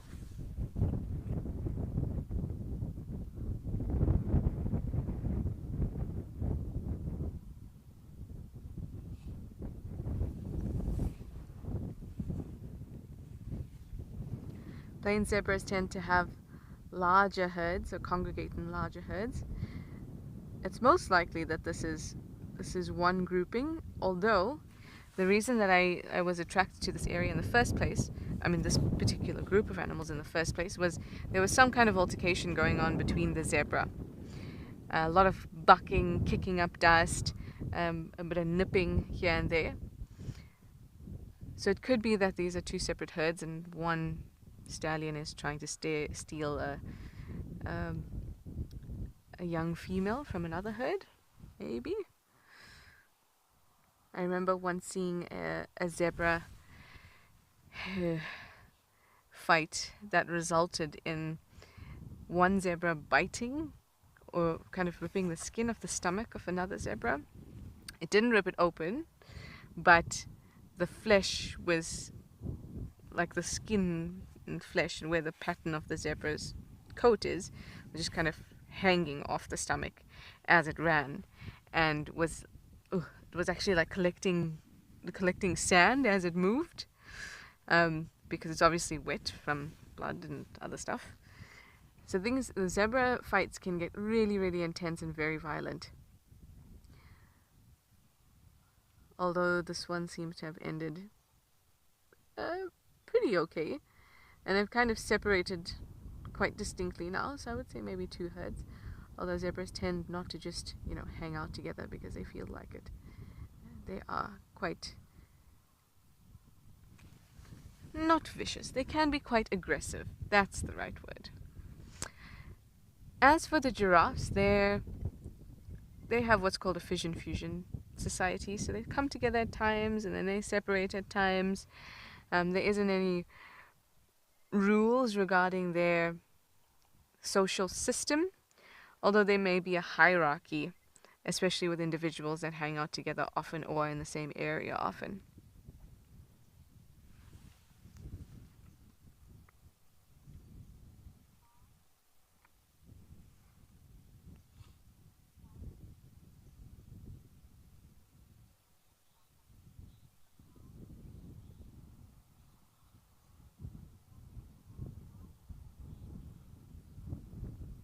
This is a lot of giraffe.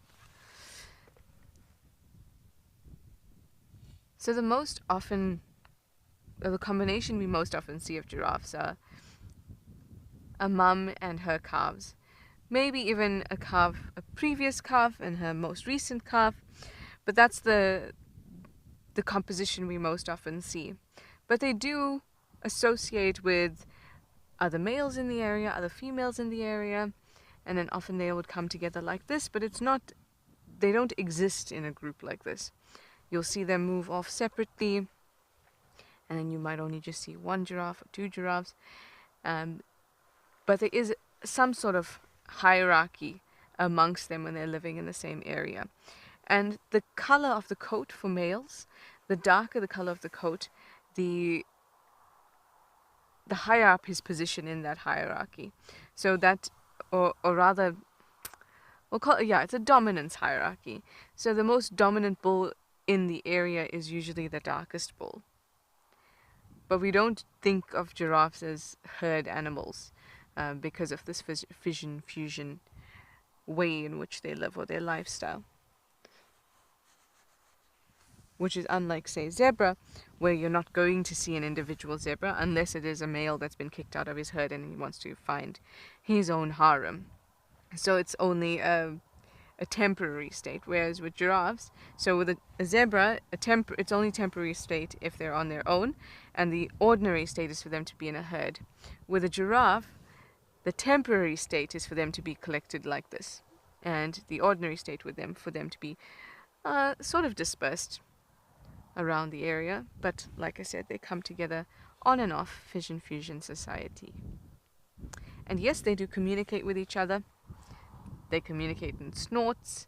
I've heard giraffe bellow, especially if they've been being chased by something or taken down by lions. But they also hum infrasonically to communicate. So even though they are seemingly quiet, there's actually quite a bit going on. And then they also are communicating via scent, so chemically, and also by touch.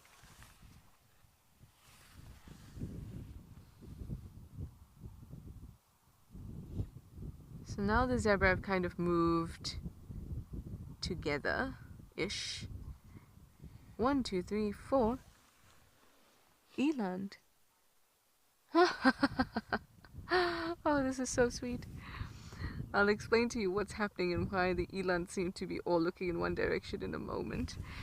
But Emily, you would like to know if the zebra have the ability to communicate to the giraffe about predators. They are not concerned with the giraffe's safety, but just the mere fact of a zebra reacting to something would alert the giraffe to danger. But it's actually the other way around that it usually happens, because giraffe are much taller and so they can see for a greater distance. So it's more usual that the other animals rely on giraffes to sense danger. And what giraffes will do when they sense danger or potential threat is they will stare down at it, because it's difficult to take down a giraffe. And so say if they see a leopard or a cheetah, they would simply stare at it.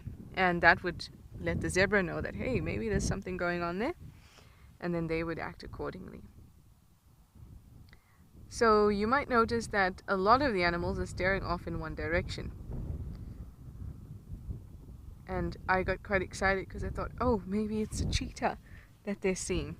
And then I turned around and I see that there's some horse riders.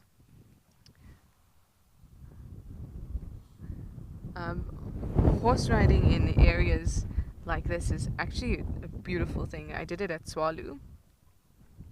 And the animals are quite used to it, and they don't actually react to you very much because you're seated on another animal. So it's a really, really interesting experience. But it obviously still gets the attention of the animals. The giraffes seem more laid back than the eland.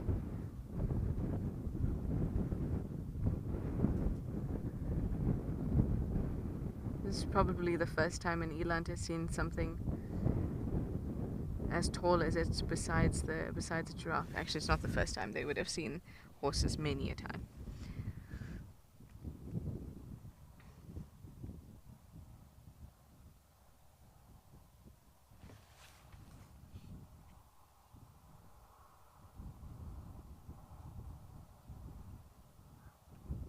This is a fantastic collection of herbivores. Off screen, I'm sorry I can't show it to you, but there's black wildebeest, a red hartebeest, and we've got eland, zebra, and the giraffe in front of us. Isn't that lovely? I would love to give you a silent segment here, but the sound of the... let's try it out. Let's take it in for a moment or two or three.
Hi Nathan, you'd like to know if herbivores could ever run out of grazing land? It is possible.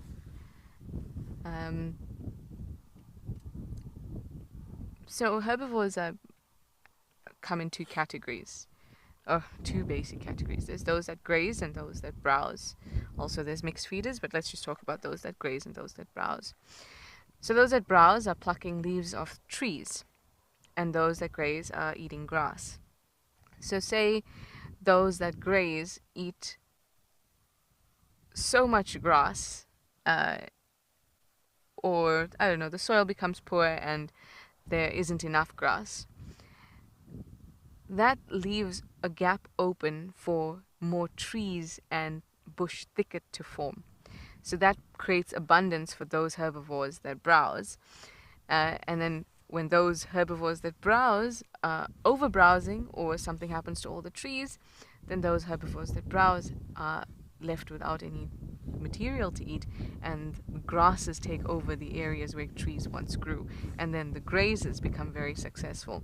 So the existence of herbivores and their particular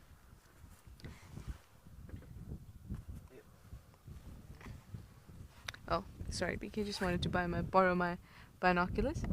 The existence of these two groups of herbivores is really intricately tied to the type of environment. I wonder if you could hear that. Yoop, yoop, yoop, yoop, yoop. That's a zebra calling. So it's not, so perhaps those animals that graze, that eat grass, may run out of areas to graze in, but there's something really extreme would have to happen for that to happen, because there's such a balance, because the competition between the trees and the grass is so intense. As soon as there's a gap in the grass, a tree will want to grow. As soon as there's a gap amongst the trees, grass will want to grow. There's a fight between forest and grassland, constantly wanting to exist or be more abundant. And so the herbivory of these animals also plays a significant role in that, and vice versa. So while it is possible if something catastrophic happens, it's unlikely. Anyway, we have to move on from here now, because our horses are going to come through. These eland are so focused on these horses.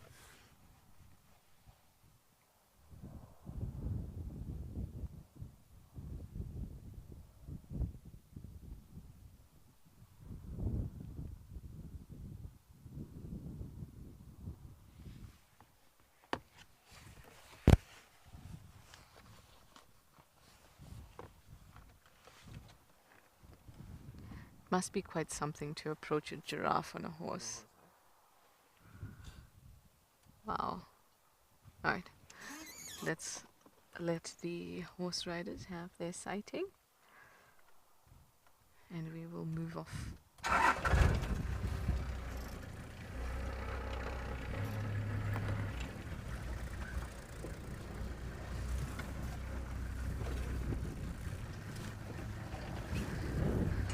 Okay, ooh.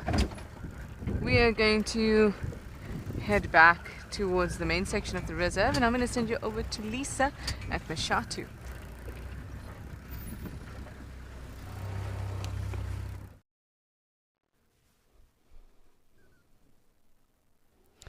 I literally feel like I'm in a dream today.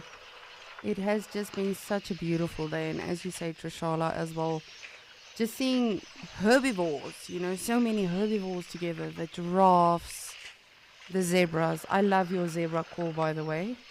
Very, very accurate. I have not mastered that one yet. But, it's always such a treat to see the animals. People tend to think of, when you go on safari, you have to see the leopard and the lion, and you have to see an elephant and a hyena fighting, and, all of these impossible demands we can make as humans. But today has been such an impeccable day, and whether you're just looking at eland or giraffe or bushbuck like Rolf, literally anything is always so cool just to observe these animals.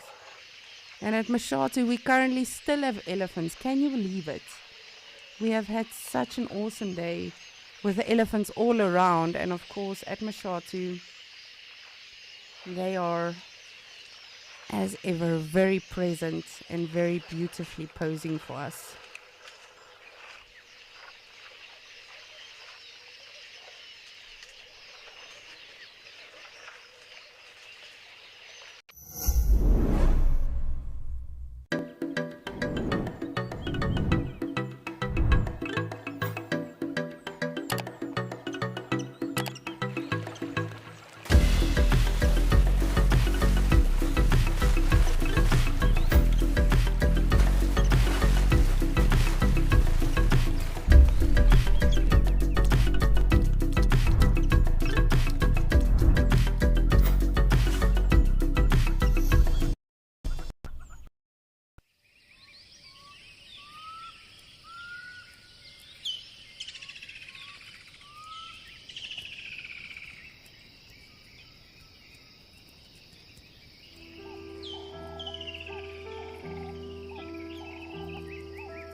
Oh, that is so, so, so sweet.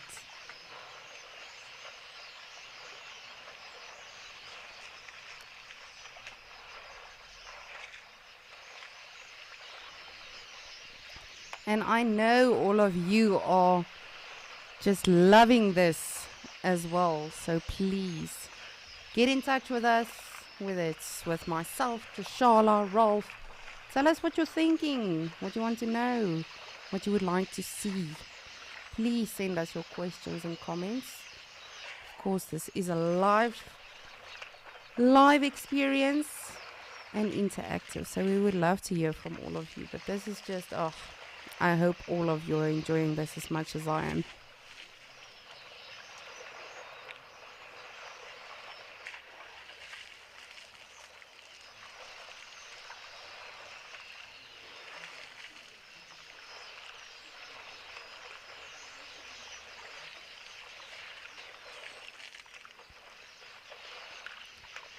So, Adrian, that's a good question. How do elephants filter dirty water? So, of course, what's dirty to you and I is not dirty to the elephant. But that being said, elephants won't go to contaminated water, if that makes sense. So, for myself and you, this water is not going to be lovely to drink. But, of course, for the animals, they can work through that. But the trunk is an immaculate part of the body which can do a lot of things, but for the most part elephants don't have to filter dirty water, in a manner of speaking, because they won't drink dirty water that's contaminated, for instance. I hope that answers your question. Not sure if that's what you meant.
Sorry, I'm not sure what that was.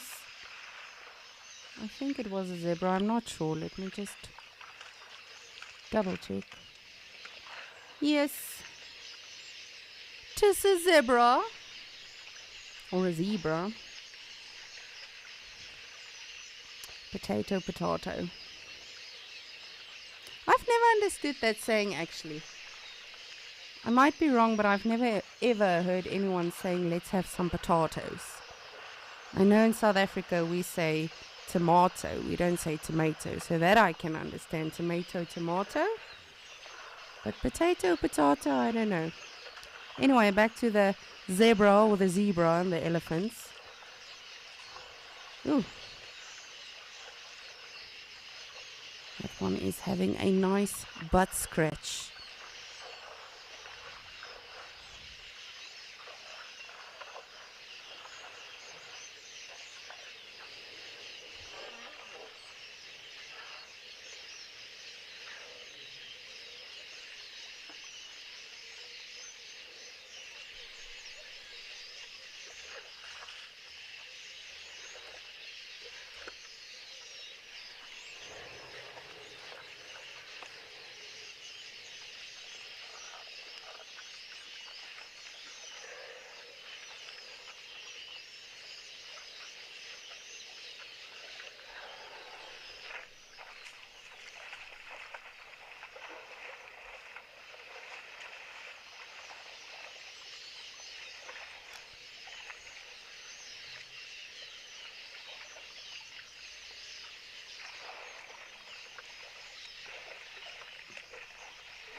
Danny, yes, definitely. if an elephant calf starts to drown, the whole herd will help them. It's not necessarily that they might be drowning because they can't swim. Sometimes they just get stuck in the mud, and then of course, you know, their little legs they don't have that leverage yet or that power to get themselves out, which has happened and keeps on happening a lot still in the wild.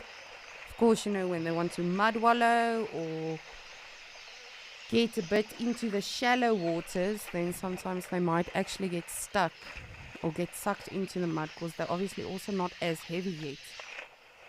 So they can't get that proper grip on their little feet to get themselves out, and then the herd will definitely assist them.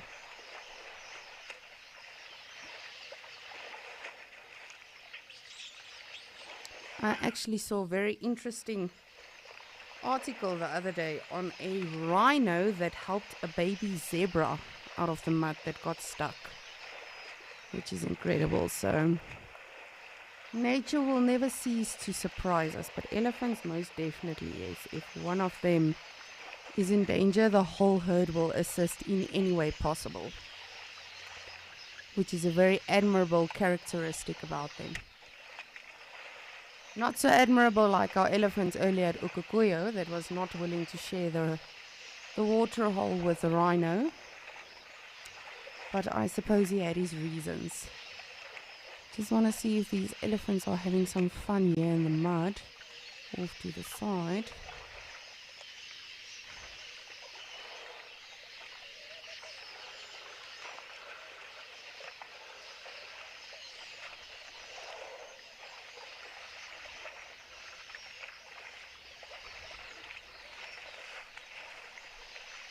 Oh, of course, yes.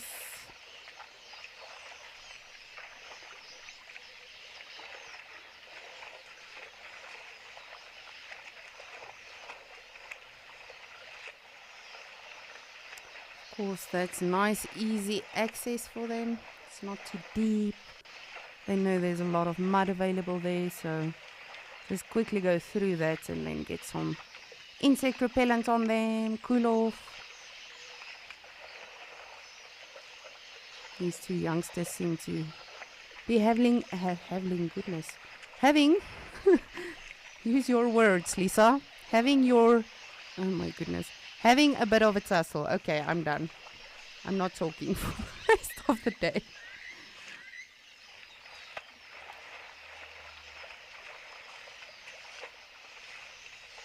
That's nice.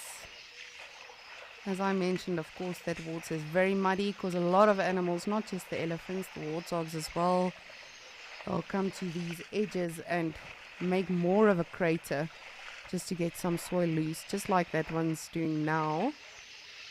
So they know that water is already, it's like a premix. They don't have to make it, it's already made. Oh. That one is just having the best time. Behind the tree, of course. But you can just see the tail and the legs and everything going crazy.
Alrighty. Well, I don't know about you guys, but I'm very curious to see what is happening on the Djuma Dam cam. So I think let's check it out.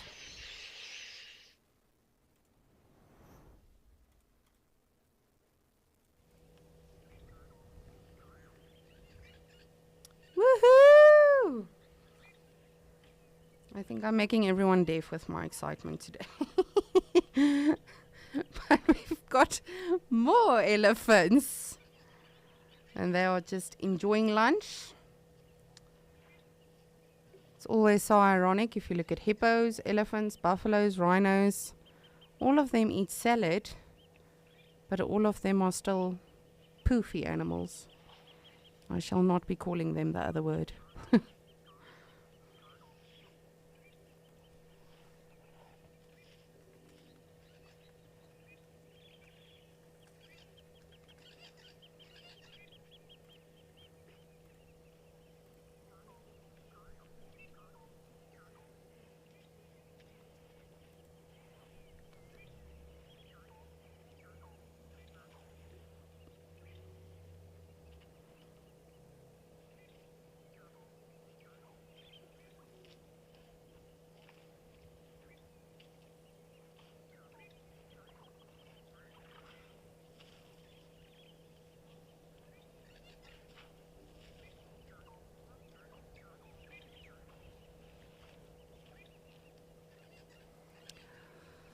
Dark mane lover, I think it depends who you ask. Elephants can be dubbed as the most social animals. In my personal opinion, they are, but there are people that would differ, and say other animals are more social. But I think common opinion would be yes. They are very, very social animals. Of course, hyenas are also, and hyenas also have the same structure with regards to, matriarch being in charge of the group.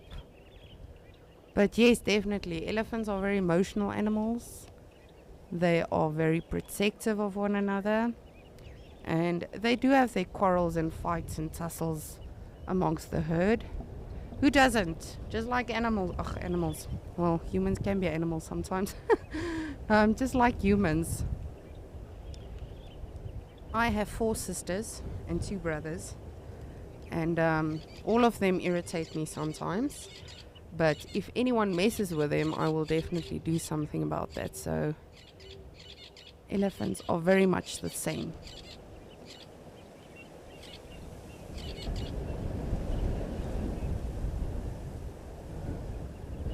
And for those of you wondering, I am not fully related to all of my siblings. I am the youngest of 7, but I am the only offspring of the same male and female. But I am very lucky in having so many siblings, just like elephants. If one of my sisters are not close by, I know there's another one that will always help me. Same with my brothers. Just like elephants. Mommy might be off browsing, but there'll always be a cousin or a niece or an auntie or someone to protect the really tiny ones and the younger ones.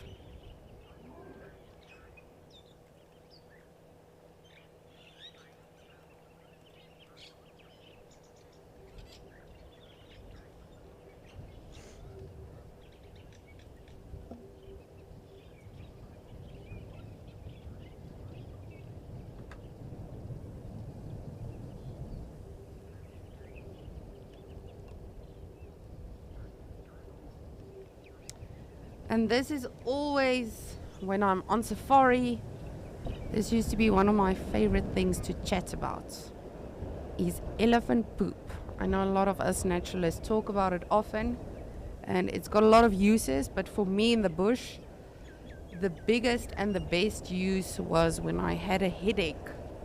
You would take a piece of dung and you would actually light it and sort of, smell those fumes coming out of it. Because if you think about it, traditionally, words, Lisa, let's go with words. That is where medicine comes from. Not the medicine we know nowadays, but in the olden days when it was still done naturally and traditionally. That is how it all came about. So elephant poop is wonderful for headaches. Oh, and there's the baby Egyptian goose.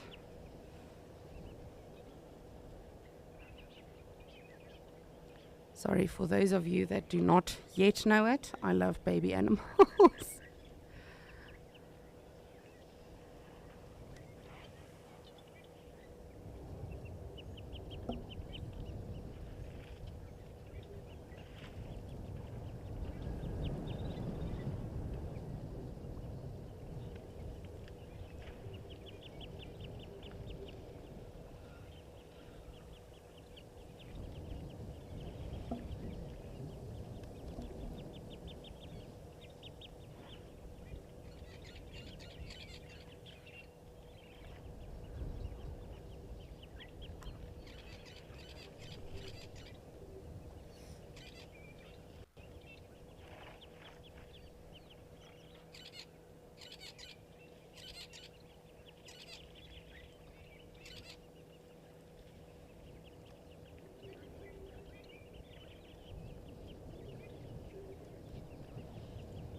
I just love how they walk with so much sass.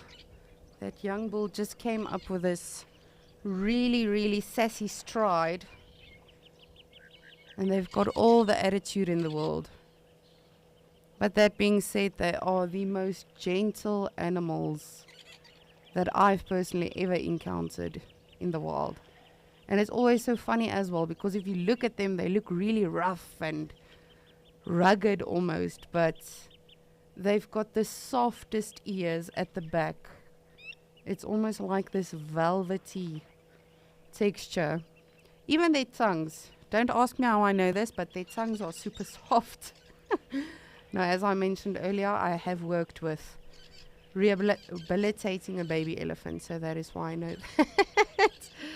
But they are really these gentle, soft animals.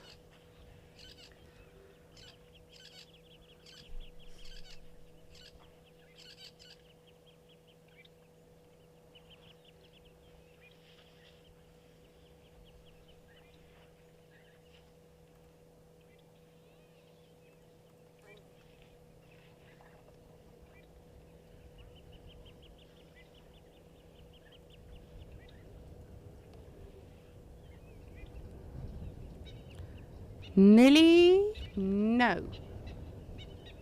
I do not think that elephants will mud wallow in contaminated water. And the only reason I say that is because we as humans will never know and fully understand and fathom everything about nature. So what happens in one area, what has happened in one naturalist's experience is different to everyone else. And that truly is the beauty about nature. But elephants are very, of course, they've got an immaculate sense of smell. So no, I don't think they'll mud wallow in contaminated water. But again, I could be wrong. I will ask Rolf and Trishala what they think about that. But no, if they can smell that it's dirty, they'll stay away generally.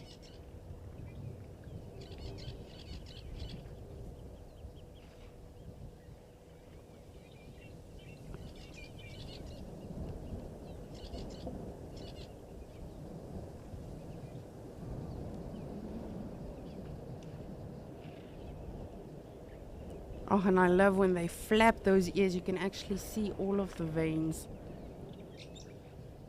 That was funny.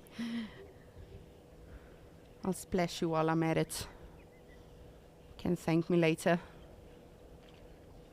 Very clever actually, because that one is saving itself a lot of trouble and energy now.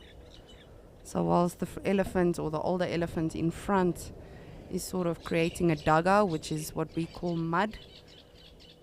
The one at the back will also sort of pretend to be doing it a little bit. But then obviously as the shower carries on, he will also get some of the splashes.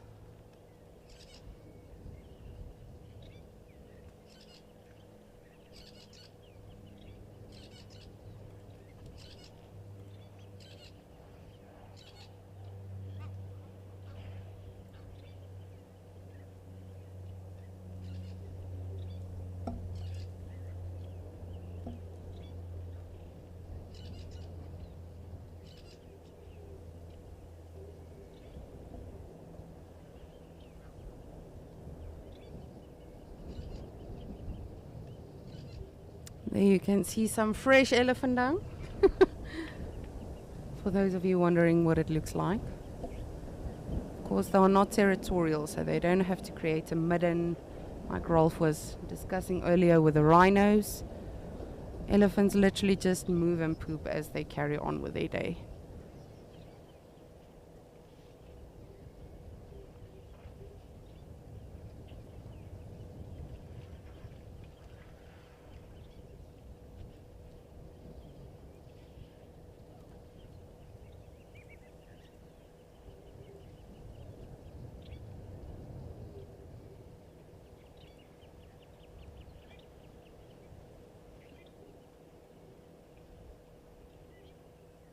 And an elephant's tusk will never stop growing.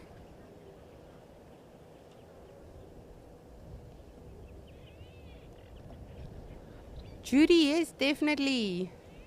As I mentioned, in the olden days, that is where medicine comes from, is the bush, plants, and of course, elephants digest their food very, very poorly. So their dung definitely have a lot of benefits to us as people.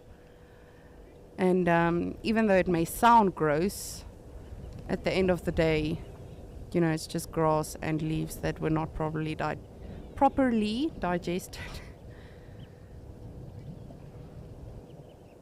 So I don't know if it's from living and working in the bush too long, but yes, definitely. If I had a really bad headache on safari specifically, first of all, I hate medication and pills. So that is also why my voice is still a bit scratchy. I don't know if anyone heard that. But I'm not very fond of medication, human medication that is. So when I was in the bush, still actively guiding, sometimes I would literally lose track of time and I would be out on safari with my guest for easily 5 to 6 hours, where generally a safari is like 3 to 4 hours. And sometimes you would start to get a headache because you get dehydrated, it becomes hot. So then it's good to take a piece of dung, not completely dry, but also not completely wet. So it's, I would say, dry outside and then still a little bit moist inside. And when you light that, like sort of infusing those fumes, that actually took away my headache time and time and time and again. And I'm not saying this as a marketing tool for elephant poop. It literally worked. But again, if you think about it, that is traditionally and naturally where medicine comes from, is the bush. And all of the people before us who were very, very kind to test it out before we've had to. I always think if you, as naturalists, when we talk about poisonous plants and stuff like that, I mean shame. The poor people that had to taste it first to find out it's poisonous.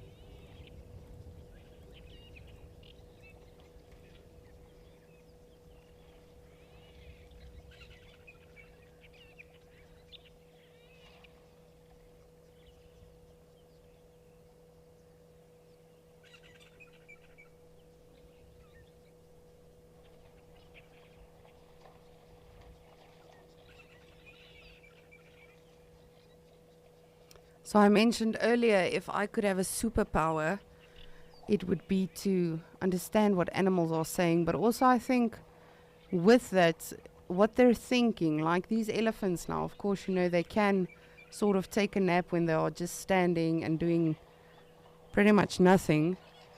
But what goes through their minds? You know, if they've had a tussle or a bit of a family quarrel, do they think about that? Like we do. If my brother kicks me one more time while we're swimming, I am going to splash him with water in his eyes next time. Do they? I think that is probably just a human way of analyzing everything. And again, that is what is so terrible but so amazing about nature, is we will only probably fathom 1% of what is going on out there.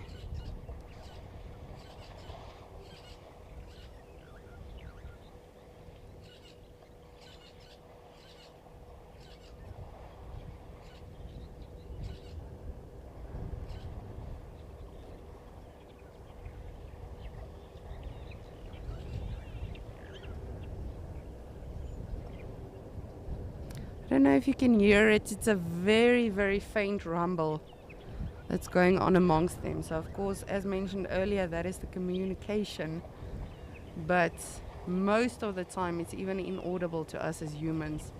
But there was a slight, and even when they can't, or we can't hear that, you know, they will feel the vibrations. And just like that,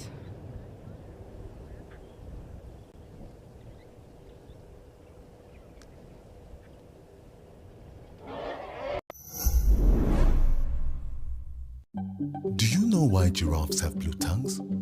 Or how many eyelids a crocodile has? Have you ever wondered how corrosive a vulture's stomach acid is? Or what the Milky Way has to do with dung beetles?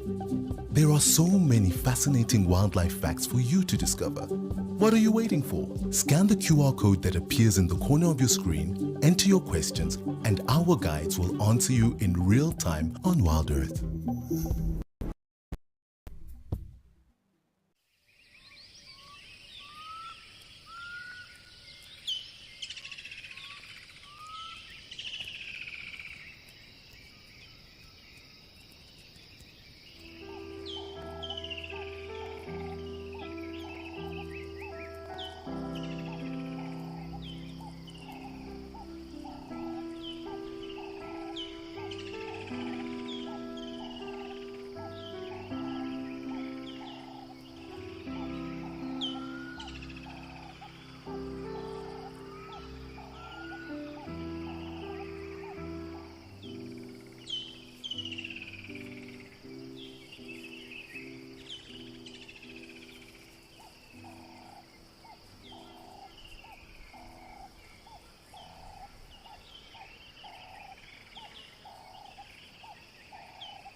And we are back in Mashatu. It really is so beautiful. I know I say that about every location, but it really just has been such a wonderful day. Got some more elephants still at Mashatu, just enjoying the water, and then a warthog is just chilling here off in the shade to the left.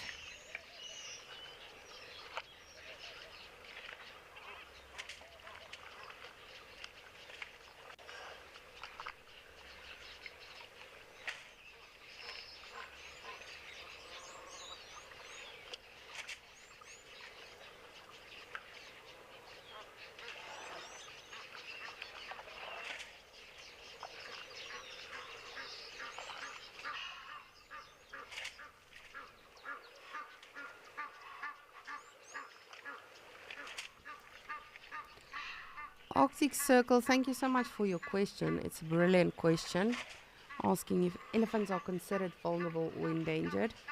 No, they are actually not, even though they are poached for their tusks. It is not an endangered species, like the rhino, for instance. Areas like Kruger and Botswana actually have an overpopulation of elephants. So when we refer to overpopulation, it's not necessarily, okay, there's too many elephants. It's just there's too many elephants for one area to be able to sustain and rehabilitate itself constantly. Because, of course, elephants can be very destructive because they eat trees and bark and leaves and everything. And in the process of feeding, you know, they do sort of trash the place. But that in again, how can you call it? That sorts itself out again later. With a lot of years of rehabilitation, it doesn't happen in a day or two, but they do take care of that as well. But no, they are not endangered, but they are poached and hunted for their tusks, unfortunately. Which is very, very sad. One of our awesome team players, Bex, and I were having this conversation this morning. If you want to take out an elephant or a rhino, by all means, I will actually give someone a machete. But do it without having to shoot the animal. I think as humans we have really become so entitled and so blindsided just by weapons and technology and money that we tend to forget who the actual contender is when it comes to, you know, us and nature. Which is very, very sad because, again, without all of these animals, we are nothing.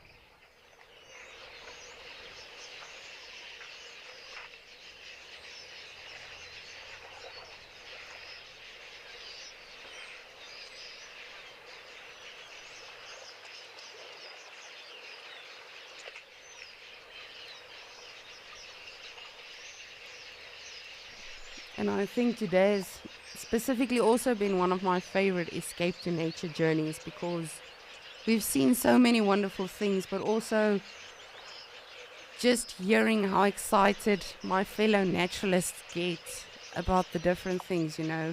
Rolf about Thandi and her journey, Trishala with her cute jumping spider, and she became a kid with that little spider. It was the coolest thing. So I think that is what is a very, very important point to always bear in mind when it comes to nature. Whether you're on Botswana at Mashatu or Okukoyo in Namibia, Wamakala, Kariga, any area, is just to honestly always appreciate Mother Nature and remember what she is and how powerful Mother Nature is and how much we have to protect it, because I cannot say and stress this enough. Without Mother Nature, whether it's a small spider or a massive elephant, we are nothing.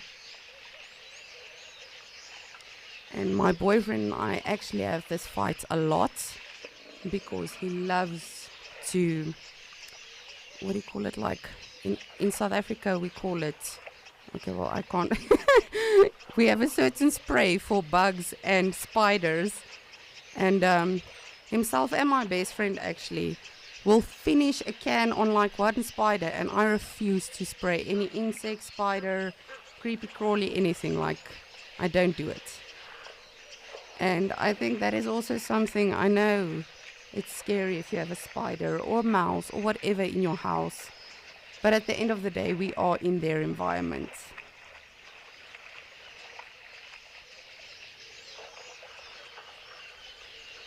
We are in their environment, and that elephant is in its element.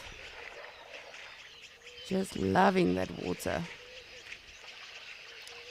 But yes, sorry, we have covered a number of topics today, which have been interesting and super fascinating, I must say. But yes, please don't spray bugs and spiders. And don't poison rats and mice. Because an owl eats that mouse or the rat. And then the owl also gets poisoned. So ultimately, you know, there is a chain effect that is not good for the whole food chain, I guess.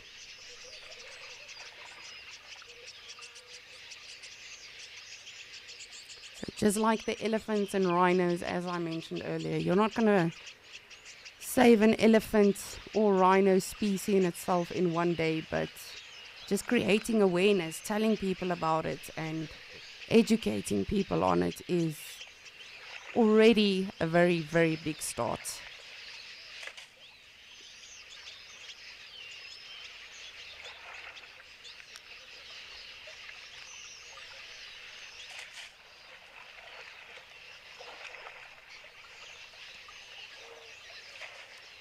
Tatum, elephants would travel kilometers and kilometers and kilometers for clean water. And when I say that, I don't mean 1 or 2 or 5 or 10. Hundreds of kilometers, if need be. In your really dry areas, elephants will literally, you know, for days they will travel on end. And it can be detrimental to them because if they travel for too long without water, you know, of course, they are water dependent. It can have a very, very negative effect on them. And as I mentioned earlier when I had the privilege and I was lucky enough in my career earlier on to be able to work with baby rhinos and elephants, you know, those babies are difficult to rehabilitate because of their size. So a massive elephant that gets dehydrated and malnutrition can really, really be very detrimental. So they will travel for kilometers, but of course they do have impeccable smell as well. And whenever they have the chance to actually eat something, they will most definitely do so because they don't know when the next meal will be again.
Just want to take a look, see. It sounds like one of them are playing off to the side here. Just want to have a look.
Let us just have a look.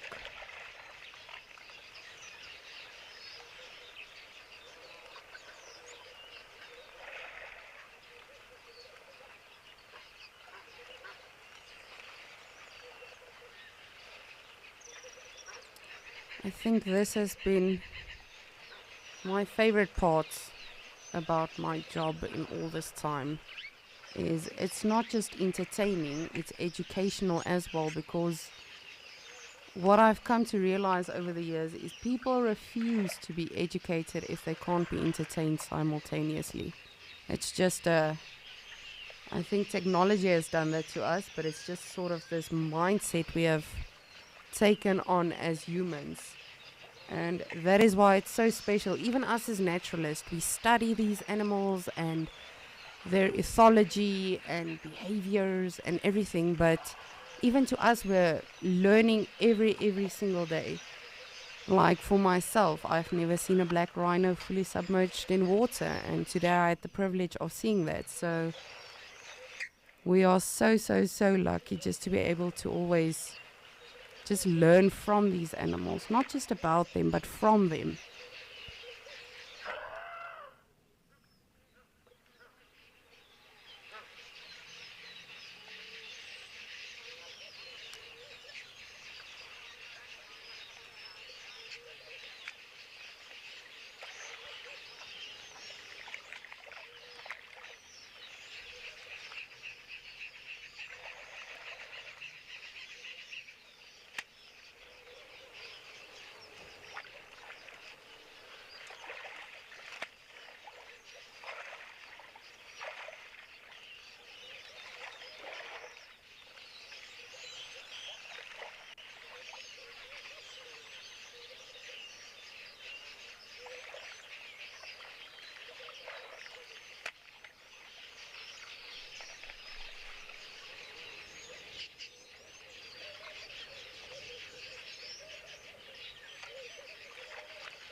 And if you think about it, of course, you know, we as humans, your mother and father teaches you how to use a fork and a knife and how to potty train and all of that.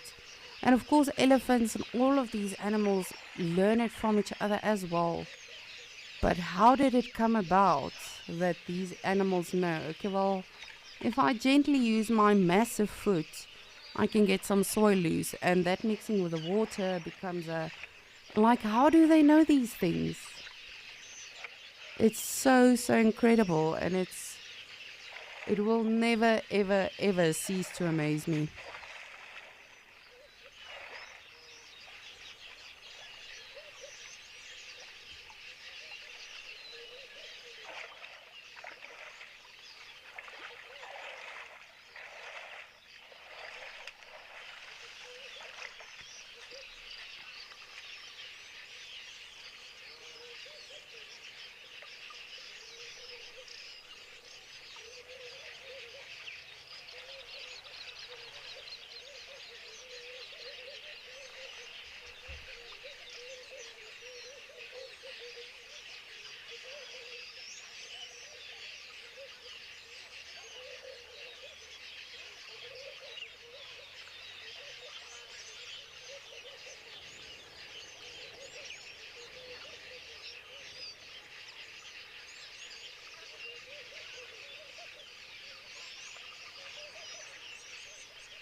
Alrighty, well, it seems to be quieting down a bit here at Mashatu again.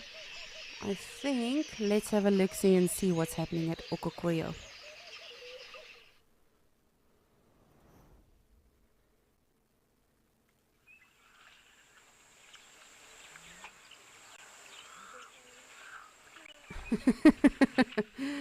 I think everyone's probably just thinking, are you guys just using the same things to show us the whole time? But no, we have literally been so lucky today to have seen elephants everywhere and constantly, and all of these animals. Look at this one to the left, just resting its trunk on its tusk, because you can imagine how heavy that thing must be. Not just to carry around, because it's not like they just swing them around the whole day. They actually function them and work them and, use them. So it must become a bit tiring. So when they get a chance and they just chill in the water, they can just rest that trunk on the tusks.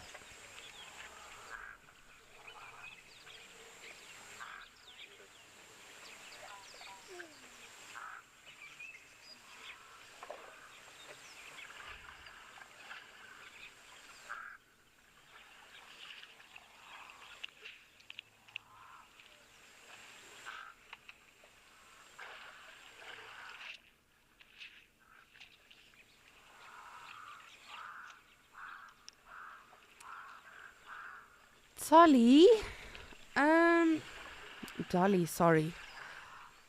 Yes, they can migrate for extremely long distances. However, that being said, I personally do not have experience with migrating elephants. But of course, all animals will go where they need to go for water and food resources. So yes, definitely, if they need to, they will migrate very, very fast, vast distances to get to where they need to be.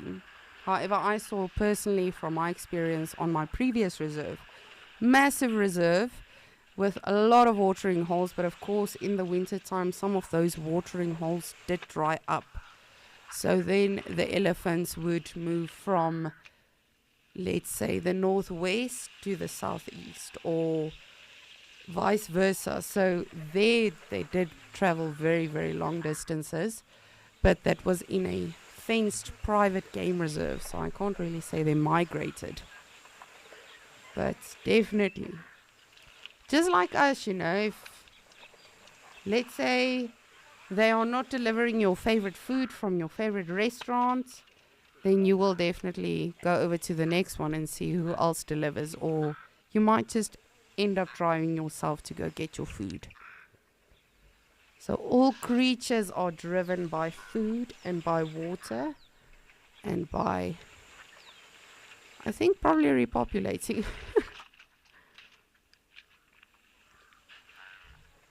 But definitely they can migrate very, very, very far if they need to.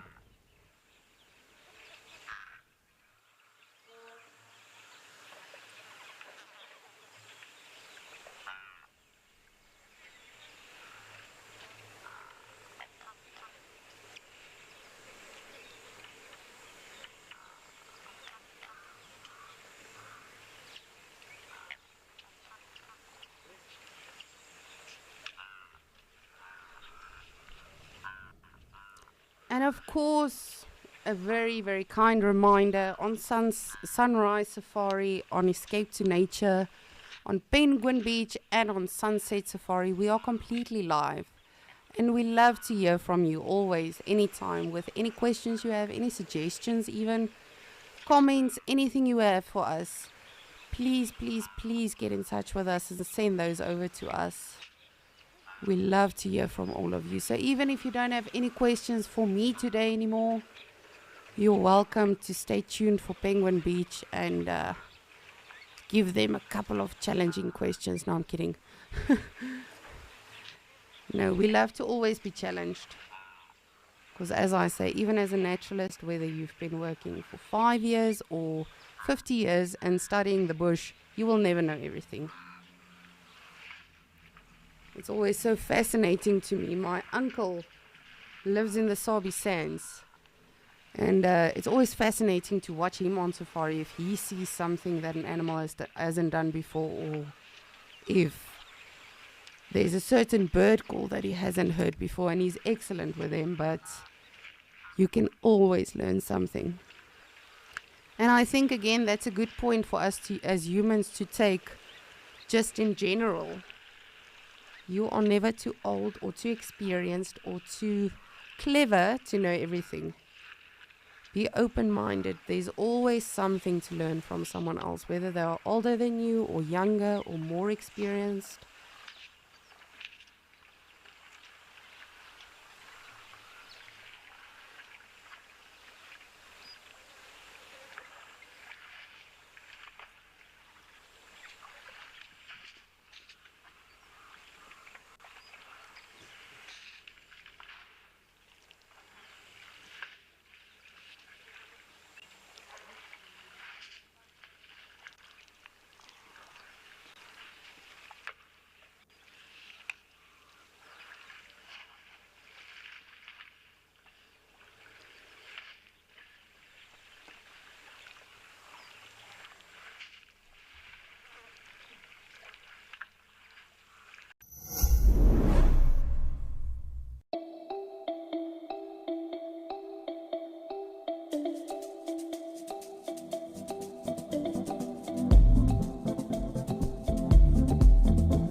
Resting the trunks, resting the legs.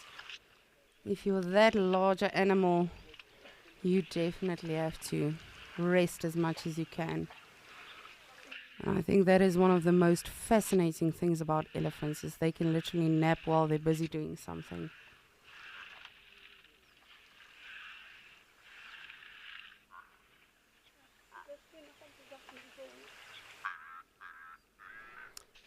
Oh, I do not know about any of you, but I am so thrilled with just everything we've seen today at all of our areas, or locations I should say. Rolf and his beautiful rhinos.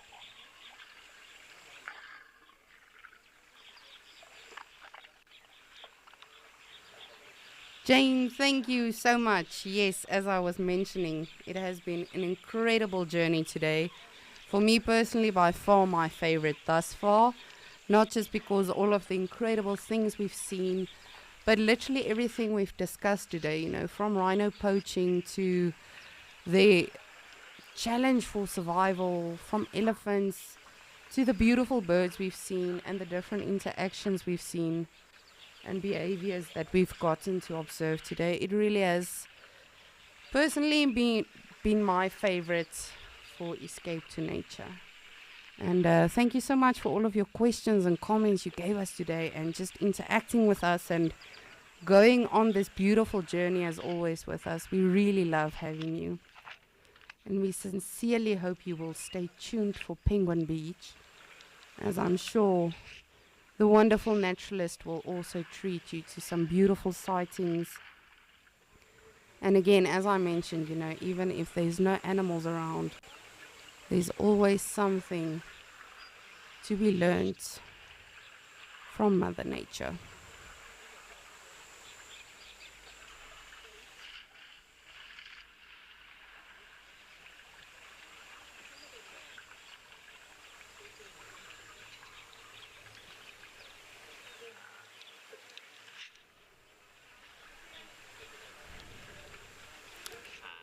So from myself, Rolf, Trishala, and of course the wonderful Wild Earth team, we would like to sincerely thank all of you for joining us today. It really has been an incredible Escape to Nature journey. We've seen some amazing things. And yes, as I've mentioned numerous times today, just make a difference by doing something small every day. And if all of us do that, then eventually we will change the world and make a massive difference. So from myself, Lisa, thank you so much for joining us. We'll see you again on Escape to Nature tomorrow. And we sincerely hope you enjoy Penguin Beach and all of the beautiful birds that will hopefully come with it. Thank you so, so much.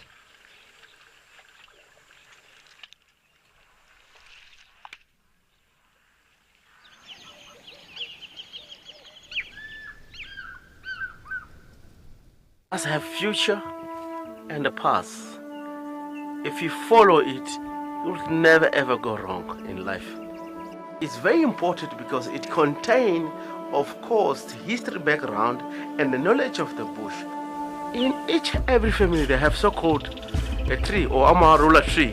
We'll go there and kneel down